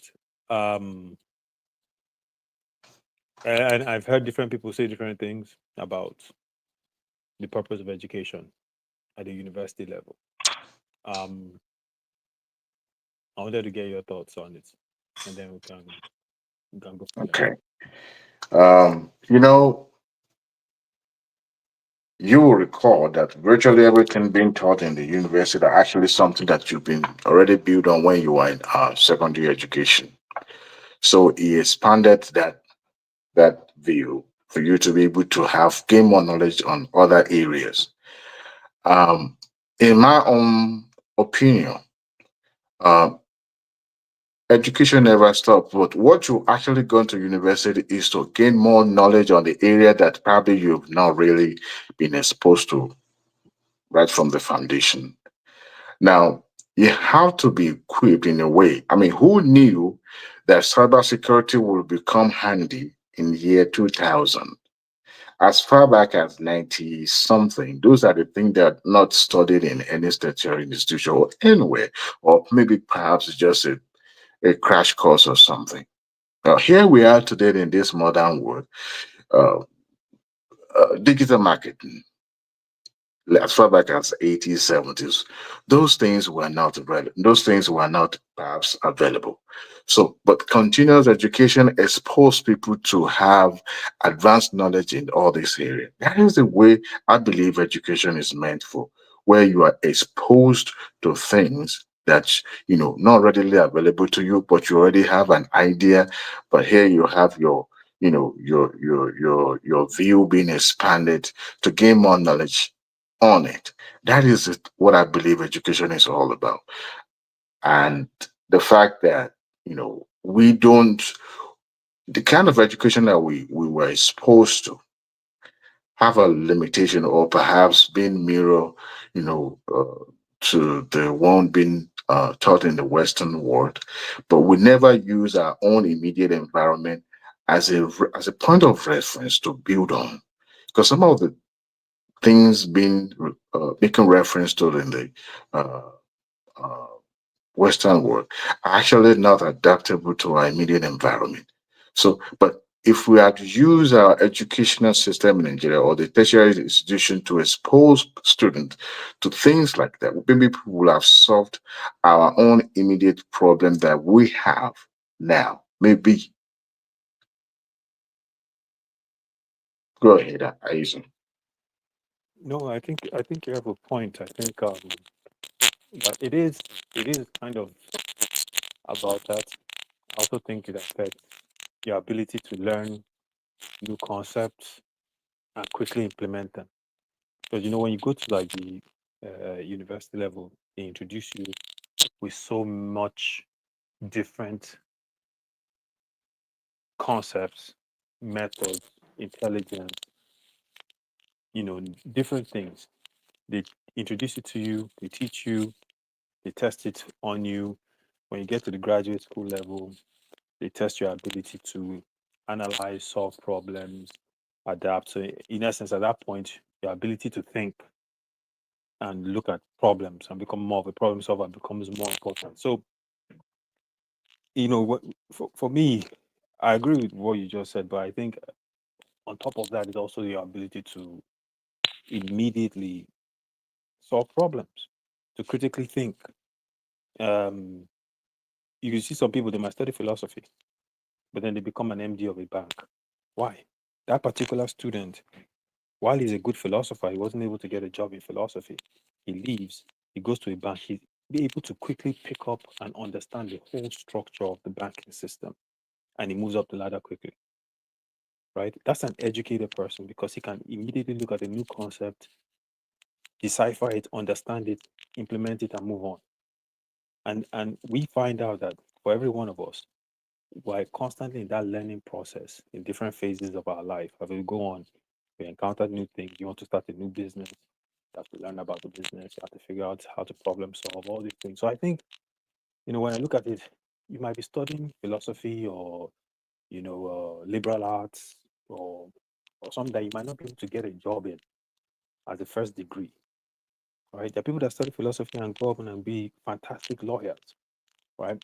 So I think it teaches us that ability to immediately take a look at a lot of information and be able to quickly decipher it. Right? Like I have my son at home. When I read with him, the biggest thing I try to help him understand is, okay, you just read this whole page. Explain this to me in 3 or 4 sentences what you just read.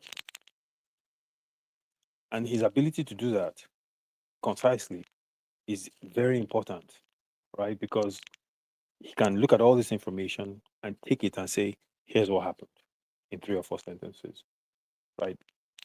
And that becomes important as it moves up through different phases of education. So a lot of times we look at it, there are people I know who know how to cram and pass exams, but they can't think. You see what I'm saying? Meanwhile, I have an uncle in Delta that never went to school. He's the best thinker I've met in my life. So yeah, isn't that's what majority of Nigerian student does. We cram, we pass, we move on. Yeah, they teach them how to pass exams. So you find an engineer, he has finished school, but guess what? Oh yeah, what's the process for practically building a bridge? He might not know because he hasn't gone through that apprenticeship process. And that's why Tony can speak to this. In Germany, they have a fantastic apprenticeship system where you go in, you get your hands dirty, you understand how it works, and you can implement. Exactly, exactly. Like in Germany here, even university students, they do work.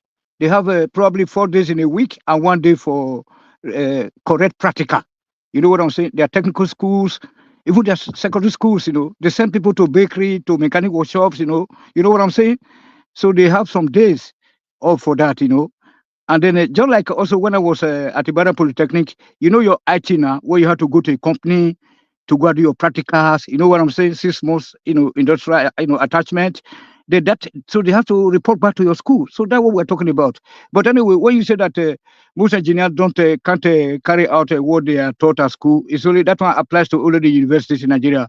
But I think that most of the polytechnics, like in Ibadan and probably Kaduna and then Auchi, I don't know how they are right now, but I know that the Polytechnic Ibadan, the spanner, the spanner and the hammer motor is ever ready to practice, to practice what they are taught at school. Thank you, Aizon. No, Tony, thank you. And I Adewale, think about this. And this is what robs me the worst about Nigeria. We're decision makers, right? We have $100 billion to spend on road infrastructure. What do? We take our $100 billion and we give it to Oyinbo people or Indian people or Arabs. Why? If the situation was reversed, Adewale, they will never give us their money.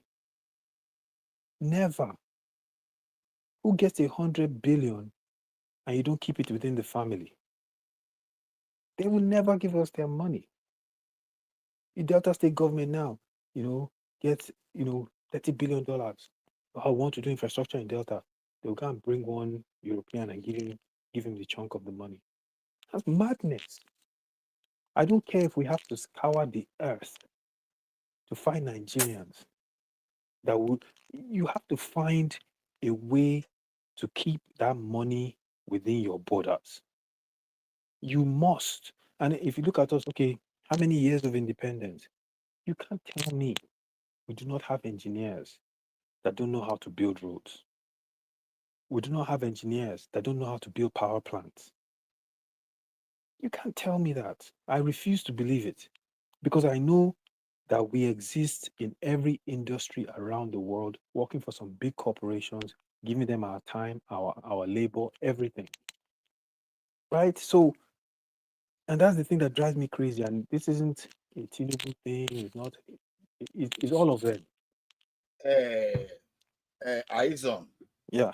there is nothing even wrong in having foreign engineers in foreign company. But there's a way you can localize foreign companies. Yeah, that's what I'm saying. Understand? Ola, is the company Nigerian? But not hold on. Not I would eyes on 100% because back then the students, the graduates of Oyo Technical College and then Onewa Technical College, they even go to Polytechnic to be our instructors to some universities too to teach you how to use your tools. Tony, don't let us change the topic. Let me answer. No. We are not changing. Because I said that there's nothing wrong in letting foreigners to come and build our bridges. Hold on. No. We have enough qualified people in Nigeria to run. Practice make perfect. They have to tell the people, the engineers, not contract, employ them by the various ministry of work. Let them start to do the road. Tony, I hear you. The question is this: road construction, we have categories of road. Now, Dangote today is into construction. It's an indigenous company. You understand? We have many indigenous local construction company. It's not as if we do not have. There is a big difference between giving Ola the project of construction when you cannot even make reference to those projects he has done. Because when you want to do that, you have to look at safety, a lot of things. But I still want to tell you that if you go to our universities today, our institutions, those structured there, some, if not all, at least in my school, I'm sure of that, those buildings there were constructed by the professionals in the schools. The school, okay, the people in the civil department, they design the structure, everything, and they use local people within the school and the community to build to the specification they wanted to build. So it's not as if the local people are not getting job at all, but we can always improve. I agree. But I just want to say this thing that it's not entirely bad if you still have foreign construction company, but you should follow what Obasanjo was trying to do that time. Ola, let me say this to you, and you are abroad. We are all abroad. Yeah, Ola. I have seen what these Oyinbo people do. Ola, they will not have a budget of 100 billion and give it to an African company. Like, yeah, Thank you very much. It will never happen. Arabs will never do it. Let Dangote go and bid for an Arab contract. See if he gets it. Come on now. Okay, that Arab you mentioned. Even for us. No, I thought that Arab you mentioned now. Wait. Ola, even for us, to get a place in their company. I have worked in corporate America. I know what I went through. And even You when will I'm be inside, you will be trained afresh. They will start you will start afresh. They wouldn't recognize the certificate. Even when I'm inside, I am outperforming my Oyinbo counterparts. But to get a promotion, 4 years go past. I know. I don't do this place. I know what I have seen. Don't stress yourself. Don't stress yourself because and that's why for me. Don't stress yourself. Do you know that University of Benin? Hold on, Aizon. Do you know that University of Benin was established for us to produce petroleum engineers? You remember? You might be having some member of a family who graduated there, but wait, they don't get a job in Nigeria. They have to go to England and then be given a full respect. They have to go to America. So we got this African problem. This complex. This inferiority complex. It's very bad.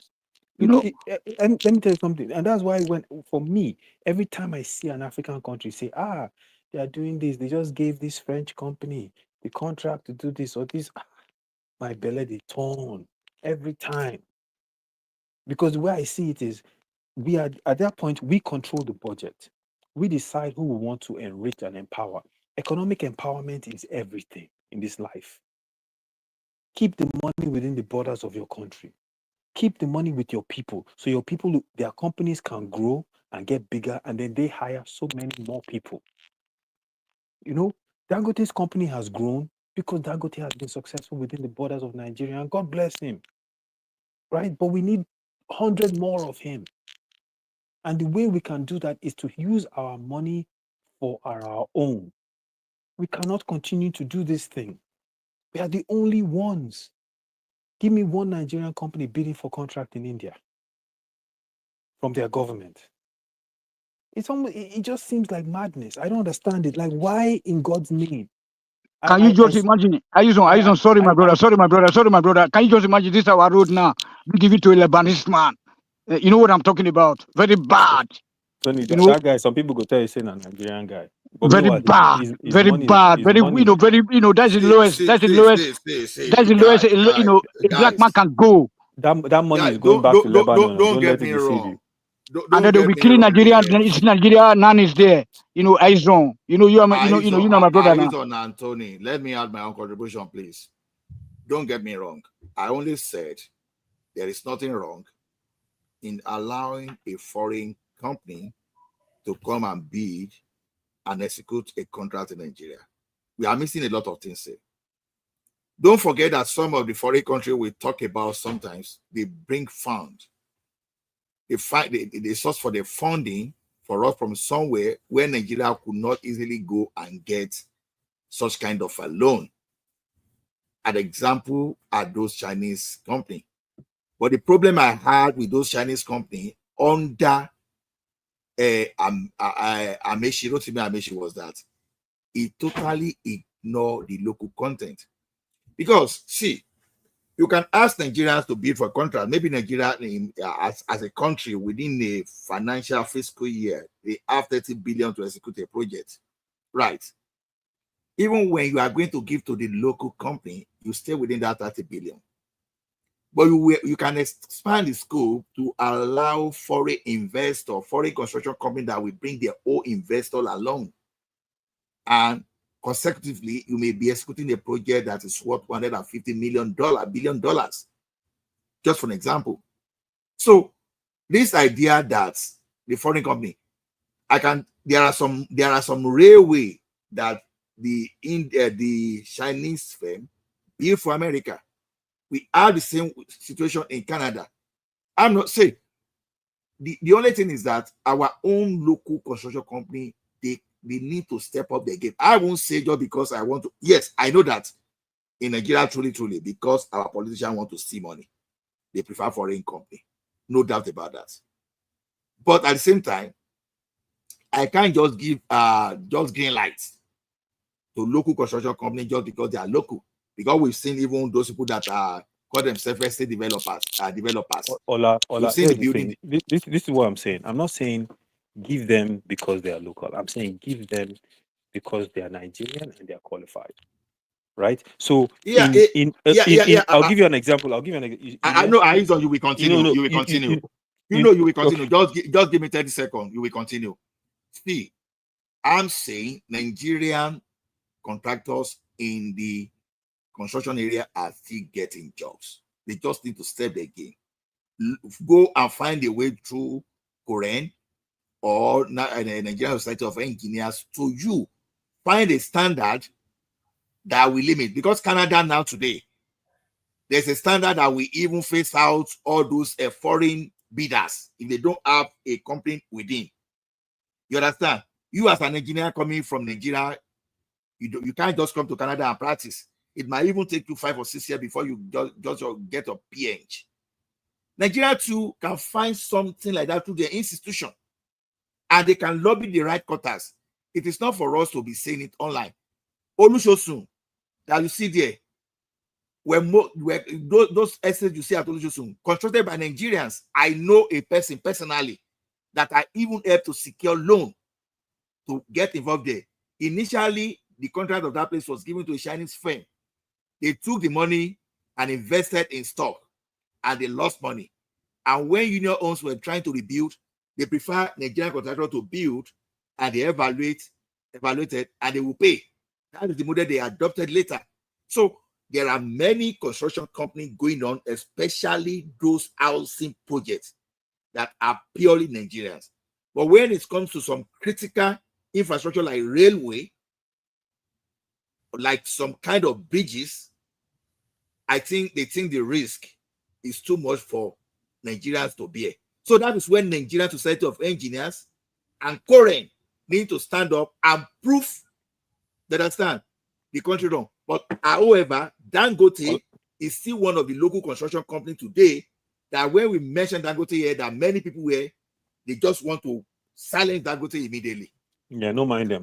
Listen, Ola, here's the thing, right?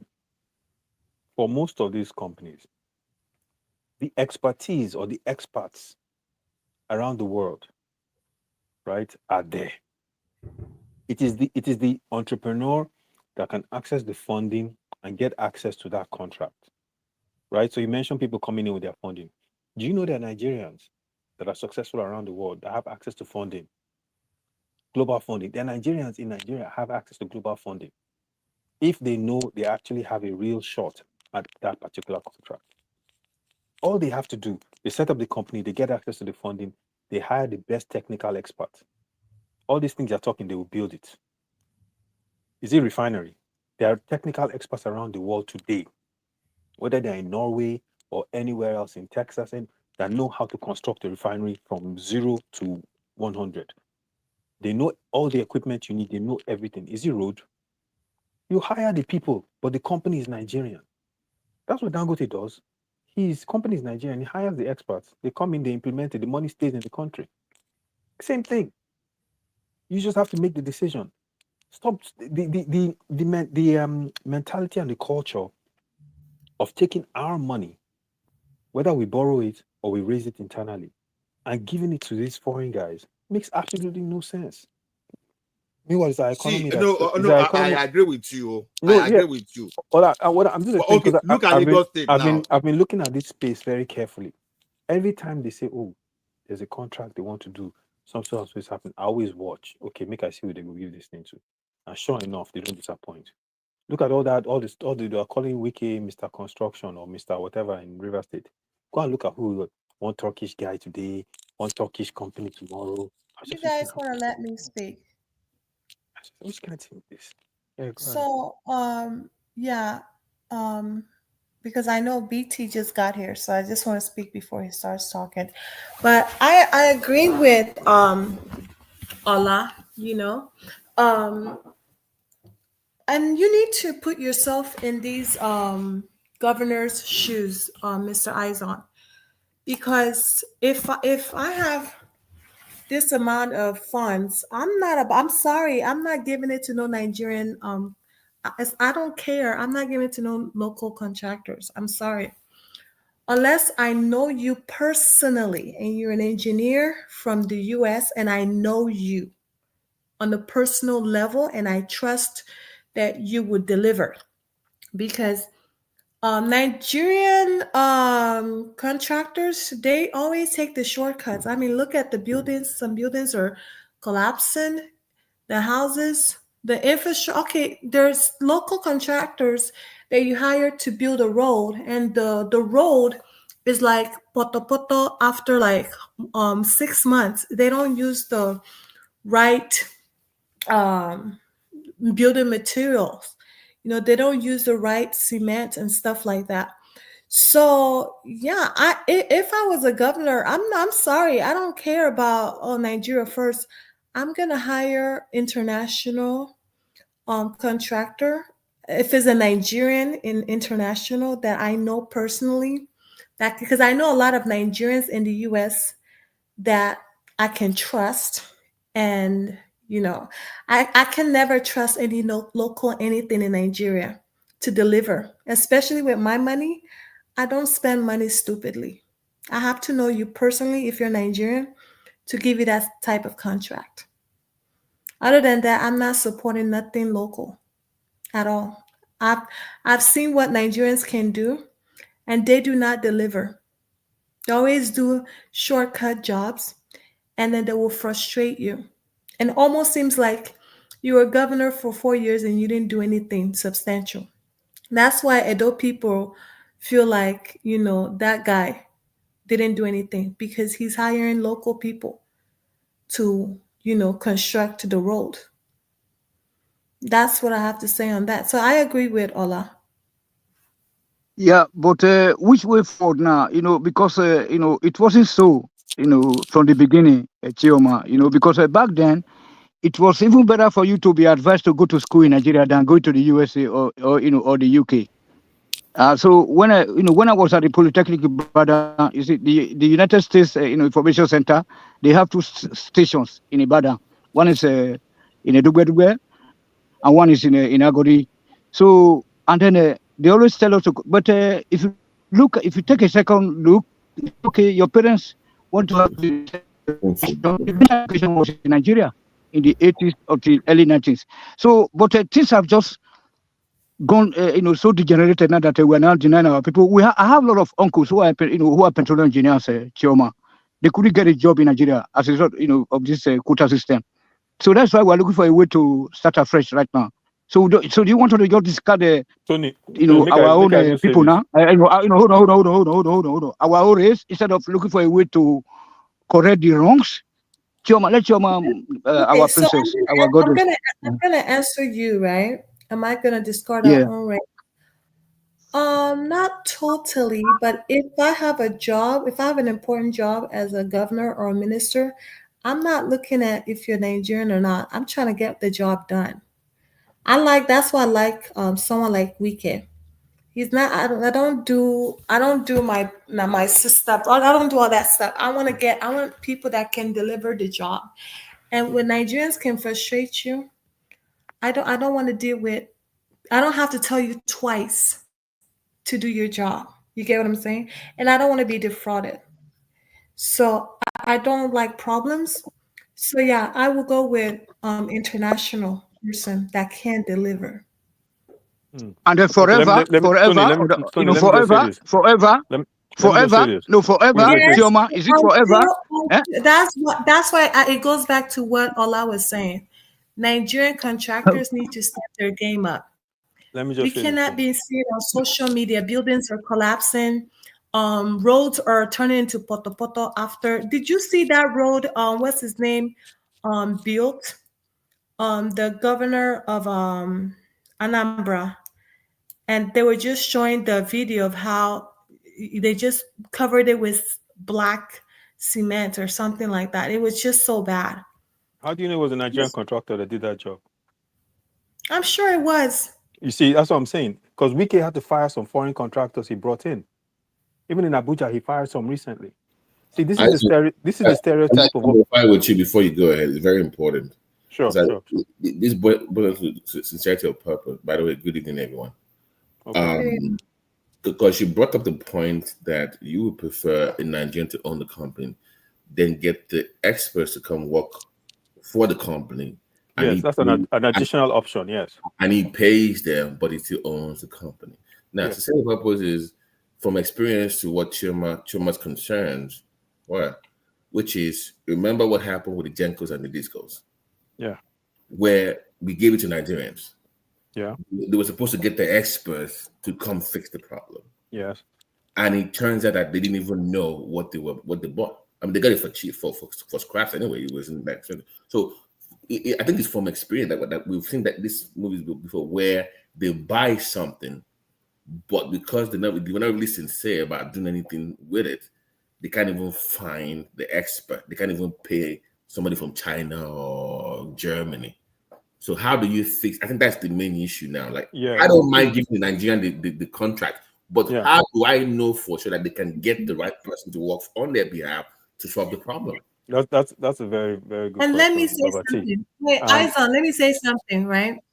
Let me say something. And you have to see it even in sports, like with the sports association in the USA, right?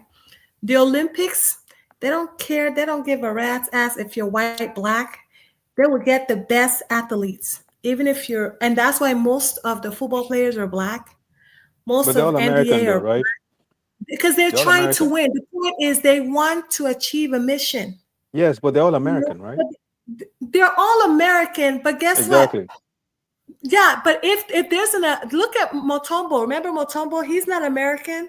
He got an American passport. Olajuwon got an American passport. They're American. Yeah, that's the point. Passport, but the point is, even if you're the best, they will file for you. They want the best. They're not gonna be looking for a white person that can do it. If you're a good athlete, if you're athletic and you're very good at what you're doing, basketball player, football player, you're in the NBA. They're going to draft you. They're not looking if you're white. They're trying to achieve a mission. They want to win. So if you become a governor, Izon, I suggest you follow suit. Look for the best of the best. Stop looking at my brother. Stop trying to be your brother's keeper. I know what you have good intention, but your aim is to deliver. You don't have to be telling us stories of why the government funds that were given to you as a governor, you misused it because you want to please your people. Don't do that. Okay, so first of all, you're taking what I've said out of context. I get your point, but what I asked you, how do you feel that problem? Let me answer your question. I mean, like, do we ensure that if I give a Nigerian that contract, there has to be some guarantees? Yeah. So, or do you have to have? Okay, go ahead. Just to. But to your point, right? This thing is not a blind shootout, right? You don't just close your eyes, point the pistol, and shoot. Nah, like if you're sitting on 100 billion, right, to give up for a contract, your vetting process has to be buttoned up. You just can't say, oh, I'm just randomly. No. Your vetting process has to be fully buttoned up. But my criteria, right? My criteria first is a Nigerian owned company. My criteria first has to be by default. Because let me explain why. Let me explain why. No. I haven't finished answering the question. Let me explain why this is very important. Right? Economic sustainability is everything. You cannot be sitting on $100 billion budget and you give it to a foreign country. That it defeats the whole purpose of trying to develop your economic space. If you're sitting on 100 billion, and I'm using that number randomly, right? And you say, I am not going to scour this planet for a Nigerian-owned company that can implement this job. Even if the Nigerian company comes in and they have a dossier of highly technical people, whether one person is Chinese, that's a technical person, one is Norwegian, one is Danish, they all work for this Nigerian company. That money stays within the borders of my country. That is everything. That is the beginning and the end. Because that company grows, that company hires more people, that company develops my economic space, and they can bid for more jobs in the future. I take that money, I give it to a French company, or I give it to a Chinese company, I give it to a German company. That money goes back to Germany, France, or China. I just help their economy with my 100 billion. So as far as I'm concerned, I look at it from the domino effect of spending that 100 billion. And if I give that money to anyone else or someone that owns a company within the borders of my nation, even if it just happens to be Dangote as the one, I will give it to Dangote than give any foreigner. Okay. Because if the tables were turned, you will never get that money. Okay. Can we do it like, look, here's the perfect example scenario here. Let's use power, because I believe they're going to record the loans from all these Gencos and Discos, right? Because they've been failures. So if you are the president and you had the power to do what you're saying, what would be your criteria for a Nigerian-owned company to win the bid to run the transmission or the Gencos or the Discos? Let's use power as an example, so we can understand your. I get what you're saying, but I think that would be the best example to use. So, what would be your own criteria for, let's say, for power, for example, if you had the power to just revive that sector? Okay. Obviously, you can't just speak in specifics about something like that. Right. So, in general terms, yeah. So one of the first things you would do is say, identify a company. Company has to be Nigerian based. So eyes on just 2 seconds. Baba T, I know the story of that power BP very well. So when Aizon finishes, I will tell you why people are accusing Obasanjo today. I know enough about that sector. Okay. Baba T, you know when you apply for a high place job, whether it's a director or VP position within a company, you see the qualifications, responsibilities, and everything else that they put associated with that job. Right? If you don't meet the minimum threshold, right, there's no point even applying. Right? The same thing will apply here. A company that has handled a certain portfolio of a specific amount before in the past, right? Company has to be Nigerian based with indigenous Nigerians that actually own the company. And indigenous is the key word. So that way it's not an Indian who has gotten Nigerian citizenship or a Lebanese.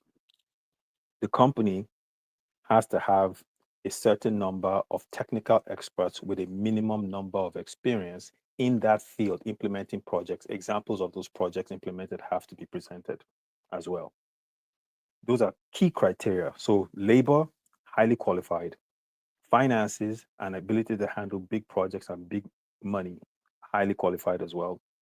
And the company has to show it is indigenously Nigerian. And if you don't have any local, and if you don't have anyone that has handled that kind of project locally, then what do you do then? Locally or in diaspora? Like you said, you're very specific about being. Yeah. Nigerian. So indigenous Nigerian could be. No, wait. Let's say transmission now. There's no Nigerian that has ever done transmission at that level. And No, Baba, see, come on now. You I'm, think that? I'm asking. Okay. So when I say indigenous or diaspora, I mean even Nigerians Oh, abroad. diaspora is okay. Get you. Yeah. Even Nigerians abroad, right? Oh, so you open up that diaspora. Oh, 100%, bro. Okay. 100%. So As they will wait. They will be the ones to even bring the money for yourself. exactly. I get As a matter of fact, okay, I'll give you an example. I always talk about how Obasanjo came to United States, talking about how over 5,000 Nigerian medical doctors that were trained in Nigeria are working at the highest level hospitals in the United States.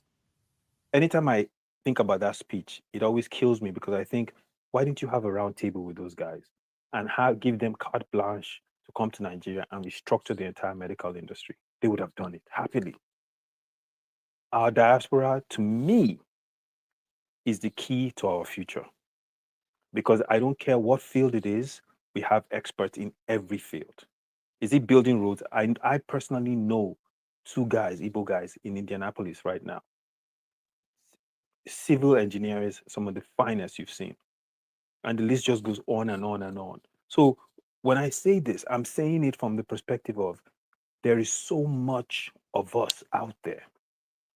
We're not tapping into it. The human resources we have as Nigerians. I mean, a Nigerian was just made the head of the Canadian medical Let whatever me recently. respond. Let me respond to that area of There are that several transmission. Nigerians in space industry, NASA. I'm just saying this because I think we shit on ourselves a little too much, right? We take a look at the wait, Ola, let me land the plane. We take a look at the worst of the bunch, and we use those worst of the bunch to say we're not doing X, Y, and Z with ourselves because those worst of the bunch did A, B, and C, which meanwhile we're neglecting that we have a whole population of highly qualified, highly competent, highly successful people that can do majority of the jobs we turn around and give foreigners. And I think it drives me mad because we are literally taking our money and donating it to a foreign country. It defeats the whole purpose of building an economy. Well, I'll go ahead.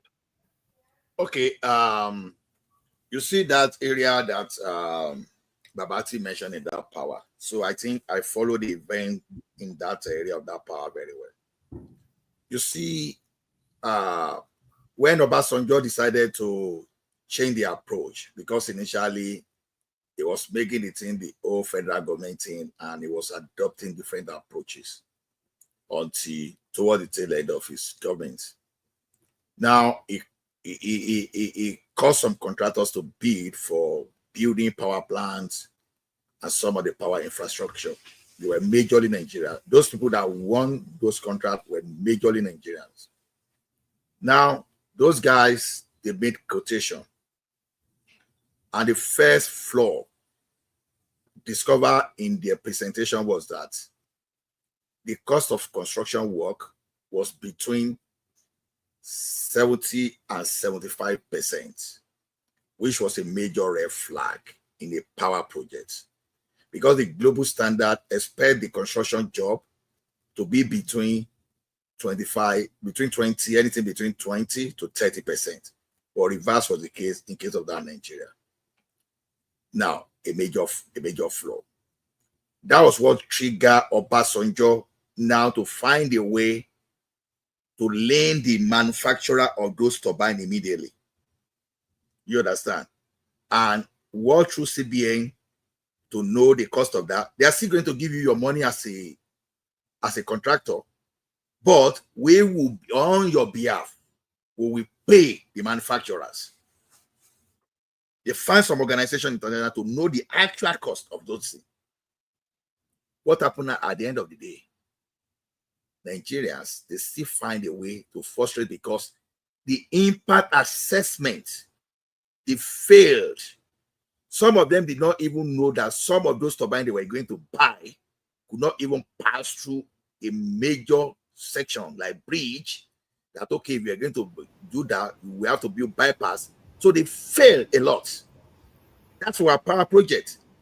So that was what led to all those stories of 15 billion spent. It was misinformation, but that was what the project was supposed to cost over time, not the amount disbursed. So the incompetence was even shown even from the quotation, from the requirement, initial requirement, starting to start with the requirement, and that was why that's still the reason we were where we were even under Jonathan. So, and we still have some local contractors that so people from overseas that we are talking about too. We have to be very careful. I may be an engineer with a major construction company. Does that give me the experience of being at the top management or managing a project completely? A road project, a bridge project, infrastructure, a rail project from the beginning to the end. It doesn't matter. You understand? I'm not against the idea of foreign, and I'm not against the idea of the local. As far as those people are responsible enough to source for the right professionals to do this job. Baba T can even be a local contractor.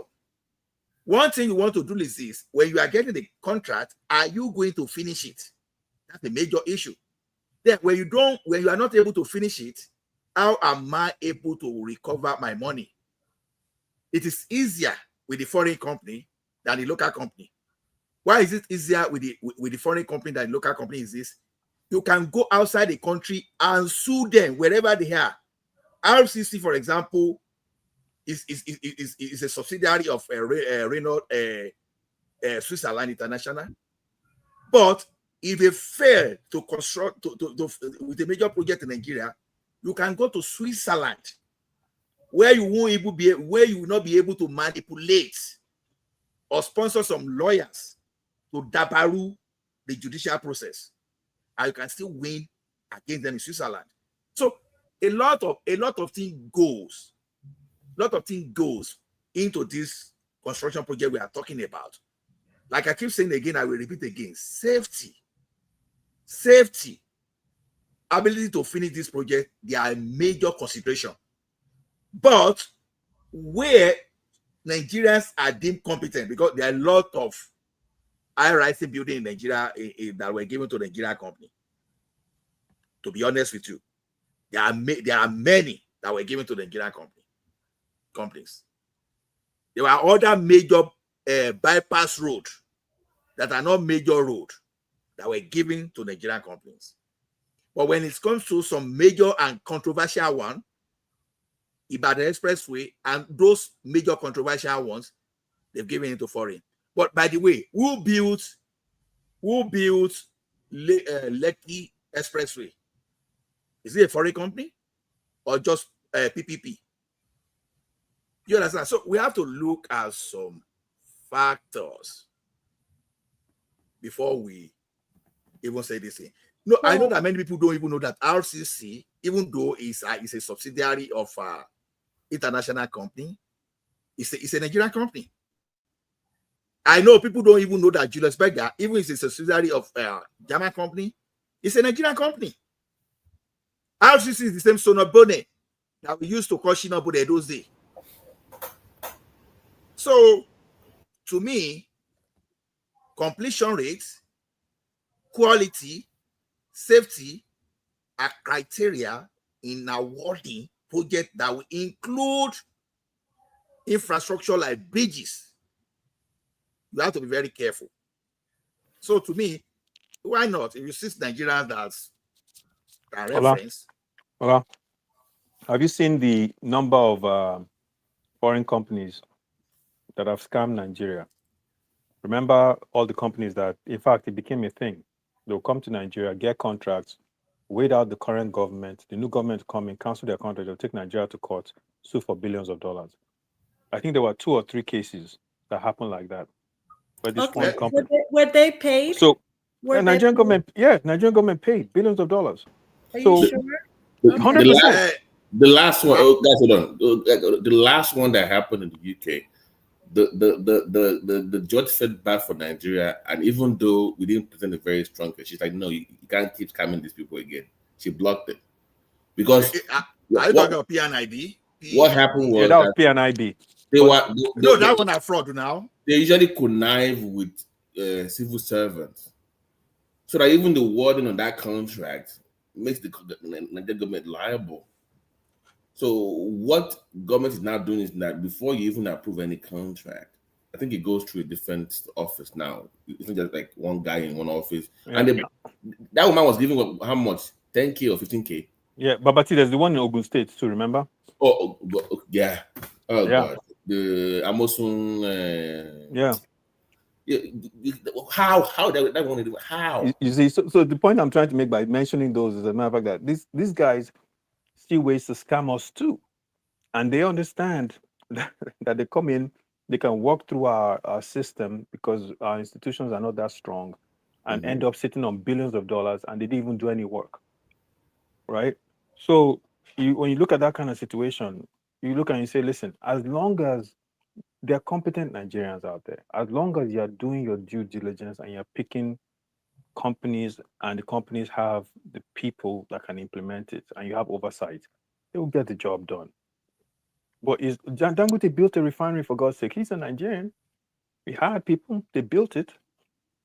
So if you give people carte blanche and they understand what the parameters are and the consequences are, they will do the job. But if we continue down this road of always thinking that we always have to. So Dangote hired local contractors to build the refinery? It's a mix. It's a mix. Okay, I'm sure the hard ones is foreign. You know. I don't know. I don't know, Choma. No, I think. Sorry to. Look at this one. Dangote hired Indian companies that have had combined experience of over 100 years. Exactly. I think what he did. That's the point Aizen is making, that let's go use that Dangote model where we own the business, but we just hire foreigners to work for us, but it's still our company. That way, the money doesn't go to India 100%. It still stays in Nigeria for the most part. I think what he did, he used the strength of. But they said it's mixed. Yeah, it's mixed. He used the strength of his country in terms of building a small port for himself in his refinery. He used the Chinese, but the main contractors in fabricating all the things together are Indians and Pakistanis and Bangladesh. And he also trained a lot of Nigerian young engineers to back them up. I think he did a wonderful job. The most important thing is that when you deal with a private company, it's different from when you deal with government. A private company will not hesitate to fire you or if you do not meet up to their standard. But in government, as Nigeria, is still this party or tribe or something. There's a lot of things that is killing that. But Remy, Dangote's refinery benefits which country the most? Of course, Nigeria at the end there of the you day. go. That is the central point of my argument. I understand what you have been saying. Yeah. All these foreign contractors. Majority of the money still go to foreign contractors for Dangote's refinery. No. What he did was wonderful. He built a lot of building for them to stay in Nigeria, and there's some percentage of their money they can repatriate, not all like before. Okay, they monitor them. These are expatriates, and not all of them are expatriates. Some of them are just like technical officers that come along with the main contractor from India. But T and Remy, let me even explain something to you. Have you ever looked at the U.S. Department of State?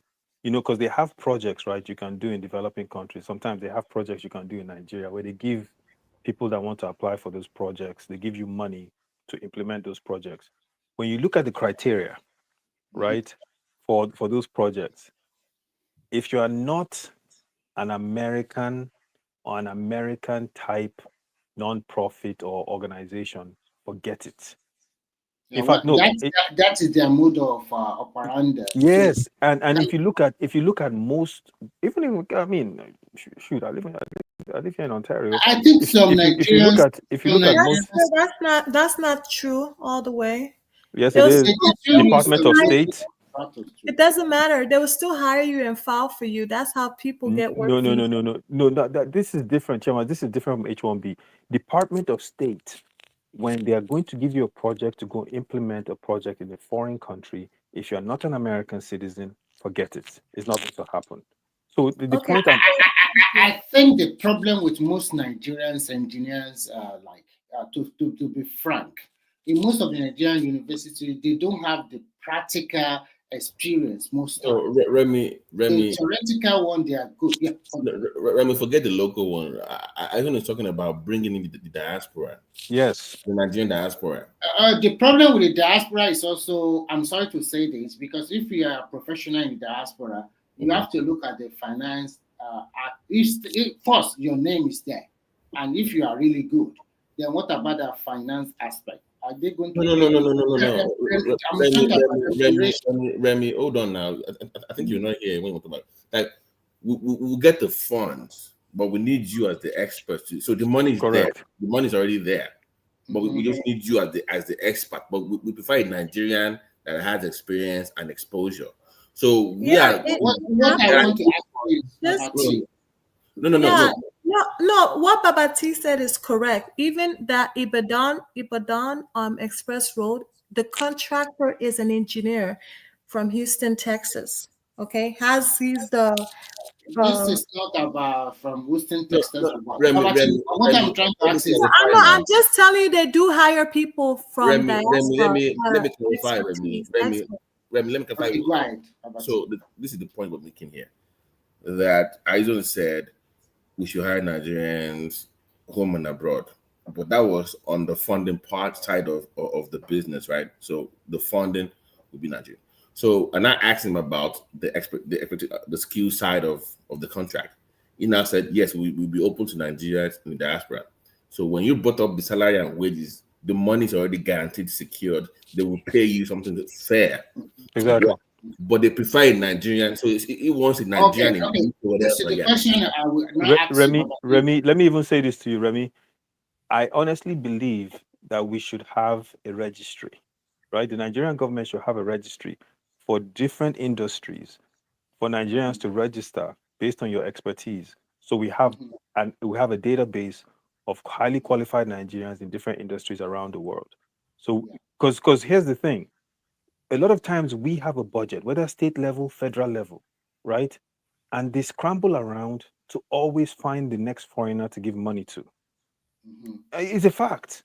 You are right. Scramble, yeah. What I want to say let me use the football analogy for you guys. Wait. Outside of, and I'm a Super Eagle guy. I think Baba T is a Super Eagles guy too.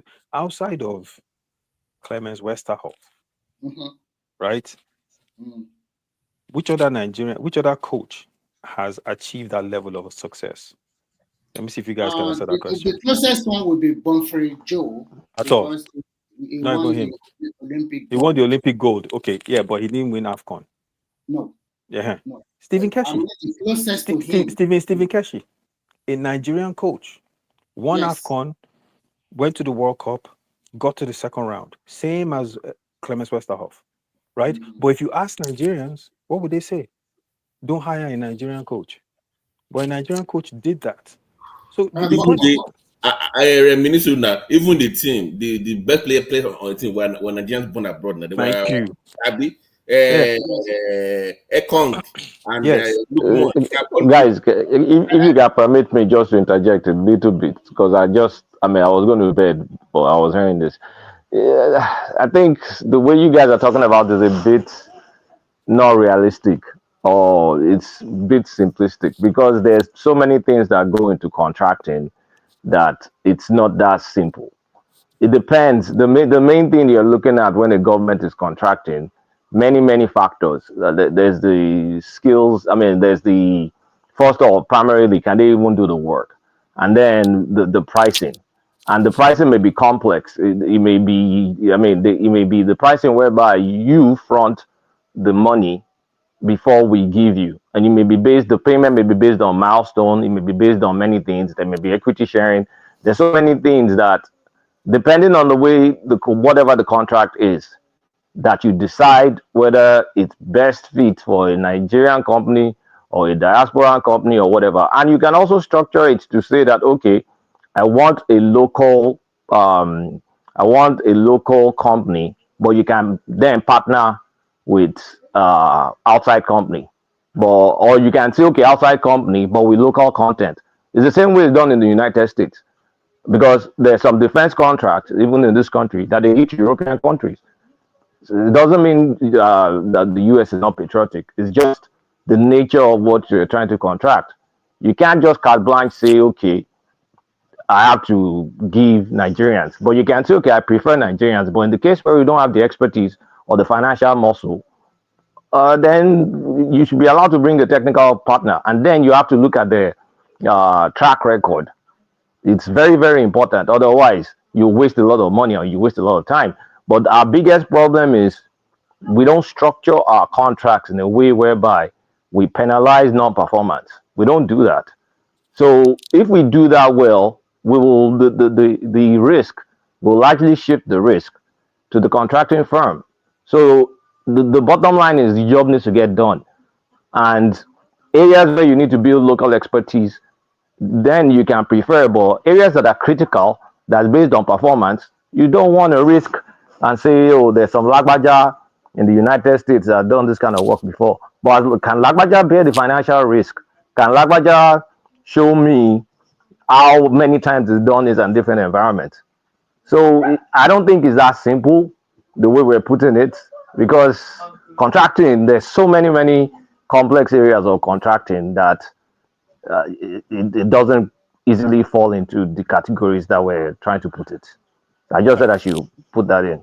No, it's a valid point, Yeah, Kulata. You're going into wait, I'm Thank coming you to very Tony. much. Wait, Tony. You're going into details of the specifics behind the process of a contract. But at the end of the day, if you understand, and by the way, even if it's a complicated contract, you can successfully tell me the Nigerians aren't out there that can get it done or have access to the financing, depending on the structure of the contract, right? Yes, the qualification and the due diligence has to be done, but they exist. And for too long, the culture has been, and this is my issue, that by default, they try to immediately find some Chinese company. Hell, they say it on the news. Try to find some Chinese company or some foreign company and they just give the contract out. Because that's the easy thing to do. By the end of the day, you're spending money that should be kept within the borders of your country. And it's not like Let me we're add this one. an economy Add this that's one to But Kulata. Let did me you, add this one. did you get the Let job me add this done? one, Choma. yes, there are Nigerian companies that can Choma, get the please. job done. Unless you don't No, believe they hold on. exist. No, must we contract? Must we be using contractors? Kulata, thank you very much, sir, for the job you did for yesterday. By defending our tradition, African tradition, and then you dealt with that woman and the other guy. Thank you. So, meanwhile, must we be contracting? Must we be contracting our road construction or any other construction out to people? To why can't the government, if there's a government, why can't they solicit for Nigerians abroad to come and apply for positions of chief engineers, building engineers, etc., at home? Then, let the ministries employ them, and then we are using the products from our universities and polytechnic and technical college. We have a very good technical college in Oyo and Uromi. So why can't we? Must we be using contractors?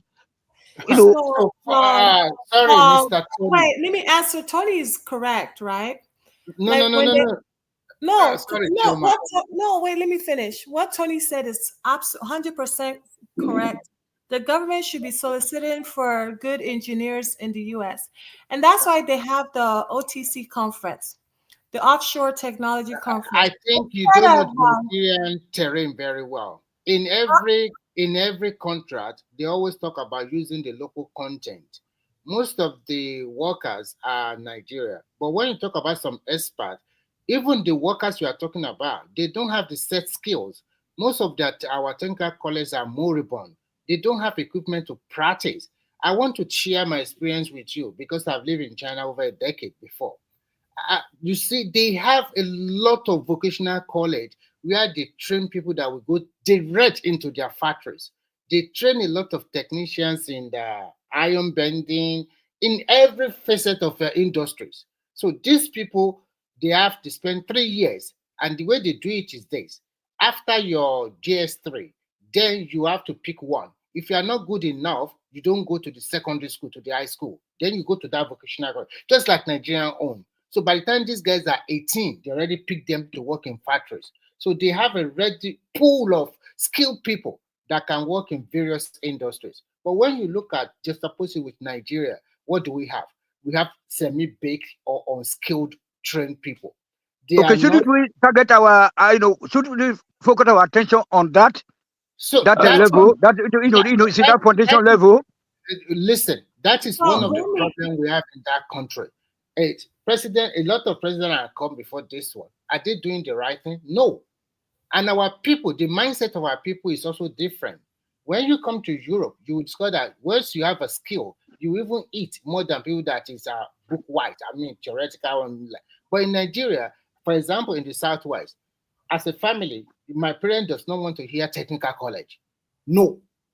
Everything is push you to university. Everybody must go to university. Actually, if I must say, that's actually not true.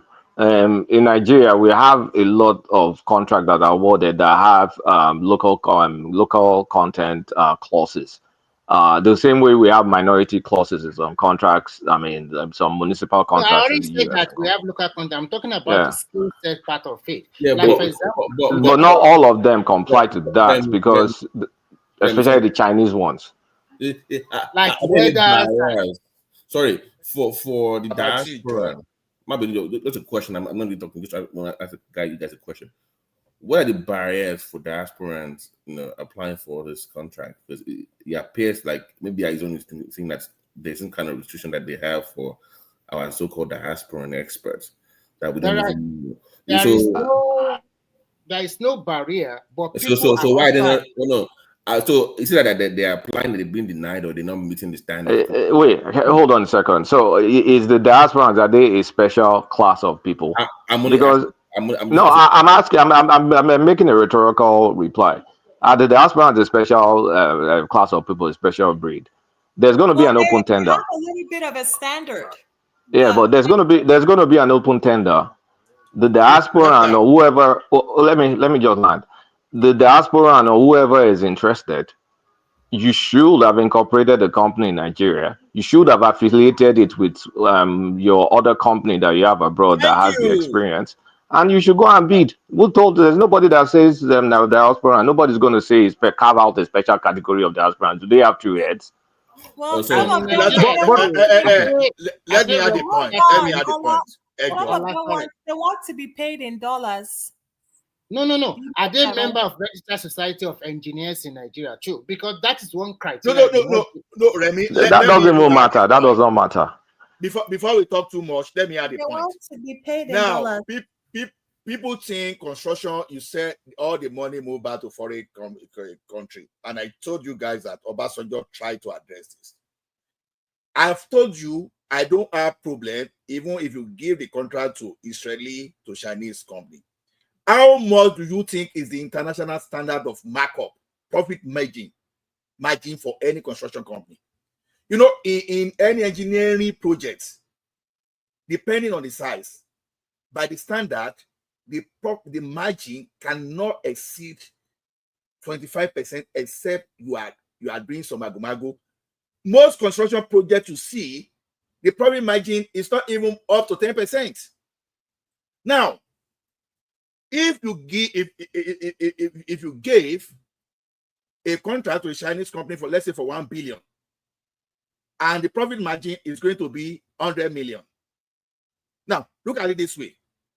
If you stop that project with local content to the extent they can benefit from the net 100 million, what's the big deal there? That's what we're telling you. Giving this thing to local contractor, it's not the issue. But the context that Nigeria benefit is the main context A. So now, RCC is actually collaborating with University of Lagos. There are some foreign construction companies today that are collaborating with the local universities. Some are with University of Benin. Some are with University of Lagos. Then I want to remember another university. There's another university too that those construction companies they collaborate with. We've been trying to implement this local content. That was why, I was the loudest voice here against Amechi, the way he implemented that project with Chinese, because it deviated from the agreement right from Obasanjo time before Yar'Adua suspended most of those things, before it was revisited again. So you are bringing funds, you are bringing your money from somewhere. I'm now saying, okay, stock the content with at least 70% local content. Why is that a problem? I don't need to give a Nigerian. You bring your money, you benefit, I benefit. Simple as ABC. Yeah. So Okay. if you don't have a track record, just because you are coming from America, you've not built third mainland bridge before. Maybe you were just a project manager in third mainland. You are not the one responsible for everything.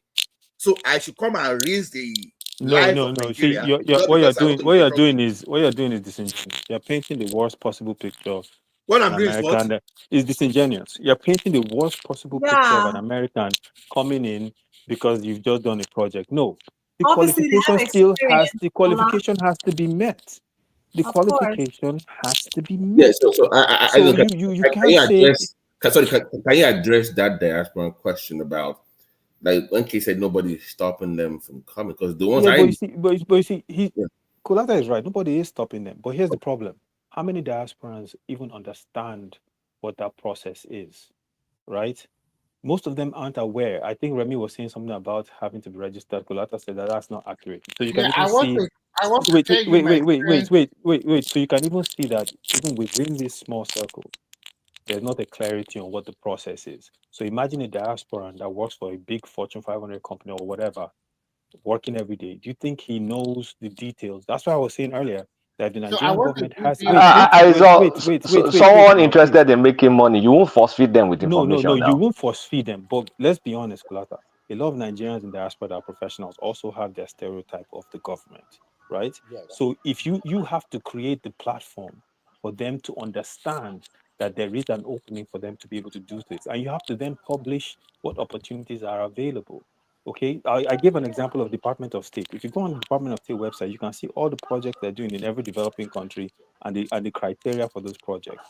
Likewise, if the Nigerian government wants to really bring in diaspora, create a registry for different industries. So and then are we trying to create a separate class of Nigerians? No, we're not. But we're trying to help them understand that your qualifications will be appreciated as well. I think the first thing You is see what I'm saying? So if you don't do that, the first thing is the diaspora. Are they really interested in coming of course, to Nigeria? well, I won't speak for all of them, but I know a lot of diaspora. Let me tell you something. Different industries.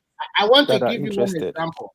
I want to give you one example. I think that if you're a diaspora and you want to get a contract from the Nigerian Port Authority, the process that you have to go through is a lot, because I've been there before. I'm not working with MPA, but I'm working for a company getting contract from them. The first process is the process of trying to get the contract from the top, which is from the managing director or maybe the chief engineer of the Nigerian, depending on which terminal you want to get the contract. They will raise all the paper, but after raising all the paper, you also need all the signature from one section to another, everything.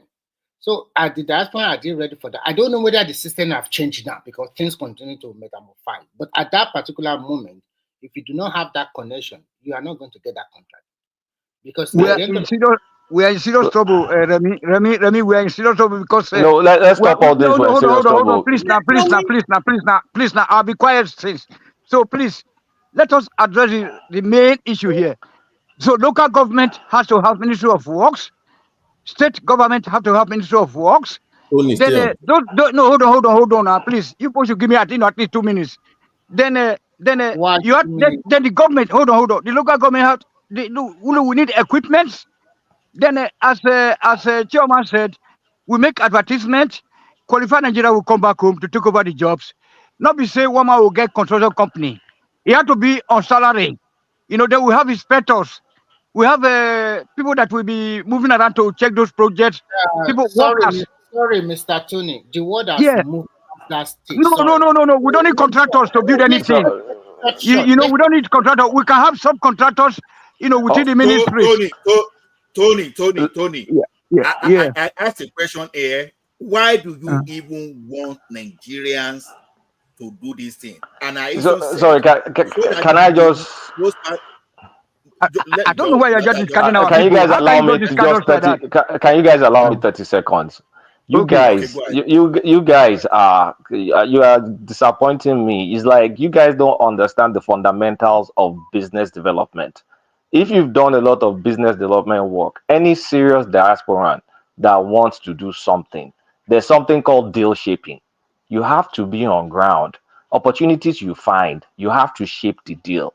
You have to walk the ground. By the time you shape the deal, when the tender comes, it's already written in your favor. There's nobody that is going to issue start thinking about the aspirants and say, oh, I issue this tender on the benefit of Nigerians in diaspora and other Nigerians. That is not how it works. People identify opportunities. You walk your links. You look at your relationship map. You walk through it. So is either depending on the procurement, depending on the government procurement laws in Nigeria, if you shape it enough, it may come out as a no bid contract because they will say, well, there's no point going to a term into a RFP process because we've already found, someone qualified based on XY criteria. Is this that's the same? That's the way they gave this Lagos Calabar way to Shaguri and crew. So business development is no joke. You may be working tilling the ground for 2, 3, 4, 5 years to shape the deal, and then the deal will be given to a diaspora. And a diaspora sitting his ass in America saying I'm qualified because I've done X and Y Z for Fulton County or discounting, thinking okay, then I can apply. You're a joke. That's not how business is developed.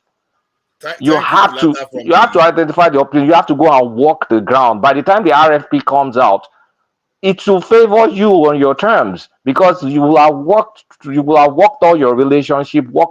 It's business, guys. It's not But it's not charity. the question that we should be asking ourselves, Kulata, is does the government want to attract that diaspora expertise or not? Because the question is because wait, because the question is if they really do, right, and they can post these opportunities, the diaspora person that knows about it, right, will come to Nigeria and work the angles to try to get themselves in that position. You missed my point. The diaspora, you can't look. Government wants services. At the end of the day, government will give some token. Based on whatever policy, they will give some token representative. Local content law or give some preference of local government. Diasporans need to seek out opportunity at the rate where Nigeria is today. Nigeria is a very, very mature country. It's not a country whereby you wait for opportunities to come out and then they seek diaspora and help. Diaspora will look like, okay, guys, I look at I look at Nigeria now. Oh, look at, for example, look at the Southwest culture. There's a lot of Brazilian content that could be made. Government will support it. Let me pitch this idea. And then you walk the ground. By the time they want to come out with something, it's on your own terms. That's the way diasporan that is serious. Look, Sahara oil, energy. They are diasporans. They got their ass out of London. A lot of them didn't do any and know anything oil and gas. And they started walking the ground in Nigeria until they gave them oil lifting contracts. And now look how big they are. There are many diasporans, there are many businesses today in Nigeria that are created by diasporans, but they identify the opportunity. Don't wait. If you wait, that means someone already has the deal. Yes, Kulata, yes, but not every single person that's an expert has the hustle mentality. At the end of the day, then you're not meant for business. But here's the thing though, if you're looking for just people, if you're just looking for people that have the expert mentality, you are going to miss out on a lot of talent because not everyone is a business development expert. Welcome to the real world, I saw. No, but you see, people that you're are making excuses.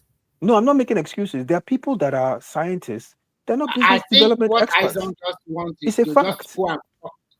They will make good employees, Aizon. Good employees. But this is my point, though, is that but if they know sometimes that there is an opportunity where they are experts in that field, that gives them the incentive to continually push. There are some people that will say, I don't care whether there's an opportunity. I'm leaving America. I'm going to knock on ministers' door. I'm going to see this commissioner. I'm going to hustle.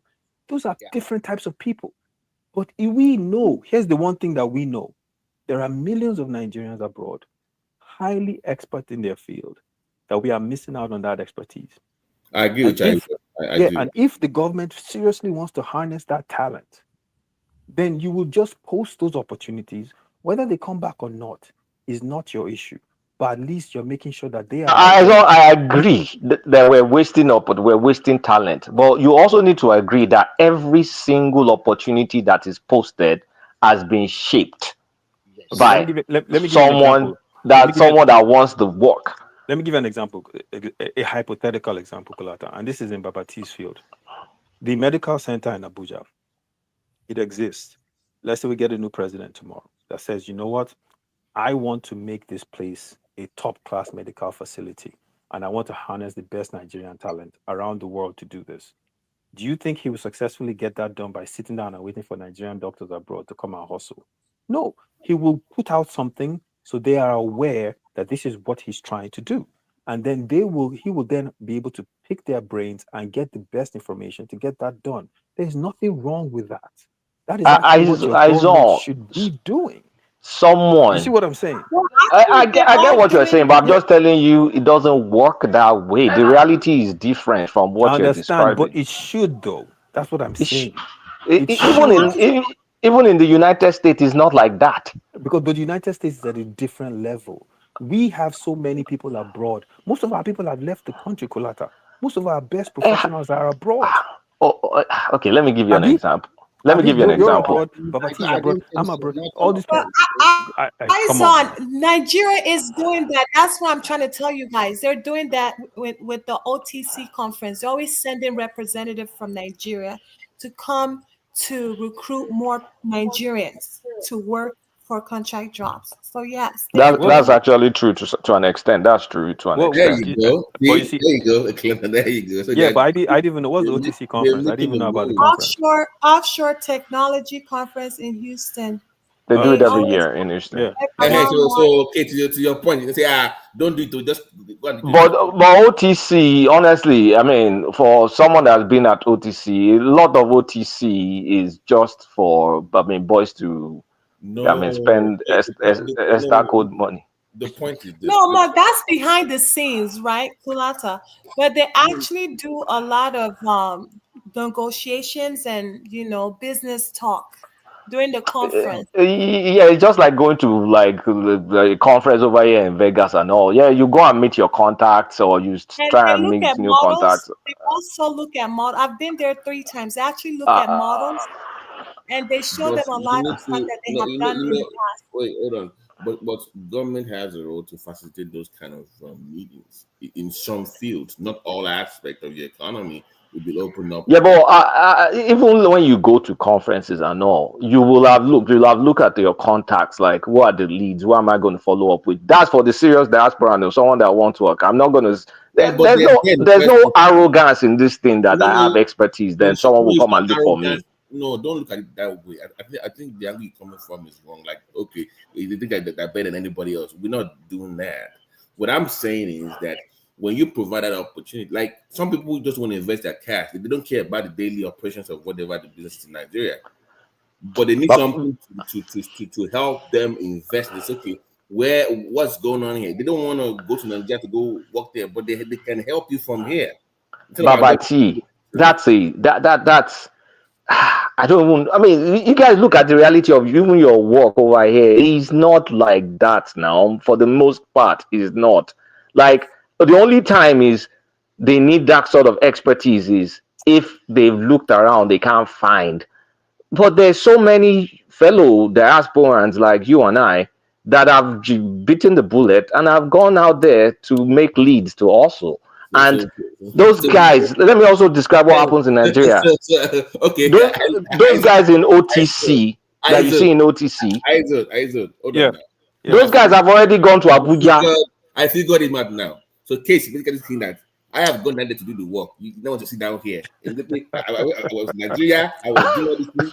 Now here, that's what it is. Yeah, forming expertise. Go Yeah, blow, go bad there for expertise. See what's going on. Like, why do you have to do that? You just sit down here, not do nothing. You don't do it. I think I figured it No, out. it's not what's paining me. It's just the reality. Honestly, okay, let me give you a real idea. Back in 2014, I was looking like for crying out loud. Lagos State does not have defibrillators in important areas. How can you have a big city like this that is going with no defibrillator? I went to Nigeria, I pitched the idea, and that's part of business development, though. But because I wasn't there, like constantly there, that idea was taken. Oh, it's not stealing. It's not a novel idea now. Anybody, No, anybody but that's seen defibrillator knows but that. that's what they do now. Standard. Yeah, but I didn't consider it stealing because you don't have to think too hard to look at, okay, why don't we have defibrillators?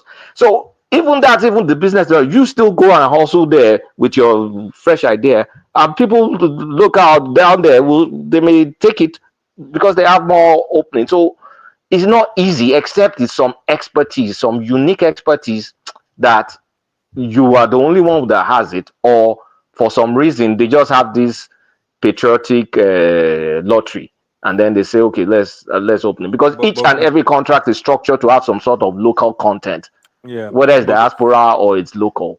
but Kulata, the point you just made, I actually know people, and this has happened to me as well before, that are averse to even going down that road because they've gone down and put them in whatever. Maybe we package this thing, let's go and do it. And then end of the day, you go back. Next thing, your calls are going silent. And next thing, you see them doing it. But You may see your own proposal with a different name. Yes, you see it on the newspaper. I use on, and I'm still saying it because we've been through this route before. Even it was loud within our political environment. All you want, like you be saying, this is you want to keep most of the money within the economy.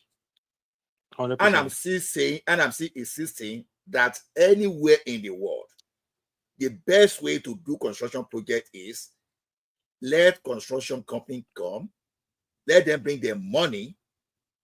You understand? Do it. You pay. You can pay them and evaluate and give to them. You want your local content to be as high as possible. 100 billion project, you take. What if it's Chinese? Wait. What if it's Chinese? Chinese people bring their own workers. That is some big project. That's what I'm saying. That is where we should focus on. What the Chinese it was not supposed to be like that. We made it to be like, as a matter of fact, they were supposed to source all the metal they were using and all the wood they were using from Nigeria. Mm-hmm. How did you allow them to bring metal and wood from China? That is what you should be asking. But because it happened, the initial though, right? project was to source all those things locally. Right. Okay. So you see what wait now. It is all lateral. Now, assuming now, people now just imagine you are doing a project in Nigeria and you are bringing sand and cement from China. Does it make sense? When Dangote can give you, when we have Lafayette can give you cement locally, that is what we should concentrate on. You are doing project. Oh, you are a foreign company. Good, but the sand you are going to use, bitumen you are going to use, cement, steel, everything starts from Nigeria. Employ Nigerians at least to 90% of your workforce. What are we talking about here? Do you have enough? No, but either way, even if you keep saying local, but many people want to be paid in dollars. Many people in diaspora, they want to be paid in dollars and not naira. How would they pay them in dollars? Shoma, even if they that's the problem. They want their money in dollars, and that's why it's not possible. Well, that's the problem. No, Shoma, even most of the to be honest, most of the construction projects are even quoted in dollars. To be honest, they are even quoted in dollars. So if they are not quoted in dollars, you have to guarantee because they know that dollar fluctuates. So you as an investor or a contractor of that magnitude, you don't want to be exposed to such risk. Right from total surrender to the people, to the white people. Your assertion on the example. I will round up in 10 seconds.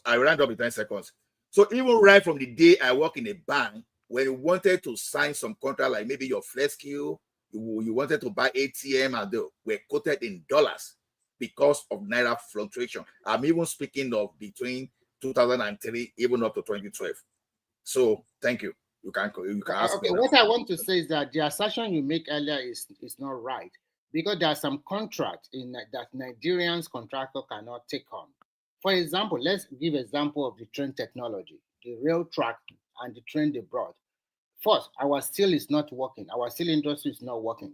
And I get whether our bitumen is also working.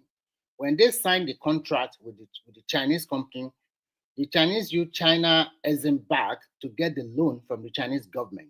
And the agreement is that China will provide about 85% of the funding, and Nigeria paid the 15% counterpart.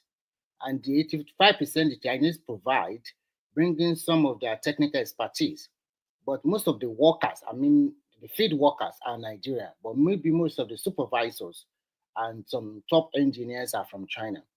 The 85% that the Chinese provide, then you pay the money in the next 20 to 30 years.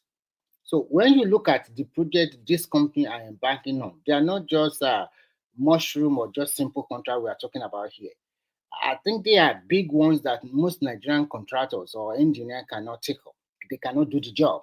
No, And where when did you're- I go wrong? Where did I go wrong? where That's you what I go, want to ask where you. you go, where you go wrong is that you said that bitumen, sand, cement, they brought it from China. That is totally incorrect. If this guy is here No, to, hey, no, wait, no, wait, let wait, me wait. finish, Don't get me wrong. give No. me 10 seconds. Give me 10 seconds.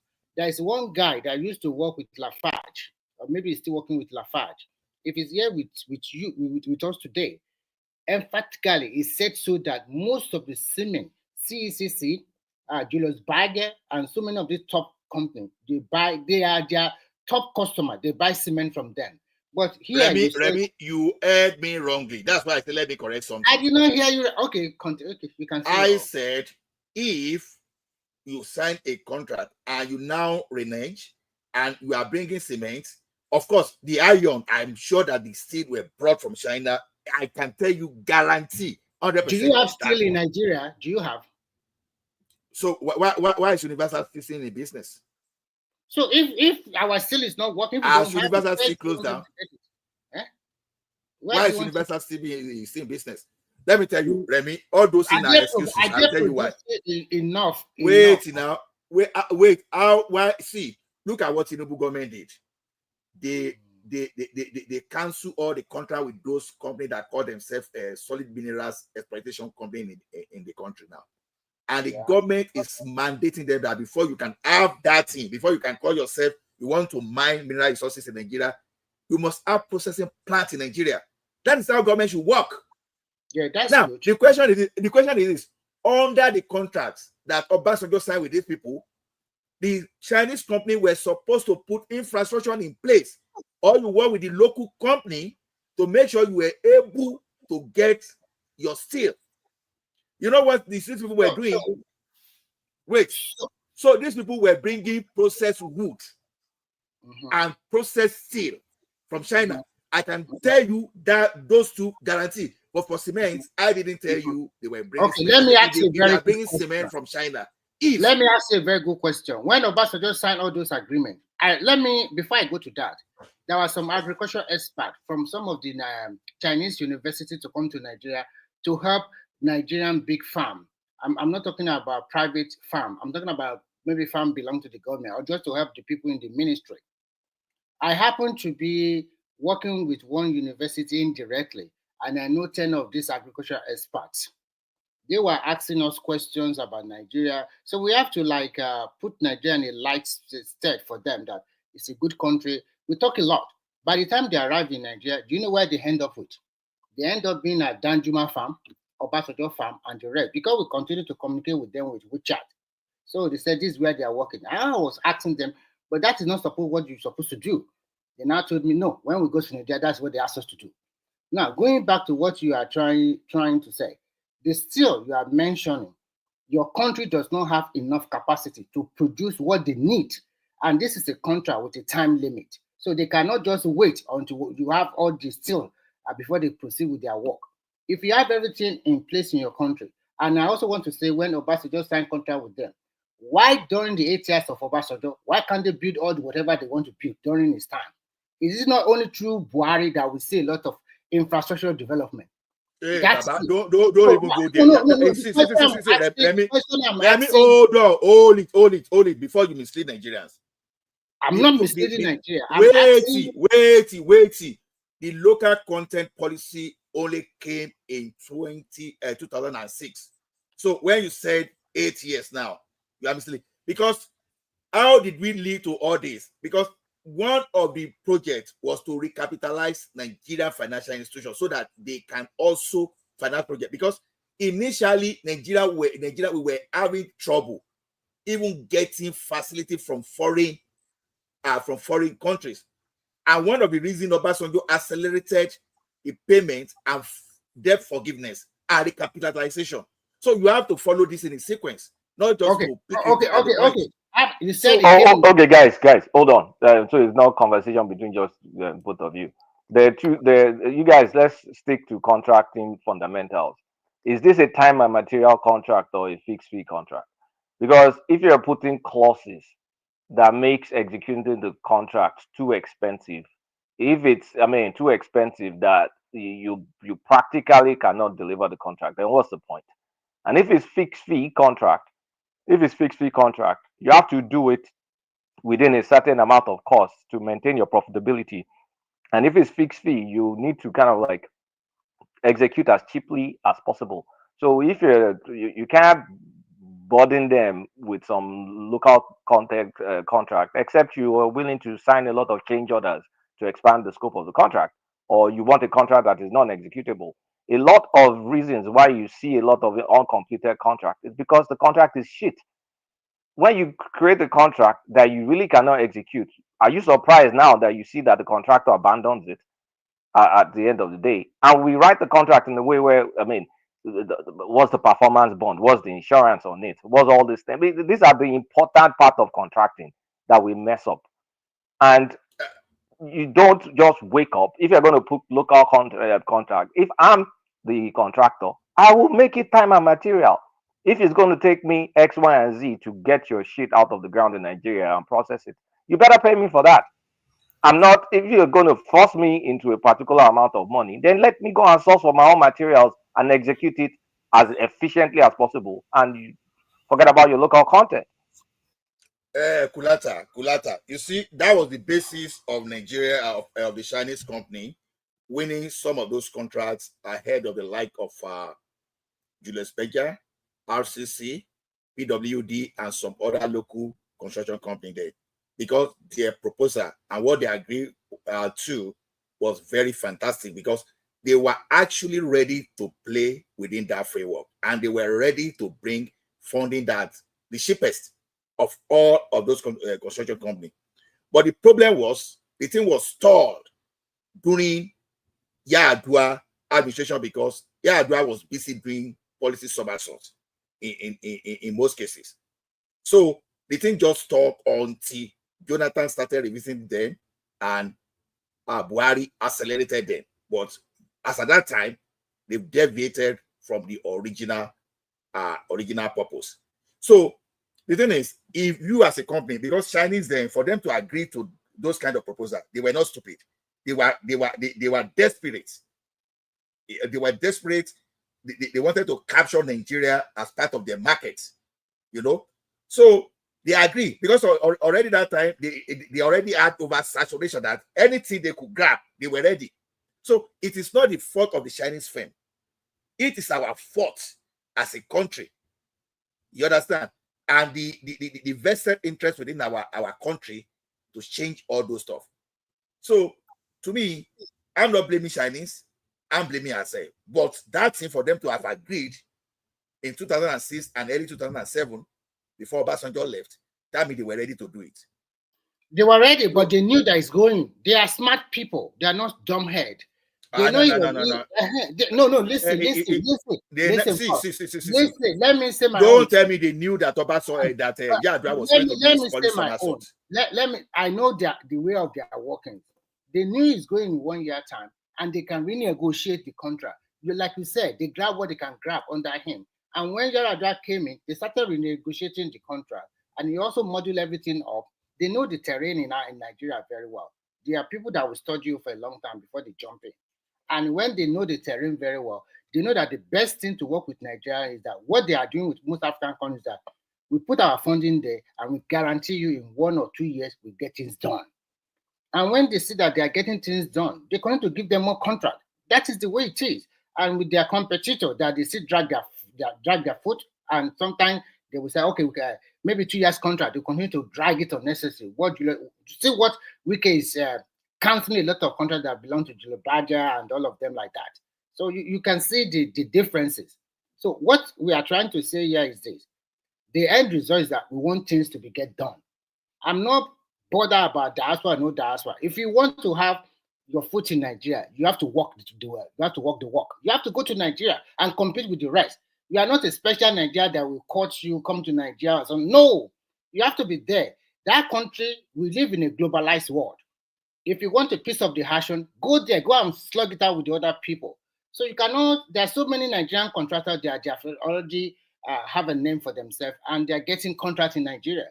So it's not only about expatriates alone.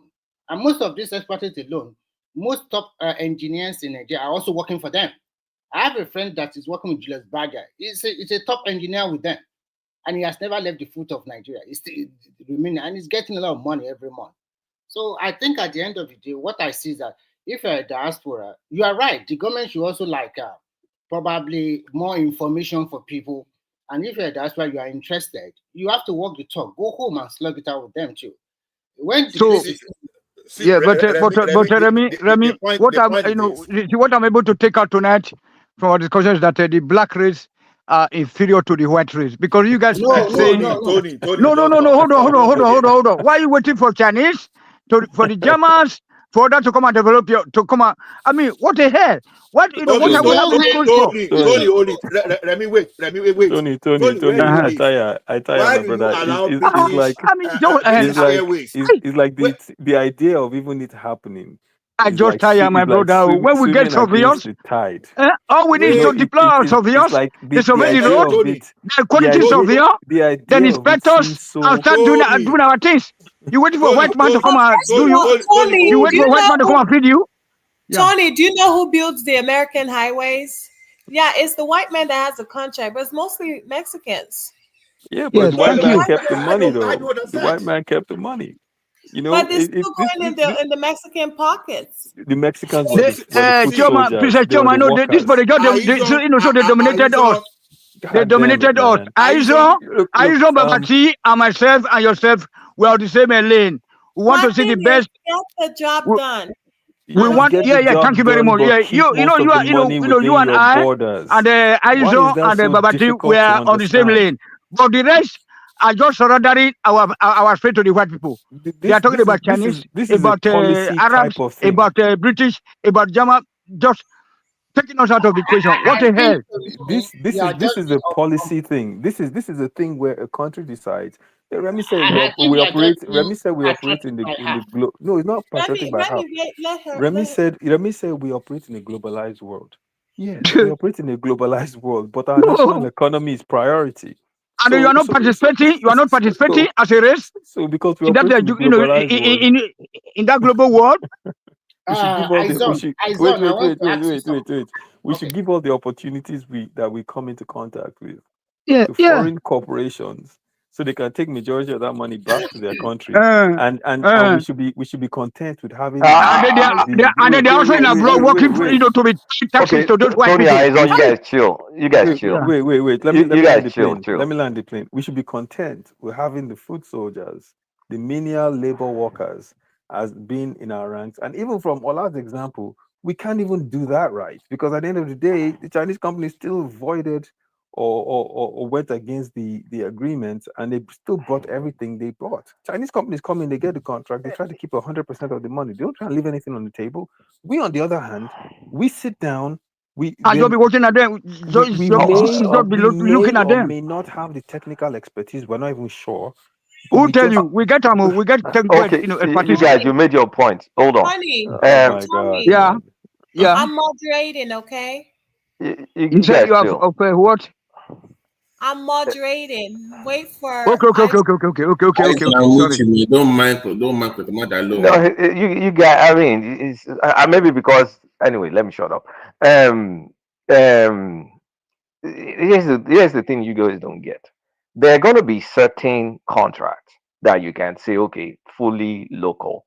And when we even say local, whether you like it or not, the likes of Julius Baga, let me pronounce it the Nigerian way, Just Baga, RCC, they're all local companies for all intents and purposes. So it looks like not until we have a special class of contract that you say, oh, Nigerians in diaspora, oh yeah, come and bid, though, you too can come and participate, though. That's what is going to satisfy you guys. Because I've talked about the also, I don't want to talk about the also again. But let's say Nigeria wants to financially protect itself. There's a massive contract to build a power station, a large power station that's going to cost $3 billion, right? To structure the deal in a way that's favorable to Nigeria, right? You say, okay, Nigerians are preferred bidders, but you can bring in technical partners. You, Aizon, you're one of the preferred bidders. I do hope you have track record, at least in doing similar projects, or the combination, maybe it's not you, but the combination of you and your technical partner have the track record. Your technical partner most likely will be a foreign company. The deal, the venture, the agreement between you and your technical partner will, if they are doing the bulk of the work, will most likely favor the technical partner. So one way or the other, the money will still go out. Number one. Number two, if the deal is structured, that is a milestone payment. So we structure, we draw up the program, the project plan, 3 point something billion dollars, and we say, okay, me, Nigeria, for us to protect ourselves, will pay you based on your milestone targets. When you hit this milestone, we'll pay you. When you hit that milestone, we pay you. So that means the fronting of the cost is going to come to you. So you, diaspora Nigerian, that isn't full, that your finance, whatever, is not that strong, or you're working with the technical partner. At the end of the day, it's the technical partner of yours that's going to front the money. So however you want it, there's real capacity issues and real expertise issues. And the insurance, who's going to insure you, your proof of insurance? How many Nigerian insurance companies can insure a $3 billion deal? Name me. Is it ICO? Is it what company can insure a $3 billion deal that if anything Femi goes Johnson. wrong? Femi Johnson. Femi I don't Johnson. know who Femi. I don't know who Femi Tony, Johnson I'm is. listening. I'm listening to. So No, yeah. I'm looking at all these deals, and then we need to look at some performance clauses and all that stuff. So when the deals are getting big and big and big, it's almost inevitable for the kind of country we have that a chunk of that money is not going abroad. But for smaller deals that, let's say, $100 million or something, even that's going to be a challenge. But let's just say $100 million. Okay, you can say, okay, just bring in local companies. If you have 100% local expertise and all whatnot, fine. And if we make it like a milestone payment, well, you need to be able to front the money for the deal too. Not every deal needs to be the way we structure it, that Nigeria doesn't protect itself, that we kind of like execute some fixed price contract and then they abandon it because they can't do it and they're not going to do a change order, they're not going to do anything.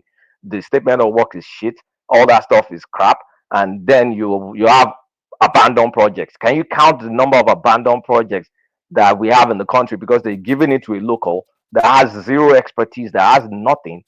It's not like we're not even trying to give people. We do give people, like, so many But countless examples the issue that we is give the issue is Nigerians. who did they give though? That's the issue. Is the person they give is the person that's doing the grunt work. No, yeah, the person they give sometimes is the person they know who they know through someone else, right? No, Sometimes, no, that's actually not true. it's true in a lot Because of cases. in a lot of cases, In we a lot all of cases, I think can give you people that own oil blocks that don't have shit to do with oil but that's blocks. oil blocks. Now everybody knows No, oil but it's blocks. You true. still But have to call someone to come and do it for you. that's my point, though, right? It's Yeah, because but they knew someone, they got the job, or they because got the to assets. run an oil block, you need a lot of money, and we're talking about billions of dollars. And when you now start questioning people, the people with the technical expertise that can do it are the ones with the money. So you have to bring them in. Yeah, but But the the person smaller that you ones, that gave is it not. to doesn't have. Hold on. The smaller Okay. deals that are not as big as oil blocks. Why do Nigerians get that contract and abandon it? Yeah, because they gave it to the wrong person to start with. The requirement and the criteria were not strict enough. They didn't have proper oversight. Look at the example. Look at the wait. This is simple. This is simple management. I'm sorry, guys. Sometimes we try to overcomplicate certain things. Look at the example Ola just gave, right? That is simple oversight. You had an agreement with a corporation to come in to get a job done. It has certain terms that had to be met. The simplest of terms about which equipment you would bring in and who would bring in the workers or whatever. They violated that, and you didn't have proper oversight on how to even manage that process. Something fell through the cracks. So again, if they're giving people that don't have the capacity, that means something went wrong somewhere in the vetting process. That's why that person got that job, right? So what you're saying, the specific example you gave, Kolata, and I was listening to you, the $3 billion power plant, this and that, and they happen to give it to this one person, and you don't have the financing, so you rely on a technical partner. That framework you painted doesn't have to be the framework that applies to that case. It can be a Nigerian that has the wherewithal and the financial capability. He doesn't have to have the technical partner. He can hire technical experts to work within his company. Wait, because that's what No, I'm not normally saying happens. anything now. Yeah, I'm not saying he anything. can No. bring in those people. They will work for him. The technical experts are there. Listen, there are technical experts in every field in this world, whether they're Norwegian, Danish, Chinese. When you hire them, they will give you a team of people that would execute a job. And those people will tell you everything you need to know about getting the job done. And the job will get done. But the company is Nigerian. So, and I've said this before, when I was criticizing Tinubu for traveling around, I said he's talking to the wrong people.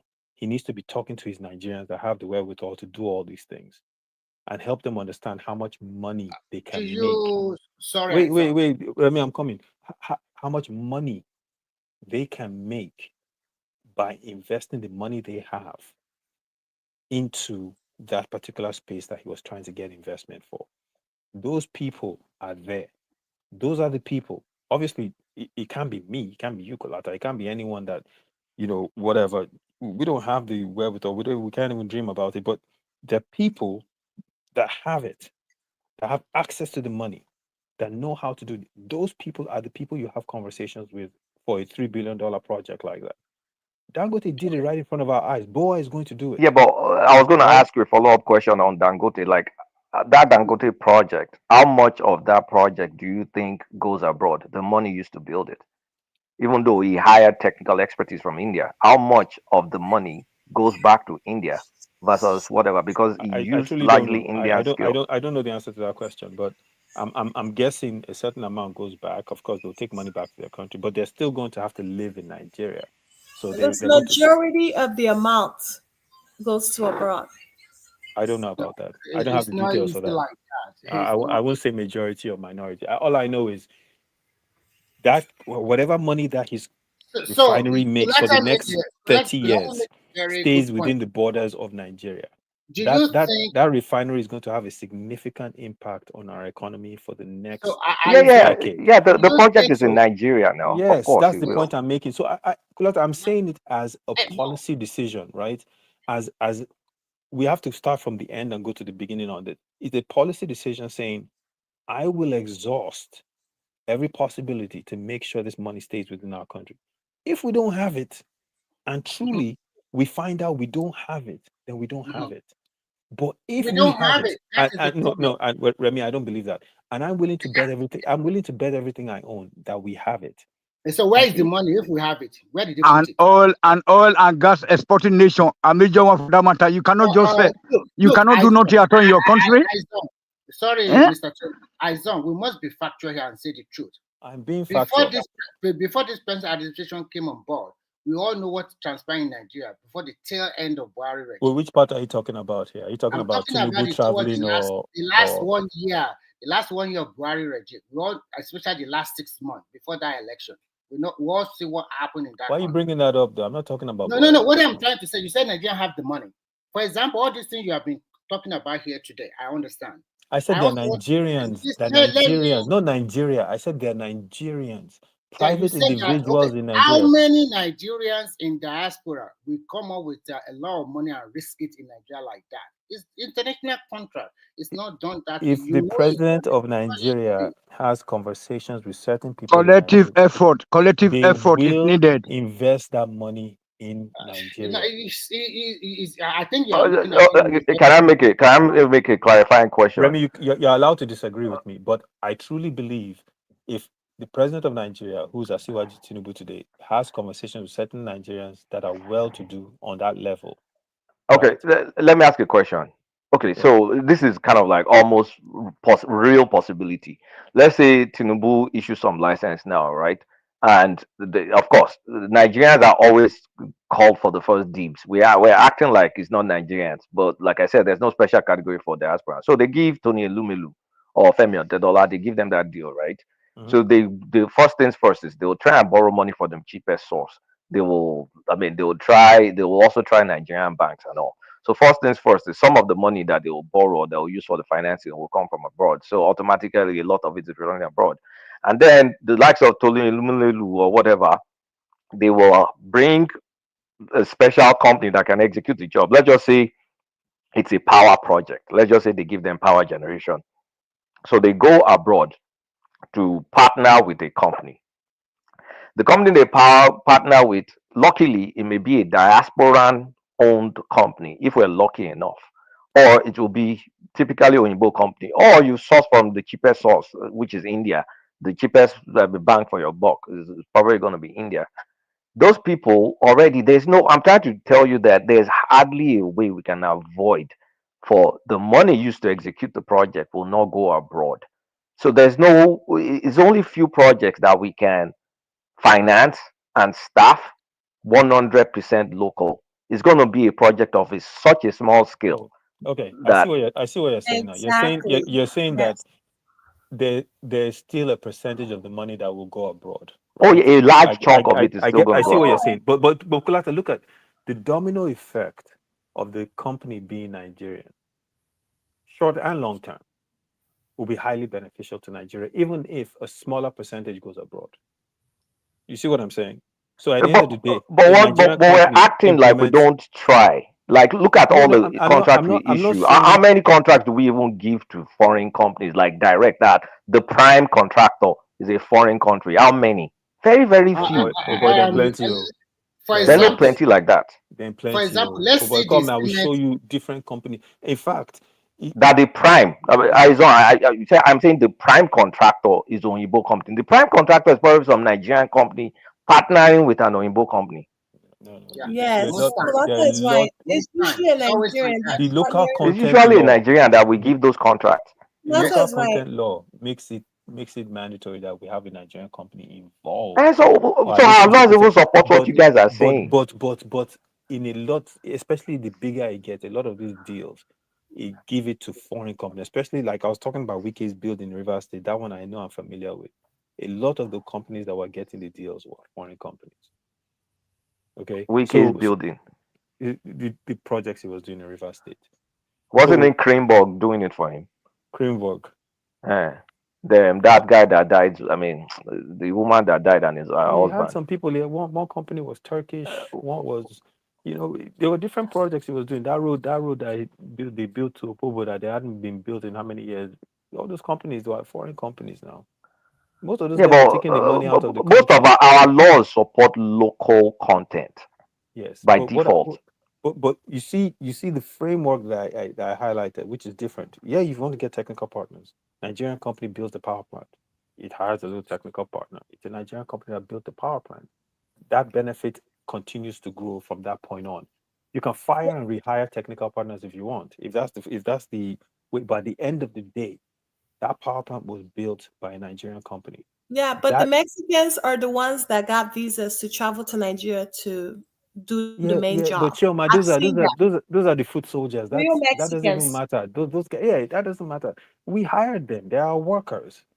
You get what I'm saying? But it's not Nigerian worker though. It doesn't matter. That part to me is not as relevant. The key part is the ownership of that project is Nigerian owned. That is the key part, because that's how you build corporations that last the test of time and can hire millions of people within your country. That's the big picture. It's not. But when we look at the big contracts in the country, if we start talking, the norm is a Nigerian company. The exceptions are these CCC, or what's the name of that Chinese company, whatever it is, CCIC or whatever. Those are the few CCC. Those are the few exceptions, because, like I said, you can no longer call Julius Berger a foreign company. Julius Berger is no longer a foreign company. RCCs It's still German, or it's still German owned, isn't it? No, it's the one in Nigeria is Nigerian. I think they've been in Nigeria so long, like you can no longer say. They are still German. They I pay mean, their money what to is the back to Germany. I know what are this they because doing in Germany? I went to a project. I went to a thing when I was in Nigeria, and some burger guys were there, and there were 4 of them. Only one was Nigerian. The rest were all German, and they were talking about What does the board representation in Nigeria look like? yeah, that's their subsidiary here now. I mean, our subsidiary. But They finished school here. They finished school here and sent it down to Nigeria. What our you see what are what our university doing? Hold on, people. You don't let me speak at all. All the discussion will be centered on keeping the white people to be developing our. I mean, assuming that the white people doesn't exist, then we should just be living without roads, or without any infrastructure. I beg. No, just disappoint me. Now, this is a space that we have to develop. What is it? 60? How many years of independence do we even have, sir? 64 years. 64 years. You can't just build a road. Yes. Tony. We don't even have the educational system. We should first of all start from educating our people. My brother. You understand? Yeah, that's what I was saying. My guy. How you doing? So what I'm telling these guys that we still have a long way to go. Just look at how they were energizing Chinese, this and this, come and do this, sign contract with them, carry your money and give them abroad, and they're even taking pride in it. You understand? When you have a 230 million population wasting for nothing. Think you are taking it out of I just finished 3 packets of chocolate, chocolate right now, because my head. You guys have been talking. Let me finish. You see, when I even most of our building here, all these building you see in Lake, it is Togolese, all these nearby African countries, Ghanaians, they are doing POP for us, doing all this going into Lake now. You hardly see Nigerian workers here. You hardly see them. Highest they will give one Nigerian worker the contract. He will go outside inside this African country, go and pack them Togolese to come and be doing which is good. And they give it hasn't very just check it. So, but the reason why you see Togolese, when you see their bricklayers and see Nigerian bricklayers, and when they need such contract, they go for Togolese that they are qualified bricklayers, qualified carpenters. Cheaper. Not that they are more qualified. Yeah, they are cheaper. Yeah, they are certified. No, when you see their work, when you see their work, because they got most of their government, they have certificates in what they are doing, qualified plumbers, all that. So we need to build. We are saying the same thing here. Remember, I first mentioned this before you. I said most of our technical college are not training. These are people that they turn out from this technical college. Most of them are moribund. They don't have the equipment to train them. In practicality, they cannot do the work very well. But when you not just oppose it to your neighbor or the Chinese, they have schools. They have a lot of machines that they train these people, and they catch them from age of 15. By 18, they already step out from that vocational. That is why I said that. That is why I first started that.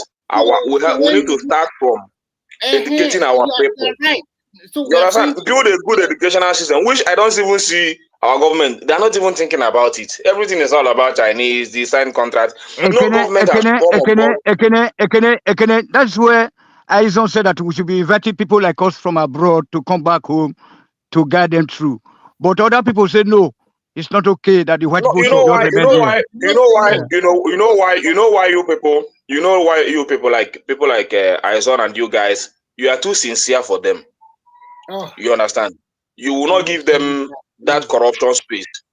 You understand? Yeah. So they don't like people like you guys. We have a lot of talent outside Nigeria who can even No. develop They all only these just things. be ashamed of being black. They are just be ashamed of being black. But we are very proud of black people. Me and Ezra. Yes. This is Because emotional blackmail. This is the problem of having a nuanced conversation. what people are working under me. What? Tony. What people? No. It's enough. Just give it a break. You see why it's difficult to have a nuanced conversation with Nigerians? Because they just don't get it. When you're going through all these little details, like of what happens, what needs to happen, and all this stuff. Look, is this kind of interpretation that you get. Anyway, And you to guys add continue. to your point. So Kulata, I've listened to you. I've listened to everything you said, the points you made before I jump in to just interject a little bit. You understand? Everything you said makes sense. You understand? But it is not adding to our growth. You understand? Financially, economically. You understand? You are not speaking direct to what the government needs to do to solve our problem. You're only talking about a temporal solution to our problem. When are we going? How long are we going to continue like that? You don't need temporal solution. You need to build a system that have a permanent solution to all our problem. You don't need. Whenever you want to maintain road, you go to China. The reason why you have all these dilapidated roads everywhere is because we lack the system. If not, even when Chinese finish the work, you have Nigerians to maintain it. But Nigeria cannot maintain roads. Talk less of building roads. I think it's very difficult. The Nigerian problem are too numerous. First, we do not have the set skills for technical people. I mean, even the middle level, the technician to work in Nigeria, because we have schools, but as you know, Nigerian nemesis already catch up with everybody. They're highly corrupt. They don't have the necessary machine. The mindset of the student are not also geared towards getting the necessary skills. Everybody is about, I just want to make money. I don't want to do this job. Because there's one thing in Nigeria, Nigerians see some set of job as low-level job. They don't want to touch it. And some of them, they are not even equipped or maybe well learned to that level, and they want that quick money. There's so many things that is wrong with the country. And unfortunately, the kind of democracy we practice, which is it's a federal democracy, but it's a totally center on central. If there's so many things that are supposed to be decentralized in Nigeria, some people want it to be decentralized, some people want it to status quo to remain. If you want good things for your country, you also have to fight for it as a Nigerian. It's not only about leader. But to be frank with you, there are some contract that an average to get the funding is not easy. And getting the funding from foreign source, there must be some conditions before they release the funding to the would-be contractor, even if it's a Nigerian contractor.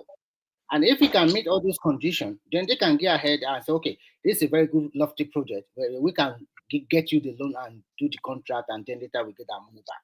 But it's not so easy like that. There's so many technicality in it that sometimes if you are not in that field, you might not understand it very well. And sometimes we Nigerians also, when you vote a candidate in for 4 years, you also want quick result. You cannot wait for 8 years. Immediately, not even Remy, not necessarily quick result. Is the government thinking towards that direction? What have they done to education? What have they done to education? Listen, that is subjective. Let me see all this our. When I sometimes if I sit back and look at our educational system, I just say this is not taking us anywhere, and that is the major problem. There is nothing wrong with that 6-3-4 system. The problem is the implementation and the act of corruption that have embedded in every facet of Nigerian life. See the best educational system that our government can create today that will impact heavily in our development is I'm trying to tell you that system is good. But the problem, the mindset of every Nigerian is also there. You are a father. I don't think in the near future you would like your child or your daughter or son to go to technical college. You might say no, including me too. So many things that is out there that we as Nigeria will also have to change our mindset. But what I'm trying to say in a nutshell is that there's some contract that is not so easy like that. And when you look at Nigeria, most of the contracts are always given to Nigerians.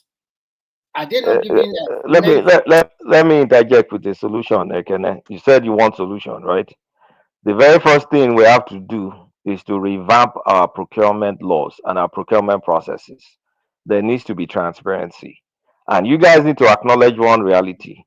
If our procurement laws, if you want the risk to be taken by the contractor, it means you will make the contracts will not be competitive for local Nigerian companies because the Chinese people have more skill and they can absorb your risk easy. If you put the risk on Nigerians, then you really have to. If you put the risk on Nigeria, then you really need to revamp your procurement laws and enforce the contract to the T. I remember back when Jonathan, one of the reasons I was pissed off with Jonathan was I was looking at the state of Southeast Road, especially one road that had escaped to leave my head, or Afia Road in Abia State. I saw that road. I almost cried in 2015.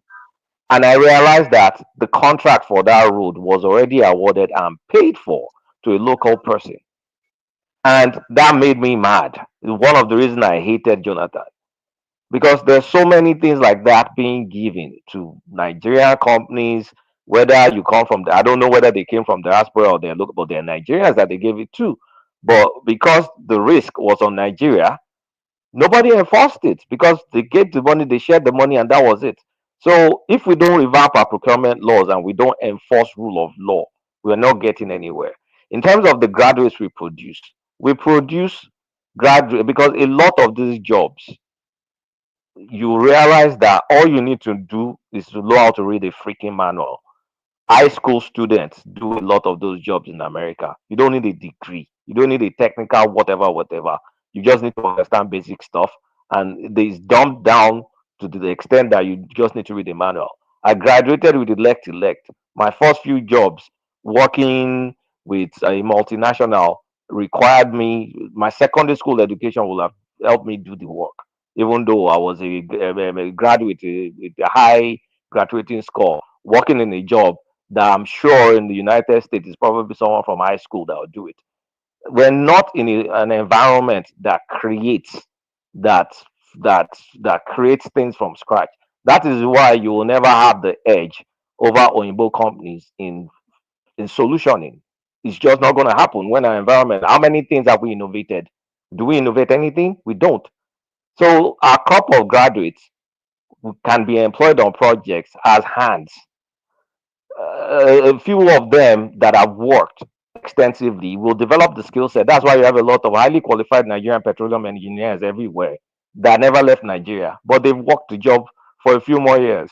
So if you revamp our procurement laws, mandate XYZ of local content, and enforce the contract, people will build some skill set over time. Our financial capacity as a country is piss poor. What's the capitalization of a bank, of a single bank in Nigeria? I forget the number. If Ola or someone that remembers, they can pitch in and mention it. Our banks are not strong. They're not doing banking. They're not doing real banking. How much BC did First Bank borrow one guy to build rig that the bank almost collapsed? So we don't even have enough financial capacity. So we need to know our limits before everybody starts saying, no, you prefer Oyinbo, you prefer this, prefer that. It's like you're failing to realize the laws of gravity before you start saying things. We need to know our limits and then we need to work within our limits. And if you want to save Nigerian money and say, okay, I want the risk of the contract, like I said, Chinese companies will be winning the work because they have the skill and they can deliver cheaply. So if you want cheap work, reliable work, the Chinese will take it. If you want a bit more expensive, but you want to build people up, Nigerians will take it, but will the Nigerians do the job? And will Nigerians rule of law be enforced? You and I know the answer. So we're stuck between the devil and the deep blue sea. So if we're good for a solution, revamp procurement laws, put technology into it as much as possible, enforce enforce the contract, build up our financial capacity as much as possible. Let the banks go look for money to build the share capital. The word escapes me. Whatever the minimum capital base or whatever, so they're strong enough to be able to compete and lend competitively. So that's your solution right there. If you can get to there, let me know if you can fix it. There you go, Clotter. Now you're Some speaking my of the language. banks already started with their rights issue, like this African or something like that, because they have to recapitalize up to about, I forgot the amount. But Let me ask you this: don't Nigerian banks compete for some of these financing opportunities for some of these projects, or they don't? I don't know. I'm not sure about that because the interest and I'm not sure about that. But I think they always play with the big player most time. I mean, they do syndicate loans for, depending on how they trust. I mean, the likes of Dangote, they'll syndicate some loans for him. They do. But the only thing is, it's just going to be a small amount that they can do. You still need to go and look for bigger, more reliable financing outside. And if people are going to borrow you money from outside, of course, they want to know your team is a team they can trust. So if it's coming from the West, you and I know the deal. And if it's coming from China, China will tell you, well, they'll lend the money to their own. I mean, actually, it's the Chinese construction company that will also have their own finances that will finance the project themselves. That's why they will always beat you. Yeah, that's what they do. I think you know, for us, because I mean, if we just continue down this path, we'll be running it like a hamster on a wheel.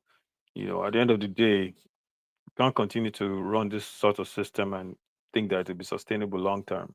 Because we're not building our own capacity to do these sort of things. If Nigeria has aspirations to be the kind of nation that wants to maybe even go to other African nations and implement projects and do all those things, then we'll have to step up our game and get our own companies locally getting the experience to do these sort of things. You know, yeah, because there's no that is where we lack the governmental institutions to guide us through. And then people go to training, roadside mechanics and carpenter, they are jumping, they are jackpying to abroad. So people are graduating from school and going abroad for doctor work or whatever engineers are living. So there is no government in place. Let us just accept that fact, that reality. That's what we're talking about. So we need a government, and probably we also need a country. You know, we don't have a country as at now. But it can be done now. I mean, when did Chaguri form that his company? What's it called again? High Tech. When was High Tech formed? High Tech was formed, I think, on that Tinubu'S time in Lagos. Yeah, I mean, when I was in Nigeria, I was on that Bagada Road that leads to Third Mainland. I saw that they had done the renovation of that road. I saw all their signs there. And of course, if you go toward that Oworoshoke side, they are the one that do that interlocking road. That one that always waterlogged. Yeah, and so they solve that problem once and for all. Yeah, so what did Shaguri do? Of course, he has resources from all the. Yeah, but this guy's wife, the guy that I keep forgetting his name, the banker that died, the guy that wanted to watch Super Bowl, wanted to watch Super Bowl. Wigwe's wife started Cranborg, and Cranborg is 100% Nigerian, and they were getting a lot of good deals, and they were executing. So maybe, just maybe, we let the ones we can handle. We can build. Maybe we can build small, like build small expertise in based on the skill that we can handle 100%. And for the ones with bigger skills, of course, give Nigerians, but you know that technical partners will help you handle it. And there are going to be some projects that look, it's just cheaper for us to have the Chinese build this stuff. As long as the thing is in Nigeria, it's going to have economic value in Nigeria. And you close your eye and let them build it. But over time, be intentional about building capacity, even if it's going to be from the ground up, and you keep building and building and building until your economy is big enough where you now have your own skill. And then you can kick those people out, like the way China kicked people out when they got to the point where they're mature. Yeah. But to think we're just going to be doing it by ourselves overnight it's just patriotic talk, honestly speaking. No, it's something you can agree on. But so what should you do then? Without the white people, Kulata. What you, I mean, when you keep saying the Chinese, the German, the white people, but assuming they are not, assuming that there are no white people. Well, so what do we do then? we should just be in the bush like that You without partner. It's partnership. hey, I just I don't tire. But do you think that your economy is growing or we are going down the more? That's a different story. That's a different question. So even with the current budget shows that we are not moving forward. We are going down the more. So what are we doing? What are we doing as a nation? Okay, that's a different topic. Our budget shows that we're a poor country. I think that's what it tells us. It's a different topic now. So, but coming from what we had last year, then this year we had lesser budget than last year. It shows that we are not improving in anything. So, what we have is numbers. Can it just as as long as he can fund the Tinubu's jet, the Mobaseki, the governor's money, their convoy, it's okay for them. The country is a dead country. It's not in a I mean, it's a non-existence Once that money is country. okay for them, That's what they call budget. they don't care about the citizens. So let's get back to the original topic. They don't care about nobody because man, what the hell is going on? Hold on, Tony. Before we go back to the generic "War is Nigeria" topic, that our regular diet. If diaspora that has skill wants to help, based on the diaspora's financial capacity, because let's face it, anything business is not a charity.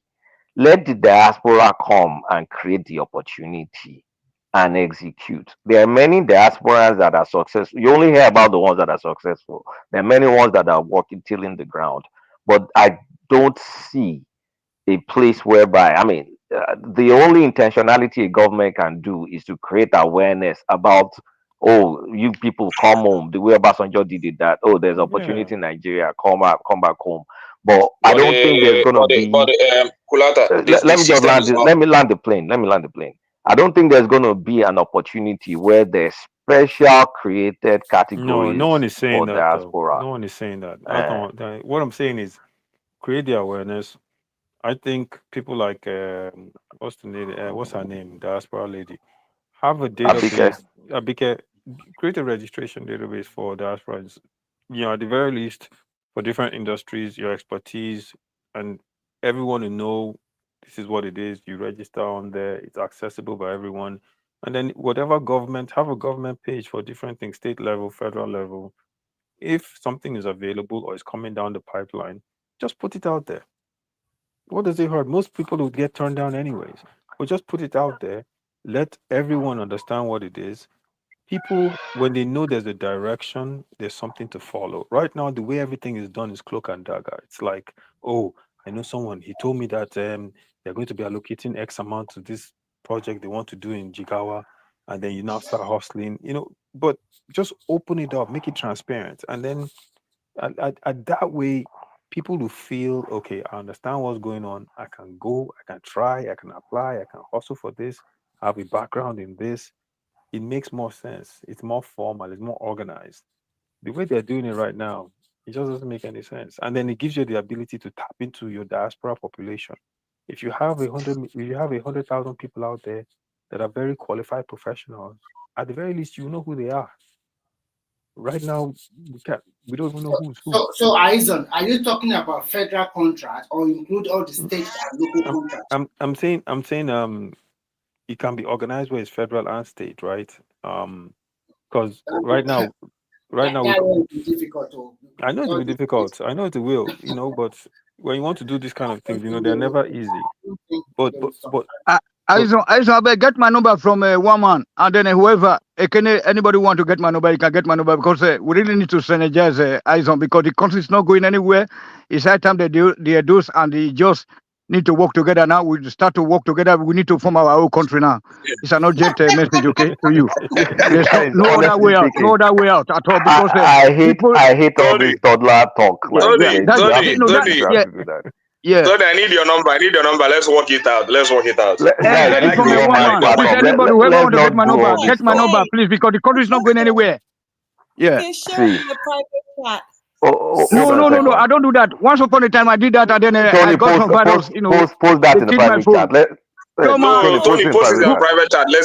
Let's chat you up. No, we can't do that. Get it from Wama. Wama already said that some people are asking him. I say yes, please do that. They know, Wama Tony, will do they that. will get it. You can They take will it from get it. World Peace, even Kulata, Tony. all of you, please. But meanwhile, Edo we and get the Joe it. people work together. We are forming our own country in the next 5 years. Okay. Look, it's not a joke. I don't want to say. Tony, what of Southeast are you talking? You are talking only about the What about the Southeast? No. The Southeast and Hausa, they are more closer. They are no be Godomi. No. I know it's not a joke because boy, the matter don't begin they get K-Lego. This is that I don't blame Tony. I don't blame Tony because if you think very well and the way if you see Nigeria is still very far. Guys, we should. I've always wanted to say this. Let's stop talking like that. That is you can't imagine that Yoruba people are going against a world war because of Tinubu. Let me development. Apart from all this, I'm gonna start muting. Guys, just hold on. That is child talk. Tony and Aizo are not going to create an Edo Ijo company. Country. It's never going to happen. So let's stop. We are going to do that. Right? I'm going to join force with them. We're going to do that. Wait, let me land. So you guys, another thing people do on this platform that we're going to create a revolution. No, you are not. You're not. The best you can do is to take your money, go to your local government, go and sponsor some people through university and be happy for their life. That's the best you can do. Or you sponsor an award or do something on your local level. Now, you open a business. You open a business. Yeah. So let's stop all this childish talk. But Aizon, you are now landing on the procurement reform that I'm talking about because everything you said aligns with procurement reform. And Remy was saying something very important. Because the state level and the federal government, they can't synergize because they're on their own. Osun State governor can decide to do whatever the fuck he wants to do. Same thing with Delta State. You can't force them. So the only thing you can say is, okay, federal does it. And I think federal government is going to revamp their procurement laws next year. But if federal does it, the states are still going to be opaque, right? What mechanism of enforcement can you make the state open up their procurement, like making sure because some ministries, they do post their what's it called, RFPs. Mm-hmm. Maybe by the time they post it, they've already cornered people. Like I said, you have to shape the deal. And some of these procurement laws, they may just say at least you have to post it to the public and accept tenders. Some of them, they won't accept any tender. Like I said, it will be a no bid contract. But my point is, if we revamp the procurement laws, the only area you can get it now is going to be the federal government. How do you push for change at the state and the local government level? Well, you do the politics first now. How many APC state governors does Tinubu have currently? Will they listen to Tinubu that wants to take tax from them? Well, some of them will. There are some that are loyal to him, right? So you start with the ones that you have loyalty to, and when they do it in conjunction with the federal, it creates that whole perception of good governance, right? The rest to follow suit, and then the federal can also even on the tax bill. Do you know that the harmonization of that tax bill will prevent the state and local government collecting taxes in their domain? Most of the governors from the northwest and north, they don't like it at all. But it's a good news for Kano and Kaduna and Katsina. So that's why we are not seeing them shouting. Yeah. Because the VAT will put more money into their pocket. Why some states like Borno too, is not that they will lose what they are getting now, but they are not going to gain as Kano, Kaduna, and Katsina. And so that's why some of them are shouting. Even some of the states in the non-central, they key into the tax bill, but one or two of them, they're also complaining. So Remy, that one alone is an indirect restructuring, but they don't want it at all. So you are not talking about telling all the state government that publicize their contract or whatever tender. It's not easy. That country, I don't know if they can. I can tell you that if you look at my side of the country, Delta, Bayelsa, Rivers, majority of those places support it. They support the tax bill. So no problem. The south, all the southern states already supported it. No wahala. Yeah. So Tinubu, see, when you have the kind of support he has currently on that tax bill, he can force it through. Of course, he will force it through. He just done some slight adjustment about the. I think they are talking about the derivation. Maybe it's not going to be 60%. Yeah, he has support. So the same thing to Colata's point about the changing procurement. He has to do fast now. I think he's dulling the tax bill now. I'm not hearing about it again. That's what I don't like about this our government. He has to do fast. Will he wait? Will he do it till the? I don't. This is the issue I don't like. Let him do. Let him move it fast. If he really wants to do it. Or he will just stay here now. Small time now. The police reform. He started the police reform. At the end of the day, where is he today? You understand? So very soon now they will do all this mago politics and convince him, and he will. So a lot of reform he has initiated. I can remember during that police reform. At the end of the day, it didn't work out. Now this starts now. You see them slowing it. Nobody's talking about it in the chamber. Nobody's talking about it from the government again. Everything is dull again. I can maybe you are not following. The police reform is already with the National Economic Council, and all the 36 states, except one, have not submitted memorandum about state police. But with the way they are going, probably we have state police next year, maybe second quarter or third quarter. I'm not sure. But about the tax reform bill, the National Assembly are already set in 5 weeks. It's already more than 2 weeks already. So when they resume in early January, probably that's when they will conclude the tax something, because a lot of projected revenue are based on that tax reform. So don't worry too much. They will get it passed, but there'll be a little thing. I'm talking about the derivation. Maybe I don't know what they're going to do about that one, about the VAT derivation. That is the only place they are going to make some minor changes. So that's no, but Kulata, to your point about that, there are identified states that there are states in Nigeria that will definitely partner with federal government to say they want to change procurement process and increase transparency, and you get it done with those states. The ones that choose to want to be opaque and don't want to be, I mean, you're not going to force them. But I'm willing to bet a lot of states will be willing to go ahead and do that with him. And then you I'm not sure. That's where many people chop money. Yeah, but at the end of the day, he can, if the president wants to push it through, you and I know it will happen. There are too many states that owe him favors. They will do it because it will give his government the perception of transparency, the inclusion of diaspora population. There's so many good things that can come out of it. Right now, I can tell you this. I know someone that works closely with the vice president's office, where they created a special fund, and diasporans have been, donating to that fund, and they use it to give small-scale entrepreneurs in specific industries. They've been giving out money. This is a project that's under Shetima. They're being done right now. And so that's being done, and different states are participating. States are actively looking for things to make themselves look good, right? So if the president, using that bully pulpit he has, if he wants to, he can push it through. There are a lot of things the federal government can do. You're not going to get all states, right? But you can have pilot projects with certain states, certain local governments, if they want to. It just depends on how they're going about it. So it can be done. I think maybe we need the way you have a progressive caucus, conservative caucus in House of Assembly and Co. I think we need something like that at the governor's level, whereby they create synergies, they synergize on those kind of initiatives. Like, for example, if Southeast, South South, Southwest, North Central, all kind of like are in the same caucus. They're governors. I mean, I don't care whatever happens in the National Governors Forum.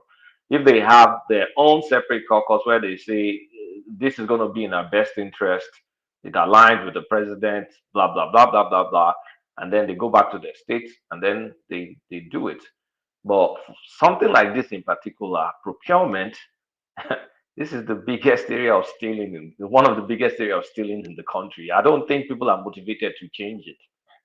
Or you can just speak to their coffers and use financial incentives. How? Maybe there's a certain amount of money that can go to states that participate in the program.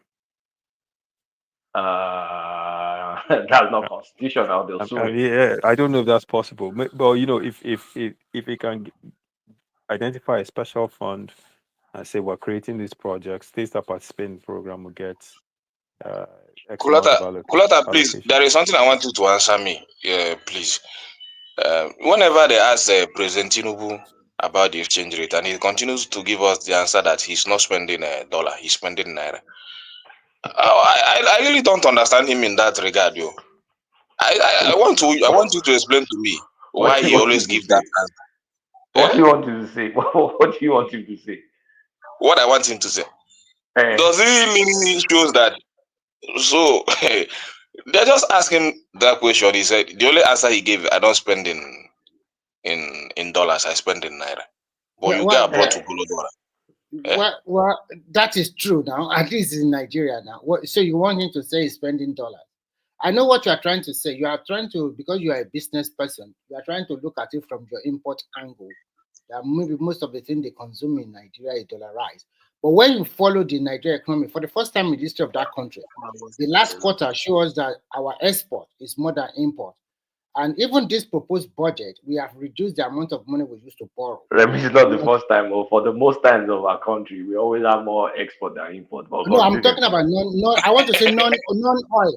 I want to say non-oil export. Oh, non-oil. Okay, non-oil. okay. That's what I want to say. Sorry. And this budget also reduced the amount of money we are borrowing, and we're also generating more revenue. I think they are blocking the loophole. And there's a good news on the horizon for you if it can be implemented. Harmonization of both import and export duty. Where you buy your goods or whatever, before you even ship it to Nigeria, through online, you can pay all the duty by yourself. So they want to take that generating blah, blah, blah. It's part of that tax reform, which is going to be a good news for people like you or anybody that's into export or import. You can know exactly how much you are going to pay as your duty. Not the custom now telling you, go and pay this or go and do that or something like that. No, it's not going to be. So they are going to use the technology to do that. So I think little by little, with the support of all Nigerians, because no matter what you like, even if you don't like this president, if another one comes in, if you don't support him, it's going to be the same old story too. I think every Nigerian should just have it in their back of their mind that we have a country. If we want to whether export or whatever, the exchange rate still matters a lot. But the exchange rate has been going down so recently. the exchange rate still remains the exchange rate. The economy hovers around the dollar. He cannot push it away. But what I will tell you is this. What I will tell you is this, because I know you are into import business, but at the same time, you can also look about diversification. You can diversify your business too, if it's possible. You guys are talking about local content. You can also think about what can you do in Nigeria. Diversification is not the problem. Even people that are into diversification today, just look at just our local just chicken and all that. Just simple things you can do apart from your normal business. It's even costly. It's very costly to carry out. So you see the price of chicken today. You cannot tell me that all those things are not being affected by the economy. Let me ask you a question. Once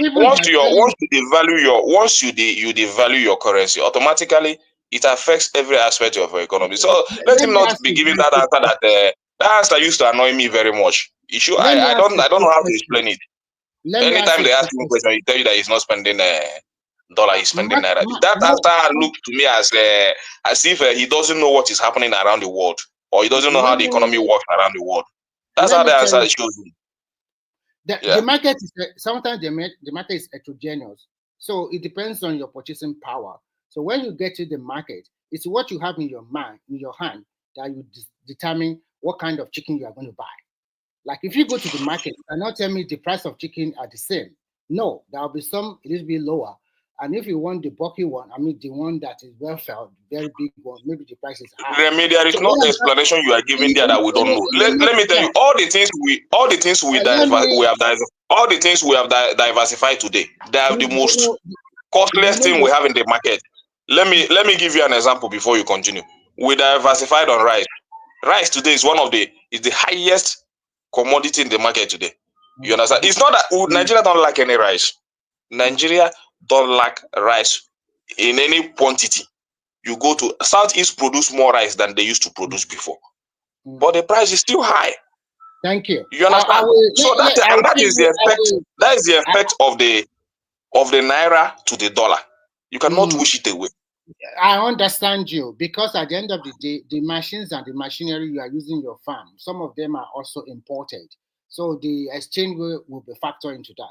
But at the end of the day, as time continue, the forces of demand and supply will also come in. So whether you like it or not, as a good business person, you must have a very good business plan. And as the environment changes, you also have to change your business orientation or whatever you are doing. You cannot just remain static. And you cannot just rely on, okay, Mr. A or B do this business and it's not working for them. And you are also in that business, you also want to do it like Mr. A or B. That is a failure. So you have to sit down and look at how you are going to improve your own business. This is the situation at hand. The price of what you are, cost of production. My business is not my problem. I can always do business. You understand? I don't have a problem with that. But the problem I have is this. The problem I have is this. If this economy, at least we sit down at least for like a year or 2 years, or within the period that he's going to spend in power, I tell you, Nigerians will bounce back. You understand? But my fear is this. If we are trying to settle at the rate of 1,600 or 1,700, before you know it, the thing will jump to 1,750. It is having a very big negative effect. Let me finish. It is having a very big negative effect on the economy and the people that are doing the business. Do you understand? So he must find a way to stabilize that dollar. He must do that. Let him not be telling us that it is not spending naira. I know. You see, when you have a very good exchange rate, many African countries will like to patronize your product. They are using all economics policies to try to stabilize the dollar, and there's so many things on the ground. First and foremost, it's like rebuilding from scratch again. It's quite unfortunate for that country. And when you rebuild from scratch, there's so many things. That is the shock effect of all of these policies that you are seeing. We are going to see the only thing that makes other countries like China and other countries better than us is that they have a stable exchange rate. Well, at least let me finish now before you come in. Let me finish. There is nothing that moves the market than when you know that if you buy this product 1 naira and you sell it for 1 naira 50 kobo, you are going back to the market to buy it 1 naira again. It's it will make your economy to move very well. You understand? Let me be quick with you. Chinese are using what we call peg economy. They peg their renminbi against the dollar. For the last 10 years, the economic activity in China continued to dwindle, slow down also. And when you look at the exchange rate of their renminbi to the dollar, it's still hovering around 7.21 to around 7.7 or 7 point something like that. Okay. There was a time in the 2017 or so that it came below $7 renminbi to $1, around 6 point something. What I'm trying to say is that they are pegging their own currency against the dollar because first they have huge external reserve to back it up. Nigeria does not have huge external reserve to back it up. We could have first pegged our own naira to the dollar. We don't have enough money to back it up. That is one. And then two, we are not productive enough. So we are not productive enough. We are borrowing money.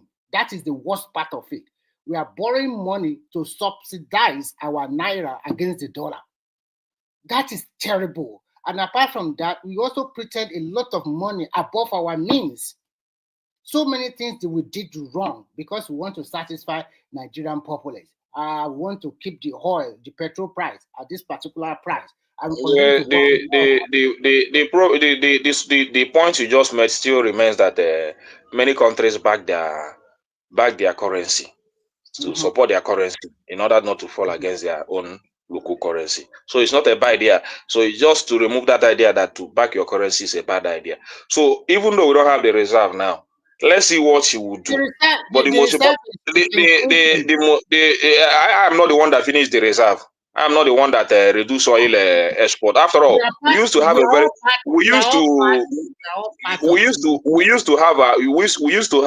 over 2 million barrels per day. You understand? Before 2013 or 2014 or 2015, when this government took over, so yeah, I'm not the one that diminished that production. I'm not the one that did it. It started from APC. You understand? Up till today. So they have not been able to increase that. They have not been able to increase their production till today. They are still over about 1.5 or 1.4. They're not even up to 2 million. I know So, you were heading to. I knew you were heading to APC. I was just waiting. Yeah, I don't want to talk about that, but what I want to say is this: but part of that mess is not about one political party or other political. No, the problem is that the problem I have with them is that they don't want to accept responsibility. They should first of all accept responsibility in every ramification. Even though this government is trying to fix it, they should know that they can't be referring to what they know that have been existing. You know, one of our when we started, when this problem of exchange rate started was when our oil production started diminishing, and they started from APC. So they must accept responsibility and face it squarely and know how to fix it. They should know where the oil theft is going. They should know the people that are stealing the oil. They should return our normal production to what it used to be. That will boost our currency. You cannot be building something on nothing. Quickly conversation. At least they based the proposed budget on about 2.0.6 million barrels per day. That's their proposed or whatever. Now they are with the condensate is about 1.8, 1.7 or close to 1.8 million barrels that they are doing now. And recently they also give Bunga Field, which is in the ocean. They are also going to start producing oil. So, and that is why they are projecting almost 2 million barrels per day. Let's see when they get there. The happy news is that our arsenal reserve have moved from 28 billion to about 40 billion naira to today. That is a big leap. If we continue in this trajectory and they have more good policies turning out from both fiscal and monetary policy, if they are good enough, then little by little we can say Nigeria can come up. But it's not going to be. And you still have more. You still have more than you have your debt profile come down. Because when you talk about this, when you talk about this reserve, to your debt profile today, what is it? Check it. It's on a very high side than what it used to be before. So even if you remove that, it matters a lot. It matters a lot. You have to you have to balance it. You cannot be telling me the reserve went to this when I know specifically that we have doubled your debt. Please let Remy explain to you why it doesn't matter. Yes. When it came in, our debt to revenue is about 97%. It means if you are making 100 naira, you are servicing your debt with 97 naira. So, but now our debt ratio now is about 67 naira to 100 naira, just for example. That means if you make 100 naira, the money you are using to service your debt is about 67 naira. And according to them, maybe they are still going to reduce it in the coming year, which is a good. But that doesn't mean.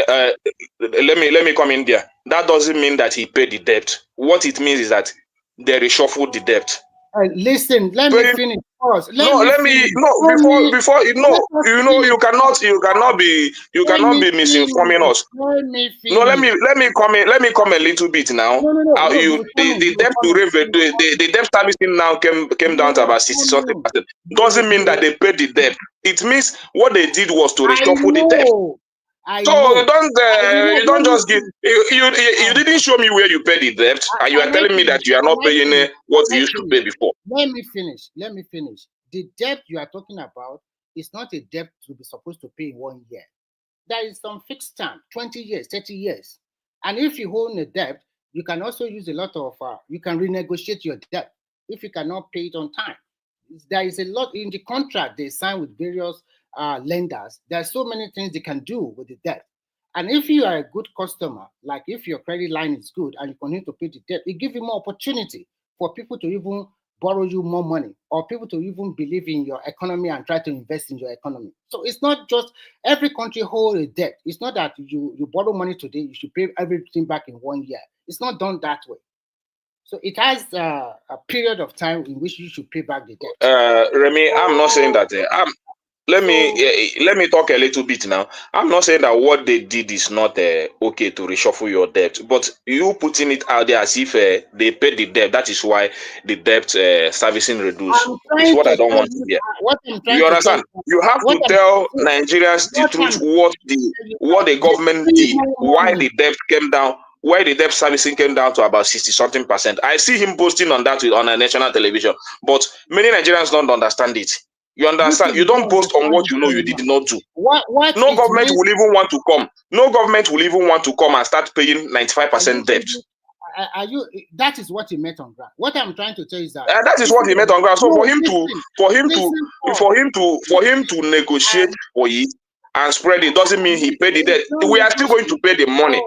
We are still going to pay the money in future. Even the one he's borrowing today, the one he's packing up and borrowing today, even the debt is not what it used to be. The debt has jumped up to about 130 trillion today.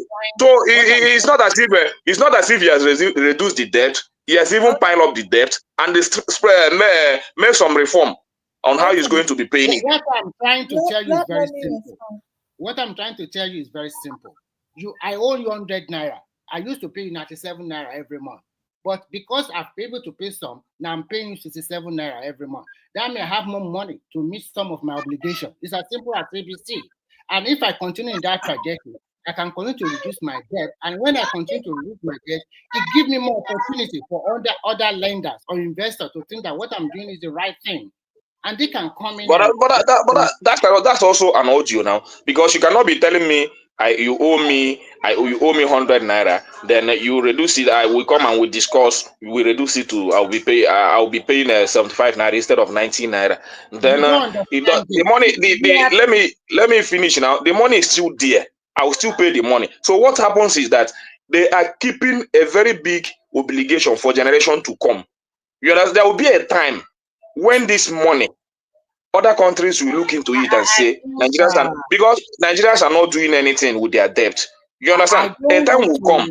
All these countries you are owing will come together and say this is a very bad omen for Nigerians, because even the one you have now to meet your other investment and all that, you are not even investing. When you say it's not paying money, that is incorrect. When you borrow money, there is time limit which you have to pay, and there's a certain amount of money in which you have to pay, maybe every month or every year. I don't know. It depends on the condition of the loan. So they are paying it, and which is a good sign. If you calculate what they borrowed, let me finish. If you calculate what they borrowed in 1 year, it's almost. You didn't let him finish. It's almost what Buhari borrowed in 4 years. If you calculate what they borrowed in just 1 year. Okay. Thank you. So let me finish. Whatever you are saying here, as a government is a continuum.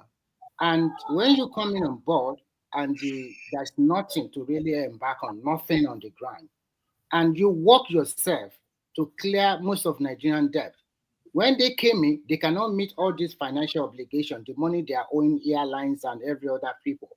And they were able to clear a lot of backlog of money. Some of our ways and means, they were able to also clear it off. I'm not saying the totality of everything. So they were able to clear some of it. So what I'm trying to say is that it's putting the economy in the sound footing.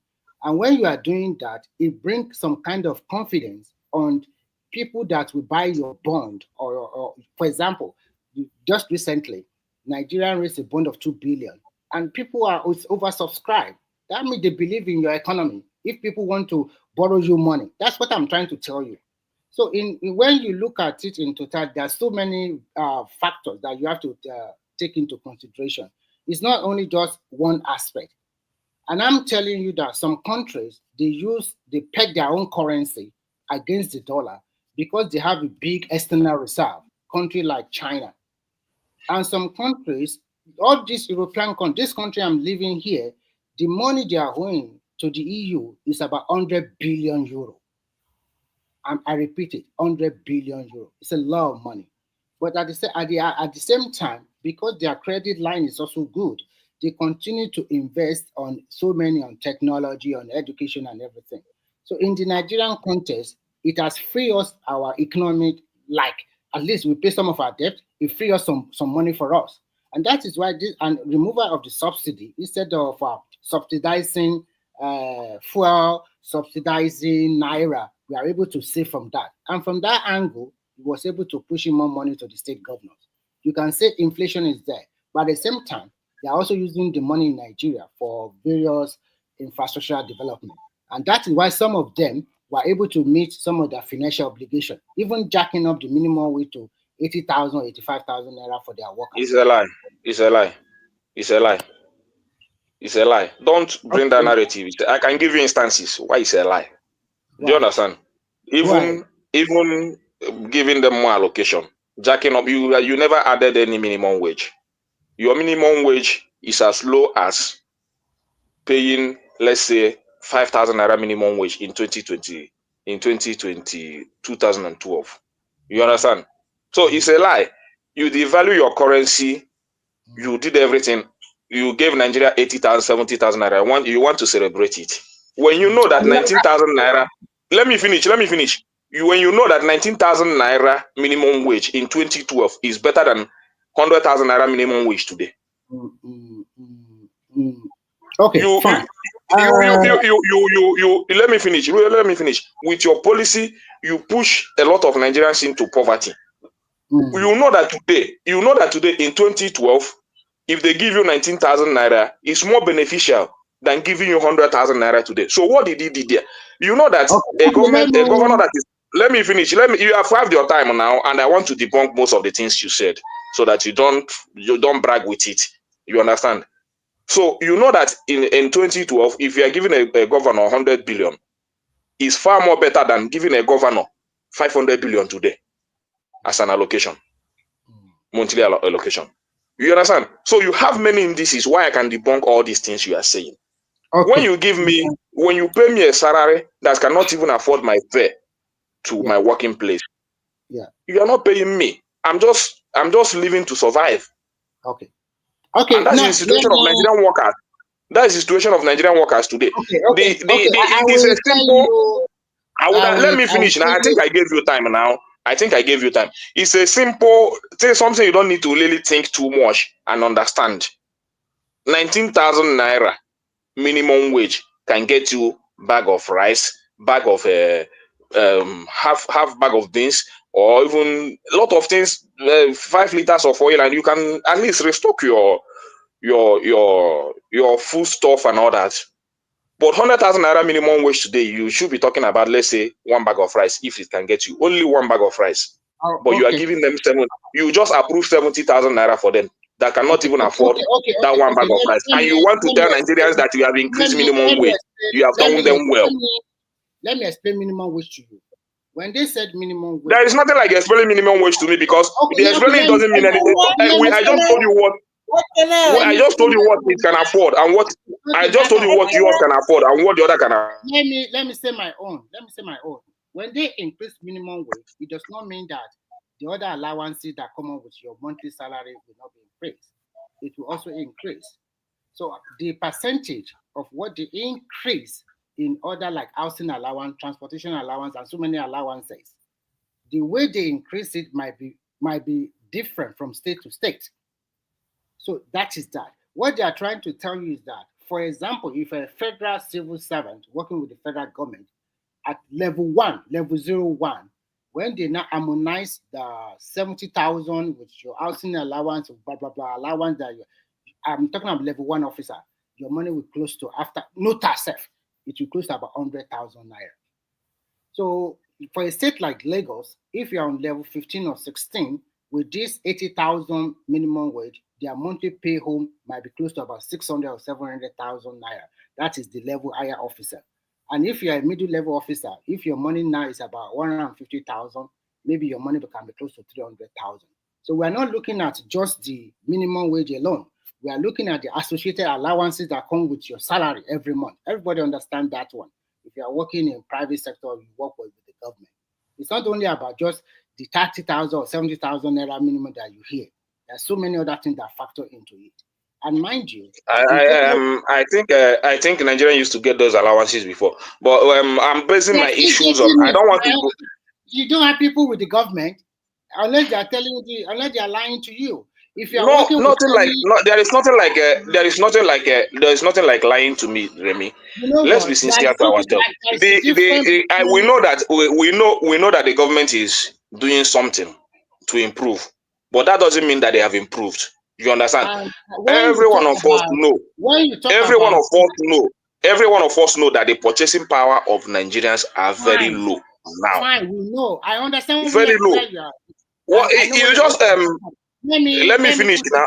That is what matters. That is what matters. All these things you are saying is what matters. What my end of the month, what is it going to take me? What to pay me? What are they going to take me? Let me. You don't even want to. I think I've given you some time to say something. Let me No, at least respond to you. you haven't given him time. Let him speak, please. I just came in. I've not even speaking. I've not even have any. But you guys are having a different conversation. You take turn. Okay. So let's do this way. There are so many things that happen around the world. I live here. A lot of people live in America. A lot of people live in Asia. The post-COVID also affect the rest of the world because it distorted the supply chain. And when it distorted the supply chain, what you used to get in all over the world, you do not get it. So that distortion leads to inflation in most countries of the world. And the purchasing power of people all around the world reduces a lot. It's not only in Nigeria alone. Our own can be felt more because we do not plan very well. Even organized economy like Europe, America, and the rest, they're also feeling the brunt. Everybody are here. You can ask them how much do they pay if they have been living in Europe or other country for more than 5 years or 10 years, or let's say 5 years. How much do they spend on food monthly 5 years ago? How much are they spending today? How much are they spending on electricity? How much are they spending on so many other factors? They will tell you that even where they live. Remy, I even have other views because people like Kekene, I try to point you to the point that see, I understand Nigerians are hungry. Like I said, I didn't come from a rich home. I didn't come from a Dangote or all this thing. I just came from a middle class home that Buhari sent down to the least of the class you could have in Nigeria. I'm not saying this till I finish my tertiary institution though. It's not as if so. I don't want to say a civil servant in Nigeria then was poor. But then the reality is where even many farmers were even richer than us. The only way we bail ourselves out was because we engage in farming. That's it. Now look at this situation, Ekene.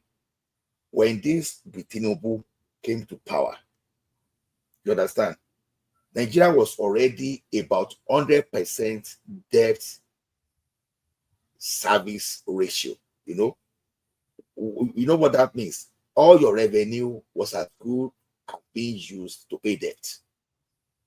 So that Nigeria will go bankrupt, it was just a matter of time. It's not as if was Nigeria going to go bankrupt. It was just a matter of when it was that bad. Now, this guy came in and reduced that to 68%. Now, don't forget that this guy cleared 7 billion backlog. 7 billion backlog of the money being owed to foreign investors. You understand? You know what that means? Because the thing that could make you own investors 7 billion means that you don't pay it off for Nigerians in those sectors. Take that on for instance. Now, this guy went ahead again and paid over 30 trillion in debt. What are we talking here? So because when we want to pay this administration as if they are doing nothing. Now, someone increased the foreign reserve to almost 38 billion. So you look at so many factors.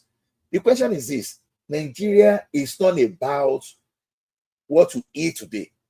You eat today, you cannot eat tomorrow. It doesn't make sense. You have to be able to sustain that of food with time.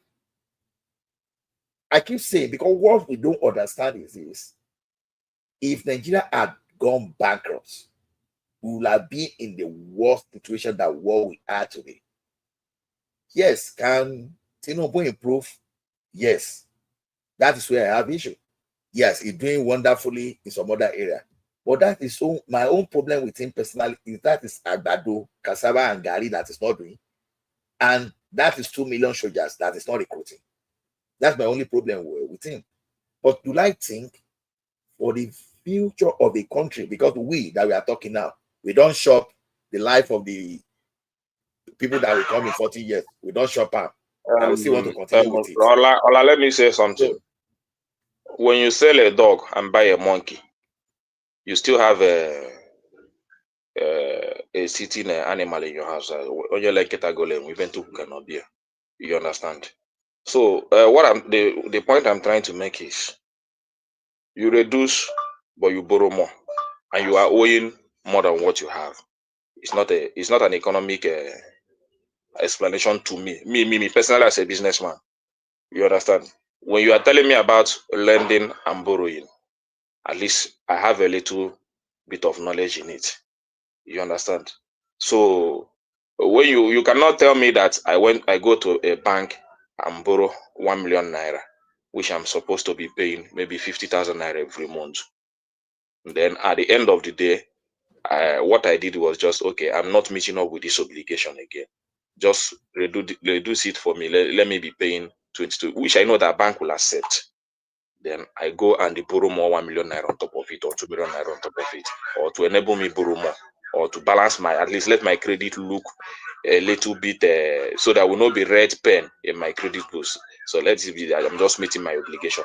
It's still the same thing as a businessman, or the way I see it, because that obligation is still there, and I'm still piling up that debt.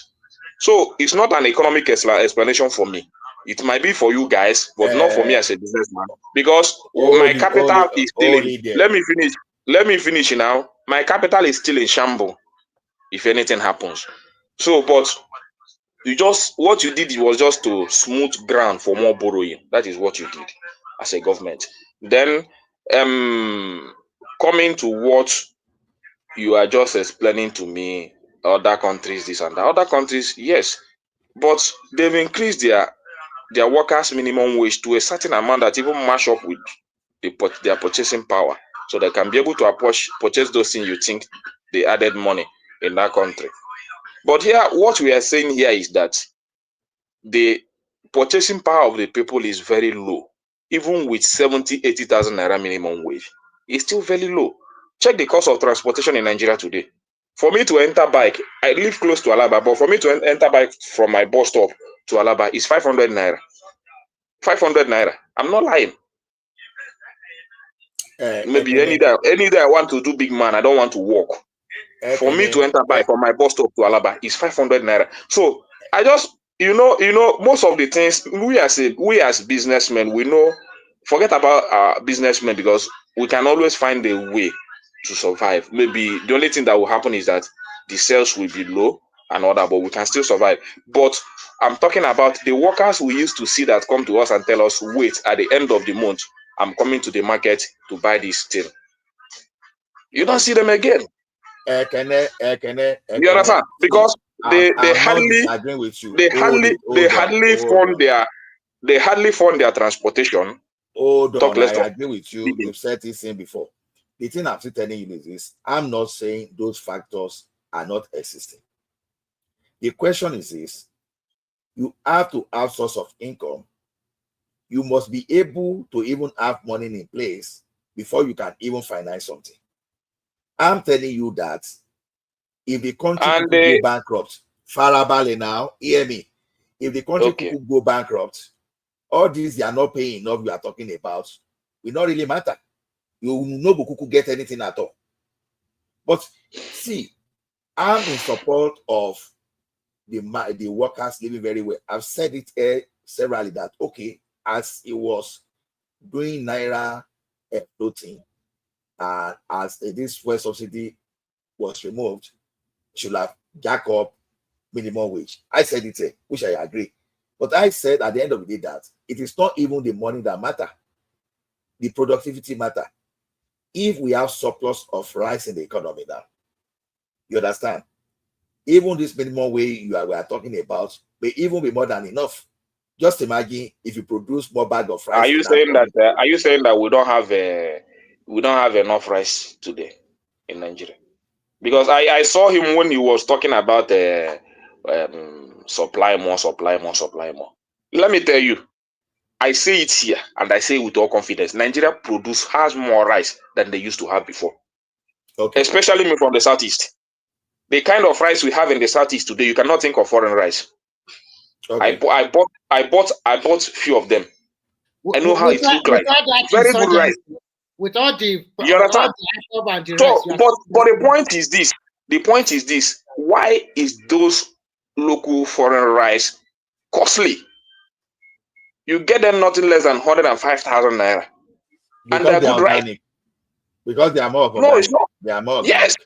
So, but you see, don't bring out the fact that Nigeria is lacking rice or these things. There are factors impacting those areas. Those things you use to produce those rice, those machineries, those gas, this thing, those things, they are on a very high side. Before a producer will sell his product, he has to factor in those expenses and the transportation also. Okay. So they're Let's move included. away. Okay, So don't even say that Nigeria don't have, even with all this insecurity, Nigeria still have enough rice. Wait. So eventually, what I'm saying is this: we have to have food surplus. That's one of those things, and we have to rechannel all those things that we can produce locally.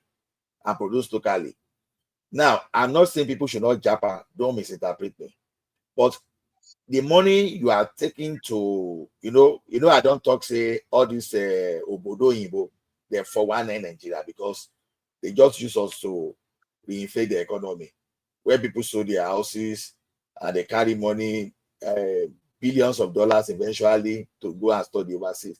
So we should find a way to be more creative too, to be more productive to the extent that average Nigeria will be able to rely on school locally, that they will be bringing the money that is supposed to be going to all those institutions and use it locally. So those are the things we are supposed to be talking, because the more you retain people, the money that are going out of that country in what Nigeria can do, the more you channel them to Nigeria, the more job you are going to create. The productive we become, the more value our currency will get. Is it on the people or on the government you are talking to now? Because I want to understand the dimension. Everybody is involved in this case. Because let me tell you one thing. Over time, time has shown that people can make the government say tight if you direct your grievances appropriately. But if you misdirect your grievances, some political gladiators, some political opportunists will just use your grievances. Let me tell you this. Wait. Now, see, if you are criticizing government correctly, I can easily know that, okay, this criticism is rightly directed. If you are criticizing wrongly, then I cannot take you serious. I will now be seeing political opponents you are working from. So if all of us can just criticize the right way, then we come to the same to the same page, and we'll be able to move things forward. Anytime Nigerians stand together, I tell you, the government sit tight. But anytime Nigerians decide to work and criticize based on their leaning to a particular political thing, so you create division that nobody takes you that seriously. So to me, what I want to say, because I don't want us to make it political, because everybody knows the suffering of every common Nigerian today.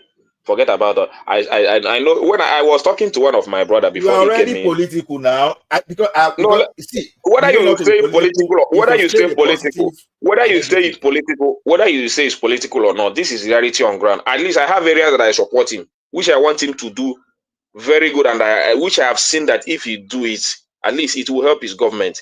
Which I just complain that that area is getting slow, and I don't like it. I want him to really pass that.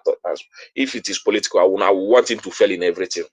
But if I see things that I know that this will impact, then but that doesn't mean that if I know the situation where I know that he's not doing anything or performing better there, I will say the way I see it, especially when I'm here. Because when I was talking to one of my brother that came in from abroad, I was telling him this. I told him Naira is nothing. Again, he think I'm joking. When he came to Lagos and changed some dollars, and the guy was just shouting, "Wow! Now so money they finish here. Now so money they finish here." I tell him, say, if you know guide yourself well, you go try go back abroad. Oh. Even though I know you have a return ticket. Do you understand? So just manage. I told him 2 million, 3 million is nothing in your pocket. Just be spending wisely. Know where to go. And he has been away for a very long time. He needs to visit a lot of people. So before we sat down, just to have some drink and 50,000, 30,000 naira.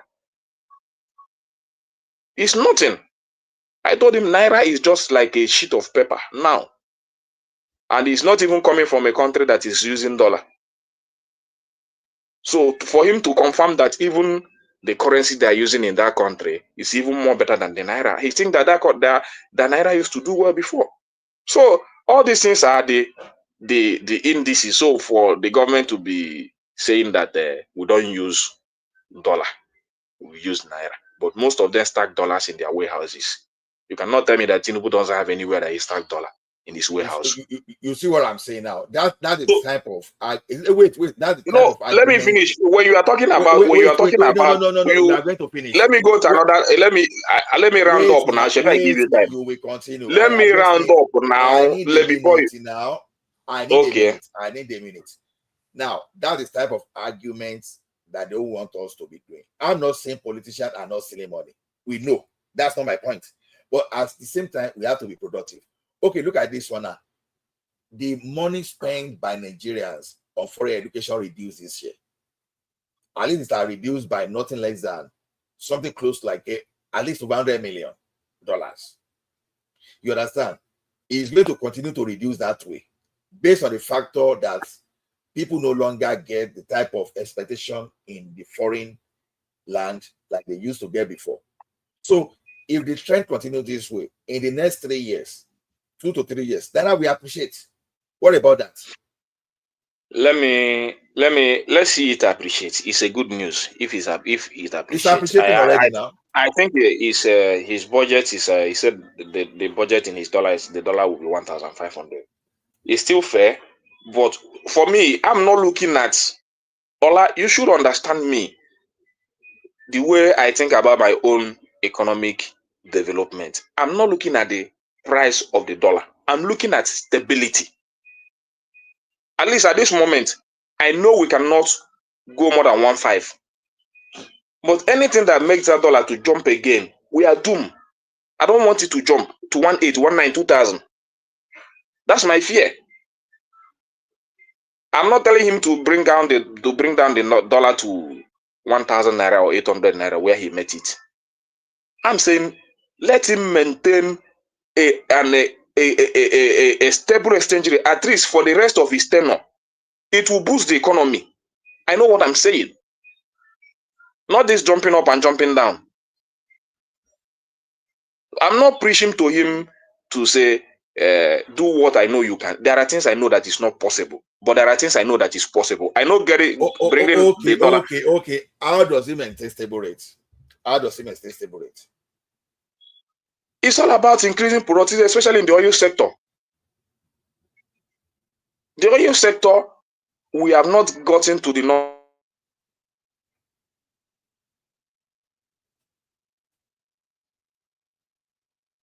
Hello.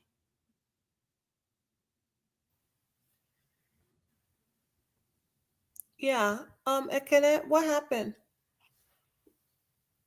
We can't hear you, Ekene. The internet saying in the lie. The internet saying the lie. So internet your person to say you should stop lying.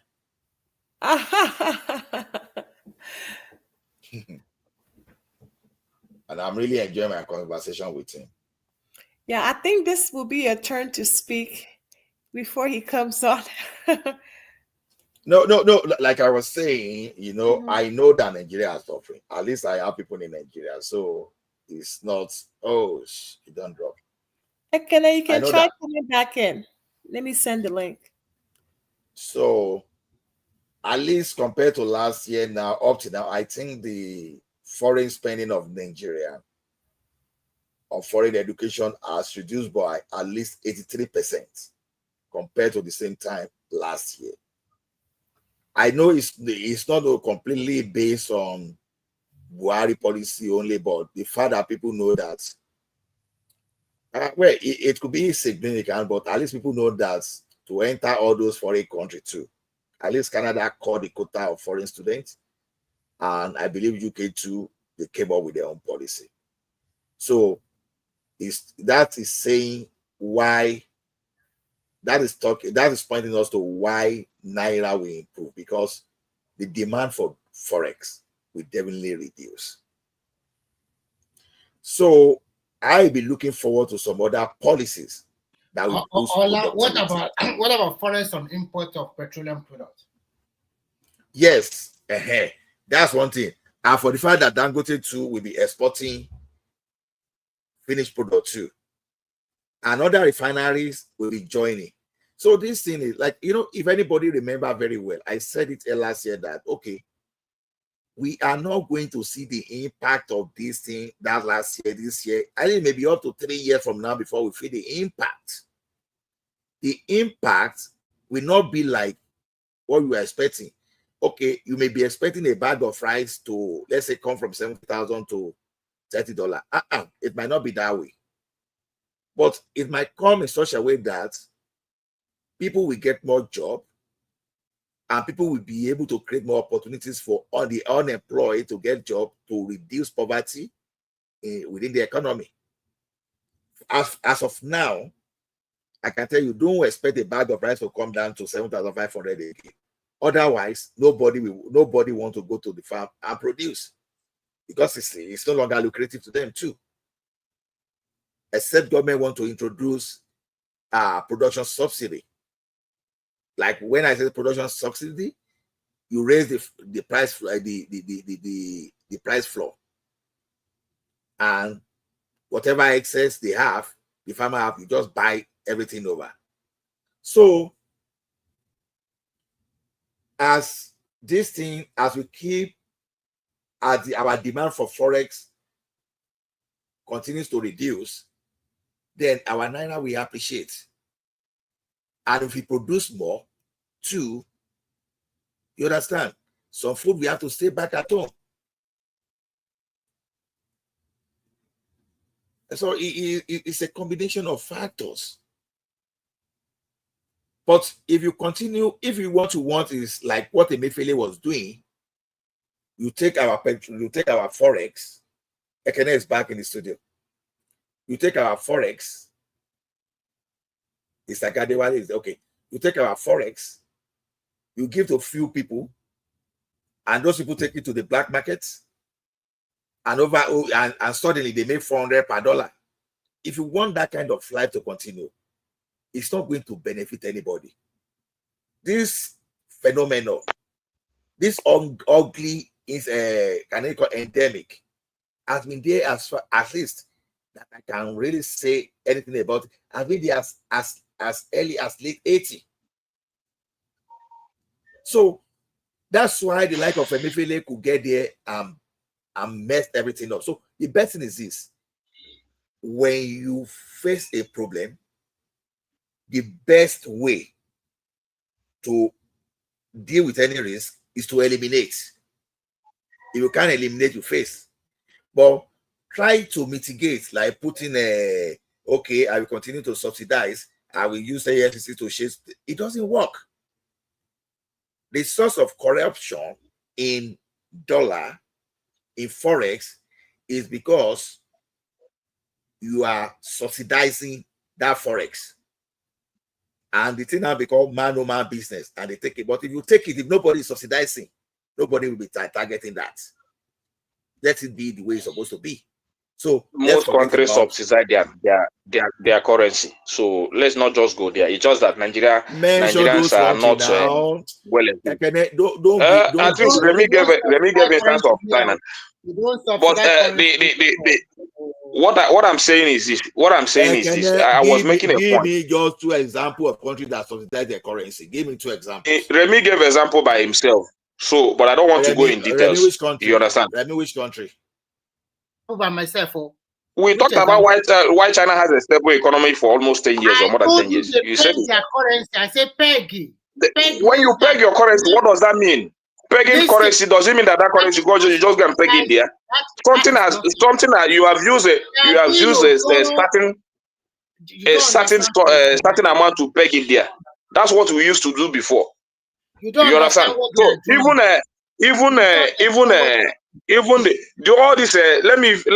all this nonsense pegging and all this started during the time. That is, I had it during the time of Buhari till today. Because during the time of Goodluck Jonathan, it's only 3 naira to black market. It's not more than 3 naira, 2 naira to black market. So and I was many times you want to put let me even respond to you on that China you talk about, because sometimes I said we are not here to misinform people. And I will tell you your error today. Now, wait now, Remy. Nigeria has been pegging the currency since 70s till the thing was removed this year. The China you are talking about only peg its currency from 1997 to 2005. Yes. If you don't know, so go back to your history. Now, there's nothing that China did. Wait, let's someone they land now. They paid the currency and the thing didn't work for them. And since that time, they allow their currency now to move with the markets. As a matter of fact, in 2011, China wanted to manipulate their currency in such a way that to devalue China, to devalue their currency more. United States of America kicked against it. They wanted to devalue. United States of America said no way. They were ready to go into any battle with them to do that. Because what is going to be the impact is going to create more economic chaos. Because as a result of China, the European economy went comatose. You know how many times the European Union responded to China just to counter China. So now China is a producing country that is already flooding, that is taking production away from Europe, that is taking production away from North America. But Nigeria let's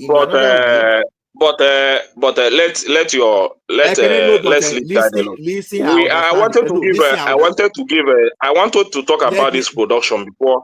I wanted to talk about this production before. Don't destroy my thought. Let me land. Don't destroy my thought.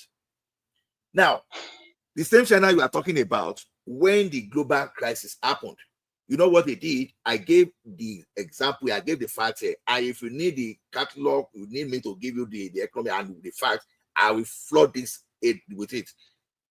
During the global recession, when people were laying off, the capitalist country, when they were laying off staff, China said, what we are going to do is it's okay. You they pay $1 per kilowatt hour of electricity. No problem. Don't lay off your staff. Be paying 10 cents. We are going to transfer the tax to the workers. If we were to be in Nigeria, you will say they want to overtax. The workers. That's what China did. They reduced the cost of business so that the businesses will not lay people off. So they transfer the tax to the workers, but they allow their currency to flow. China. So what have you done? What have you done as a country also to improve your? Well, you know, because all this is you are talking about production. But I'm trying to tell you that the government, your own government, even with the money they are borrowing, are not investing in productivity. Because you see other countries, what are we going to do to help our local producers and all that? You see other countries doing it, even if it means borrowing and support those businesses, they do it.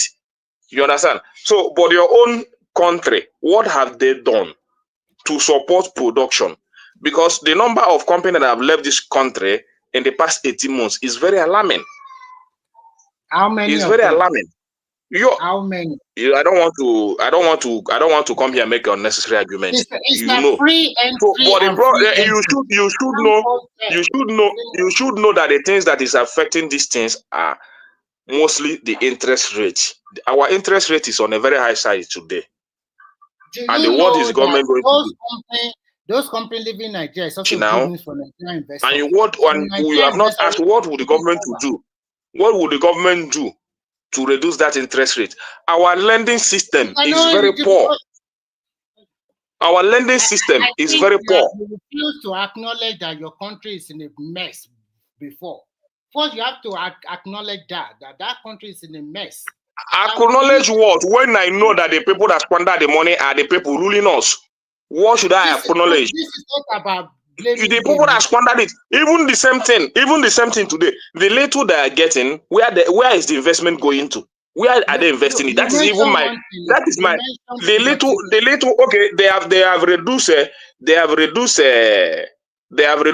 This thing. They have reduced servicing debt to about 60-something%. Look at your budget. Check the amount they are going to use to buy cars and they service their cars and buy tires and other things. Then check the amount. Let me finish now. Check the amount. Check the amount. Check the amount. Check the amount they're going to invest in education and in health. Yes, then you check other things. Then you know whether you are planning to move as a nation. So for me, as a government or the current administration, I should see a different budget that invest more in education and health. Then you now tell me that yes, you will not tell me that yes, this government means well for Nigerian. You shocked me by your question that how is Nigerian government investing in productivity? Honestly, I don't understand. Okay, so now here you and I were saying that the government cleared the backlog of the money being owned to the foreign investors, and what happened if the foreign airlines start coming back to Nigeria? So, is that not a investment in production? Because I don't get it. Now they are constructing this coastal road. Wait now, Farabale. They are constructing this coastal road. And you are saying they are not investing? Wow. Now wait now. The conversion they are doing from petroleum to liquefied natural gas vehicle, which we have factory that will be doing that, and you are telling me it's not investment in production? Okay, all this reform that has been going on in you have to define production. Production is not it's not coastal road. It's not bringing flights to Nigeria because Nigeria. So what is you are producing services? It's because that you will export, though. No. Production is not about manufacturing only. We have manufacturing and services. It's all about you understand? So at least the Lagos Calabar Coastal Road is that not investment in production? Like seriously? So the thing is this: generate revenue to the country. Hey, Ola, you want me sometimes. To generate revenue. You are building coastal road. I don't even want to talk about that coastal road because that road I don't see it as a sincere government, because you cannot be building something when you have already dilapidated roads, federal roads everywhere in Nigeria. You understand? At least don't. Let me finish. When you want to build something, you should have the ones you have in a standard position. All your federal roads today are not motorable, and you are telling me you are building coastal road. To what extent? When is he going to finish it? So forget about that coastal. Don't even give me that vibe at all. Okay. You understand? So the point I'm trying to make is this: even the ones you are trying to encourage, which is rice production, Nigerians can't even afford it because of government inability to fund productivity. That is the reason why the only thing that I know that today we are doing well as a nation is rice. But Nigerians cannot afford it because of your lack of government inefficiency to invest in that sector normally. So, let Remy come in, please. Let me comment. I will explain it in a very simple term. When we talk about productivity does not mean, it's not measured only in having factory producing something. That is not productivity. There are so many enablers that will enable productivity too. And those enablers include building access road to the farm or to the industrial clusters, building more warehouse, building cargo airport or airport that we use to export your final produce or maybe take it to the interland. So it's not only about, and I learned that if you are, I said this, OPS, organized private sector. That means factory or company that are manufacturing something that have a taxable number and they pay tax to the government. I learned that about thousands of them receive almost 25 million grant from the federal government. I'm not talking about people that does not have company, that they are only doing their own business by themselves. No company, no name attached to them. So those ones, they receive grant from the federal government. And then when you build more infrastructures, you are opening your land more for productivity. And when you talk about government creating more, in terms of business, that's what we call free entry, free exit. For most of these companies that are exiting Nigeria, some other companies are taking them over. It's not that they're just going outrightly like that. That is what we call divestment. If you think this business environment is not good for you anymore, or you cannot meet the cost of production, what you do, you sell it off, or you let other companies to acquire it. Lafarge is being acquired by a Chinese company, and they are still producing the cement because I'm in that business. It does not stop for one day. So, and they also want to build more plant. So sometimes when you look at it in overall, things that have been messed up for a long time, it cannot just under 1 year when I then just turn around. All these things you are printing out one by one, no efficient, no this, no that. Even when you look at the Nigerian tax system, how many people does it even capture? How many people are paying income tax? How many people are paying company income tax? Even those ones that register their company with the CAC of Nigeria. So there's so many things that we need a lot of correction. And as a governor, as a president, you have to look at which one is working for you. When you look at this proposed budget, they are ending the dollar exchange to about 140 naira to $1. That is what they proposed the budget on, an average of $70 crude oil per barrel of our own Brent. Yes. So when you now see for the last 6 weeks, we have seen steady increase in the power of Naira against the dollar. At the CBN rate now is about 1,500 plus.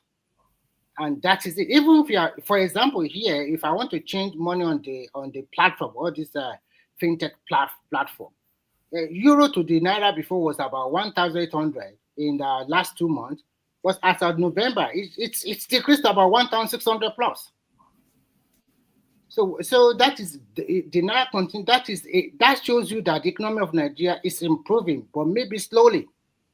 And to me, if the government proposed 140 naira to 1,400, sorry, 1,400 to $1 as a proposed budget for next year exchange rate, even if we don't get to 1,500, it will be below 1,500. That is good news. Let's always appreciate little effort. And when you criticize, let's criticize objectively. For that, Remy, there is nothing to appreciate there. I'm only asking for stability because I know that the job is not easy. But if you are saying to appreciate it because it's not easy, it is from 750 that he took it to that 1,005. It's almost double. Yeah, let me finish. No president has ever done it that way. Even Buhari. Okay, how do you stabilize? Okay, tell you how do you stabilize? Buhari did not even have more than 100% increase in his exchange rate. Tinubu doubled it. You are joking. There is nothing like joking. How much was exchange rate under Buhari? He was able to achieve that. He was able to achieve that at least for 8 years. Buhari did it under few months. Much was okay? At what exchange rate? Tinubu was able to do it within just few months to take it to 1,009, 2,000 before it come down to 1,000. So there is nothing to appreciate there, and there is nothing to say that the government. The only reason why I am saying, let me finish, Ola. The only reason why I'm asking for stability is because I know that the job is not easy. So I will not be asking him for something that I know that is not possible for him to achieve. But to say that I should applaud him because he took it to 1,005 is a no to me. I think the question I would like to ask Ekene is this. Sorry, Ekene, I want to just ask you one question. Do you acknowledge that Nigeria is in a mess towards the end tail of Buhari regime? Do you acknowledge that we're in a mess? Every government always believe that the government is a mess. Even Buhari government believe that Goodluck Jonathan government is a mess. Let me finish now. Let me finish. This is not the first time. This is not the first time I'm hearing that. I'm telling you, even before Obasanjo took over, he believed that Abacha government is in a mess. Even before Yar'Adua took over, he believed that the government is in a mess. Even before all these things, we believe it's in a mess. You understand? But what are they doing to improve it? No. So this is not today. But if we are saying that the government, I want to go and see very soon. Let's make this in conversation now. How much did Buhari meet naira to dollar exchange? How much? Buhari meet at about 200 or 2 something. Now, what was the difference between the official rate and the parallel market then? It's about 4 something. About 450 or 4. No. Under Jonathan. What was the discrepancy between the official rate and the black market rate? Almost 800. Almost. The point I'm making there is this. Let me finish now. The point I'm making there is that it took Buhari only 8 years to take it to that position. If you want to be right, you continue. I don't need to do this. I was asking you. Oh yeah, say what you want to say. Say what you want to say. After all, even if you want to compare it with Tinubu, they are all APC. So say what you want to say. Just what I wanted to establish, there was no much gap between the parallel market and official rate under Jonathan. It was not wide. It was under Buhari that we will get official rate for 450 and we sell for 700, 800 or 900 in the parallel markets. Sorry, before you go on, please always remember, Ekene. Sorry, let me always. Ola, sorry. Please always remember, Ekene. Before Yar'Adua and Jonathan came on board, can you please tell them how much is in the external reserve of Nigeria and how much is the excess crude account of Nigeria? Please tell them first. Please, I would like you to tell them so that we know that guy gave them a lot of money. They are in a good state. So, Ola, if you can remember, tell them. No, I don't even want to go to that page because it's going to be an escalation. Because that was where I was saying that. Then if that is the case, then I will rate Obasanjo the best president of Nigeria now. Since 1999, that was the person I rate the best up to now. So if that is the case, then I rate Obasanjo the best among all of them. All of them. Obasanjo. So if I see anybody criticizing Obasanjo again, me and that person will have an issue concerning this external. I don't criticize Obasanjo based on all those ones, so no be me. So the thing I'm saying is this: it was under Buhari that the difference between the official rate and black market becomes so wide that it was even going to almost 100%. That we get money for 450 and we taking into the black market to the parallel market for 800, sometimes 900. Now, this guy flowed the money. When he floated the money, it was true that the money skyrocketed. But under Buhari, we had a situation that at a particular point in time, that the gap was like about 300 to 400 increase in our exchange rate.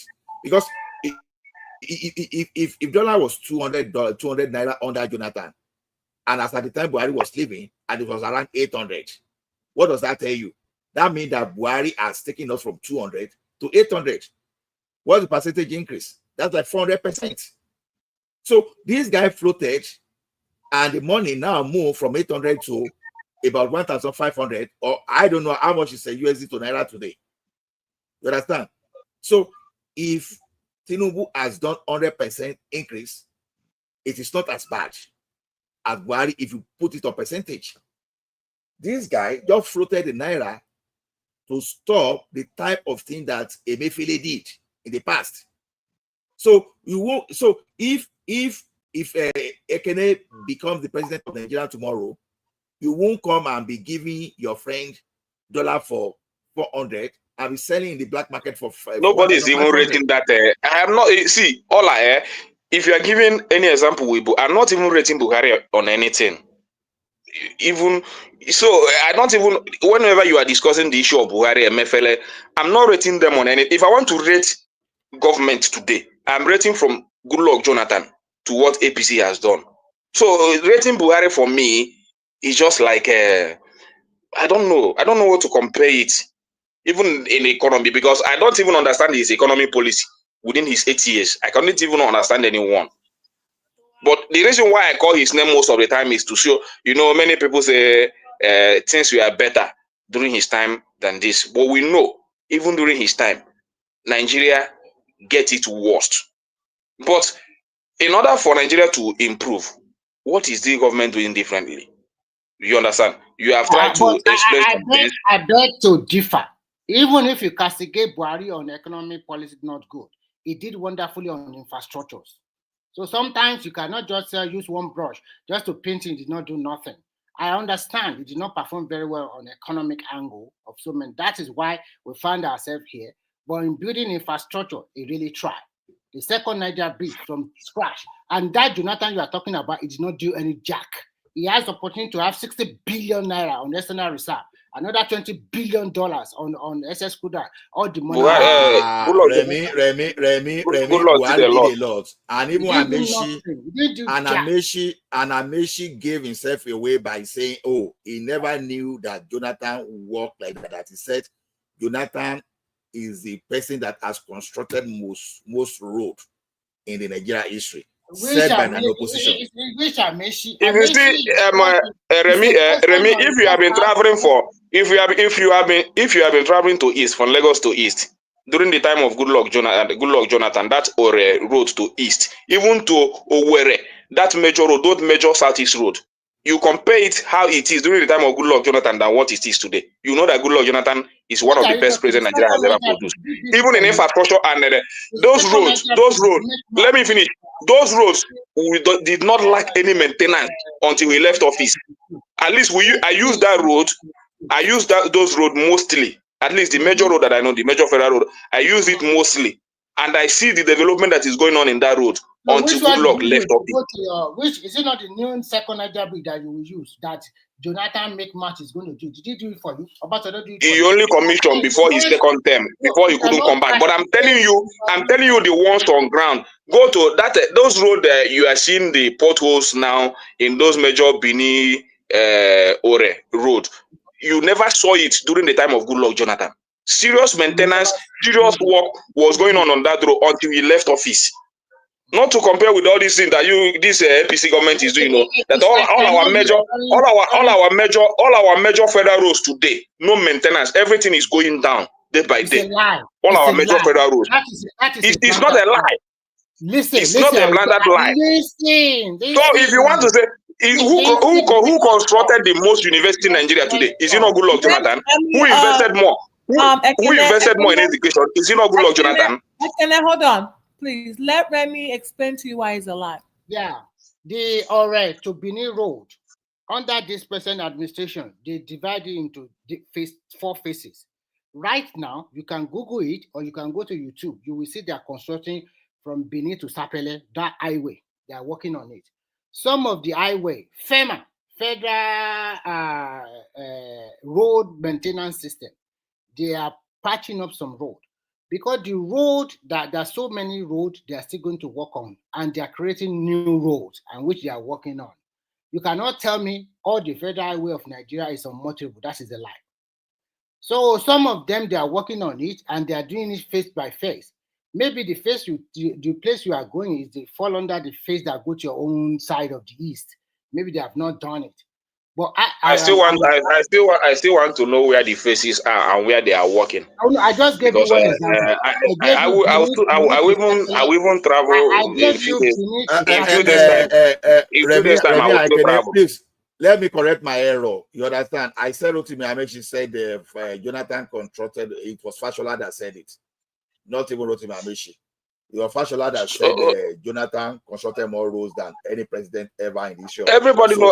For me, if you criticize Jonathan, sometimes I used to laugh at you guys. Is it in oil production and all that? Most of the things. The only thing I know is that good luck himself. Why I blame him? It's just like he's not doing. Let me tell him something. You know Fashola know the lie now. You know Fashola know the lie. So you don't. Fashola cannot lie now. Fashola know the lie.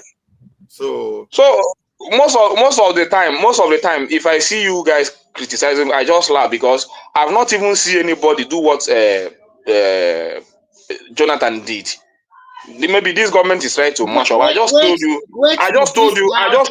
Let me finish now. I just told you in our oil production. When we started having problem in our oil production is when Good Luck left office. We have more than 2.5 million. You understand? But since he left office, what have we had since then? Why do we have problem after Jonathan? Why? APC should sort it out. APC should sort it out. Blowing up the pipeline again. Tell the truth. Then let them go and settle it now. Who blow it? What did they happen? Why did it happen? I remember now. I think what Rotimi Amechi was even on that Kaduna Abuja railway that Amechi praised Jonathan. You know, Jonathan and Amechi now sworn enemy. And Fashola even went ahead that power sector transformation was 50%. The one he made then was at 50% when he got to that place. See, you cannot mess Jonathan up totally. Let's not be sincere about Jonathan. So the thing is this: when you even want to underrate any government, at least try to talk about the achievements sometimes too. So Jonathan was not as terrible as the media want us to know. And that was all about ABC propaganda. As Buhari too. So if you are talking that way, you also talk about Buhari too, like that. Because most of them, I cannot give them pass mark. Buhari inherited Goodluck Jonathan project.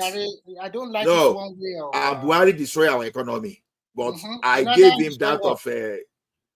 him that of a petroleum industry. Give the infrastructure also. He did wonderful on that. No, that was just yeah. I will give him for the fact that he continued with what Jonathan did.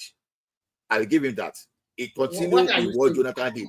But when he touches the economy, it touches almost everybody. Because what he did in the economy was just shamble.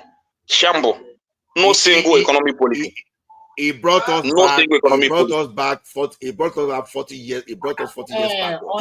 Ola, do you know that during Jonathan, there was a time that Nigerian crude was being sold over $110 per barrel? Where are all the money? And when he left, when Buhari left office, the oil didn't sell at a high price before he left office. What did he do with it? Wait.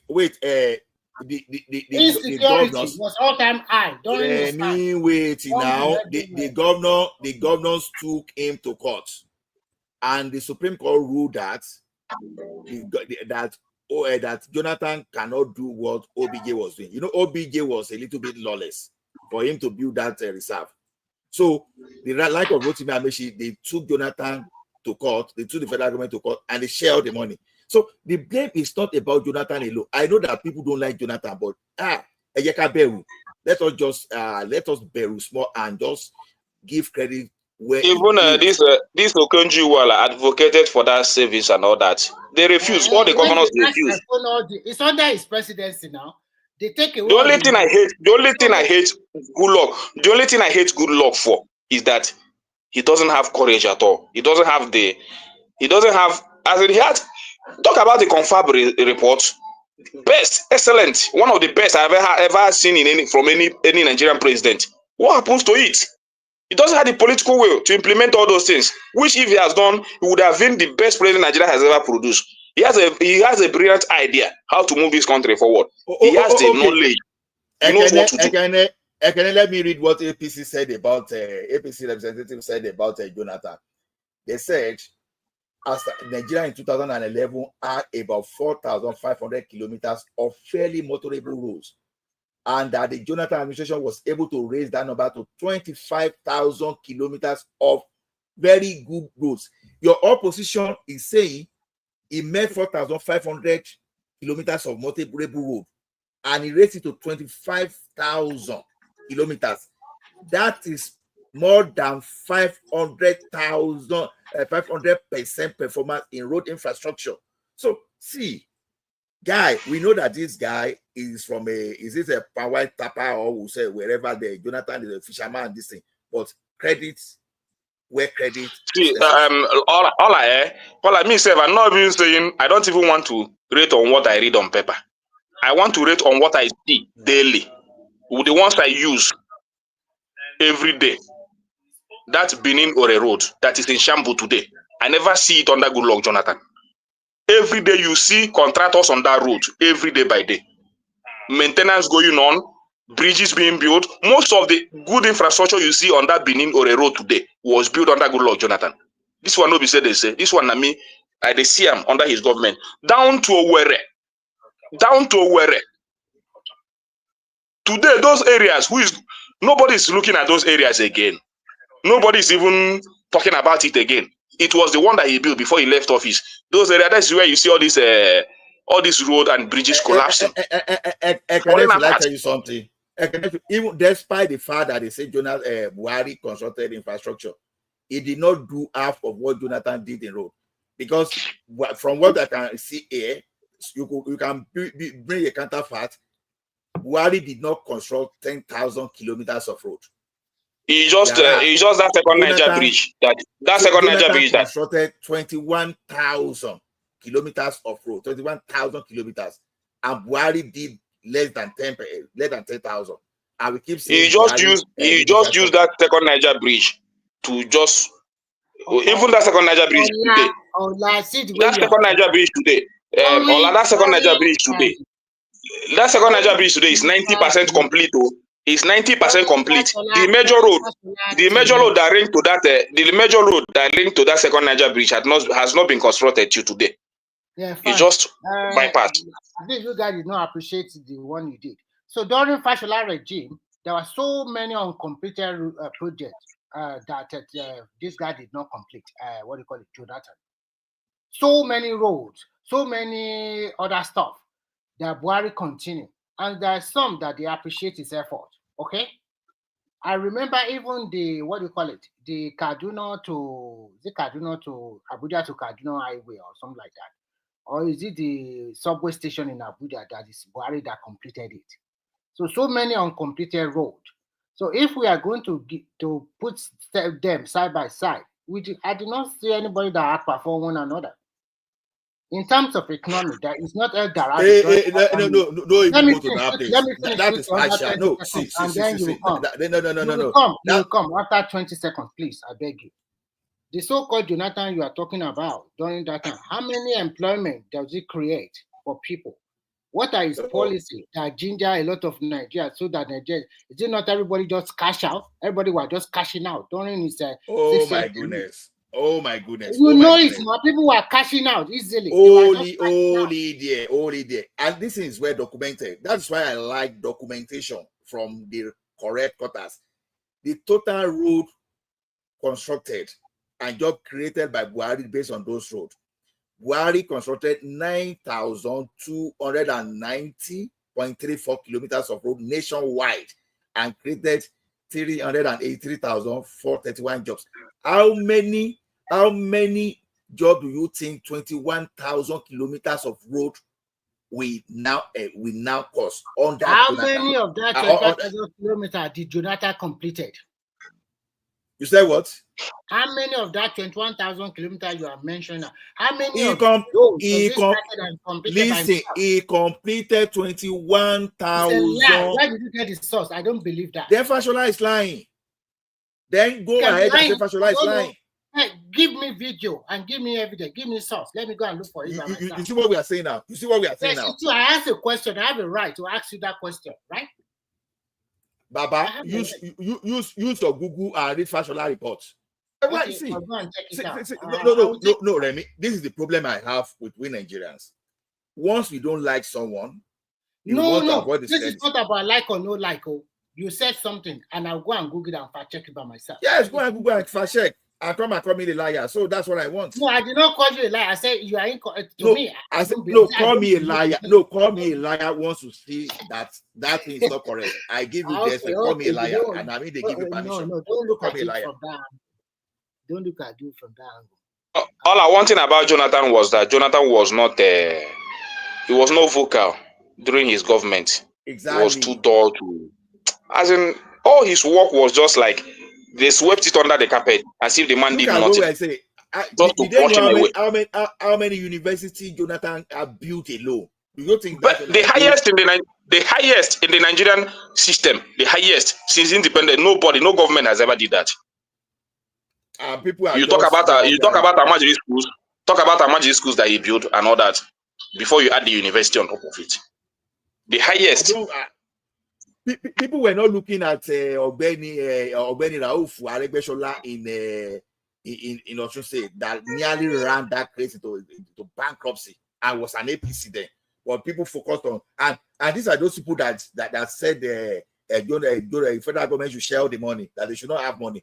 People see. Sometimes we indirectly or directly work as even propaganda machine for these political parties. See, we can support our man Tinubu without lying against the previous president. I can't say because I want to support Tinubu or APC now, I will not say, oh, Jonathan that built 21,000 kilometers of road. All of a sudden, that I will say, oh, the guy failed. It doesn't work that way. For you to be serious in analysis, you must be fair to both opposition and the current government. Even when the APC key person himself said Jonathan has constructed more road, and they quoted the number of road constructed, and APC government has never met these kilometers, half of what Jonathan constructed in 8 years, and we are now saying it's a lie. No, it doesn't work that way, to be honest. Well, the only thing I know is that we still the only problem I have with the current administration is there is no time. No time.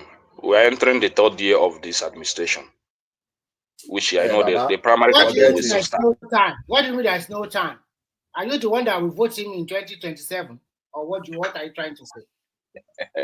But I want him to achieve something for us now, even if I will not vote him. There's no time. So you might not achieve nothing, but to others, I want him to achieve at least, even if it has that tax reform bill, at least let him get one thing to vote. At least as an opposition. I know that a lot of opposition. No, Tinubu has achieved. See, we are able to, we are able to understand this thing from different perspectives. I know your own perspective that, okay, you want the masses to do fine immediately now. I agree, but the only thing is this, if you don't remove why the masses are not feeling fine now, if you don't remove that root cause, the masses may be worse in the future. But if masses enjoy for 1 year and they are now worse for it for the next 20 years, it's not good. But if the masses just manage for now for 2-3 years, and if they enjoy for the rest of their life, it's better. That's just where we differ. I want food to be on the table because among the masses we are talking about, don't forget, I have more people in Nigeria than overseas. But all I want you to have to understand, well, no matter what Tinubu is doing, he must get the common Nigerians back to what they used to be before he's talking about. Because he might even win, but a lot of people on ground might not like him. Even among his own people, forget all these things we are saying here. Nobody is happy because your resources cannot get you much to feed your family today. And this is the first time we're experiencing it. You understand? Even during other governments, no matter what happened, no matter how you see it, you can still manage because at least your 19,000 naira can get you some things. So you just forget other things. But today, with even in struggling, whatever you struggle for, is hardly sustain you as a family. So all those explanations, reserve, reducing, all those ones and all those ones, the common man on the street cannot understand it that way. What he knows is that things are costly in the market, and you know that. I think you always this common man every time. What you do not know is that common man is also subjective. Some people would use this opportunity to make their life better, and some people will still continue to remain redundant, not do nothing.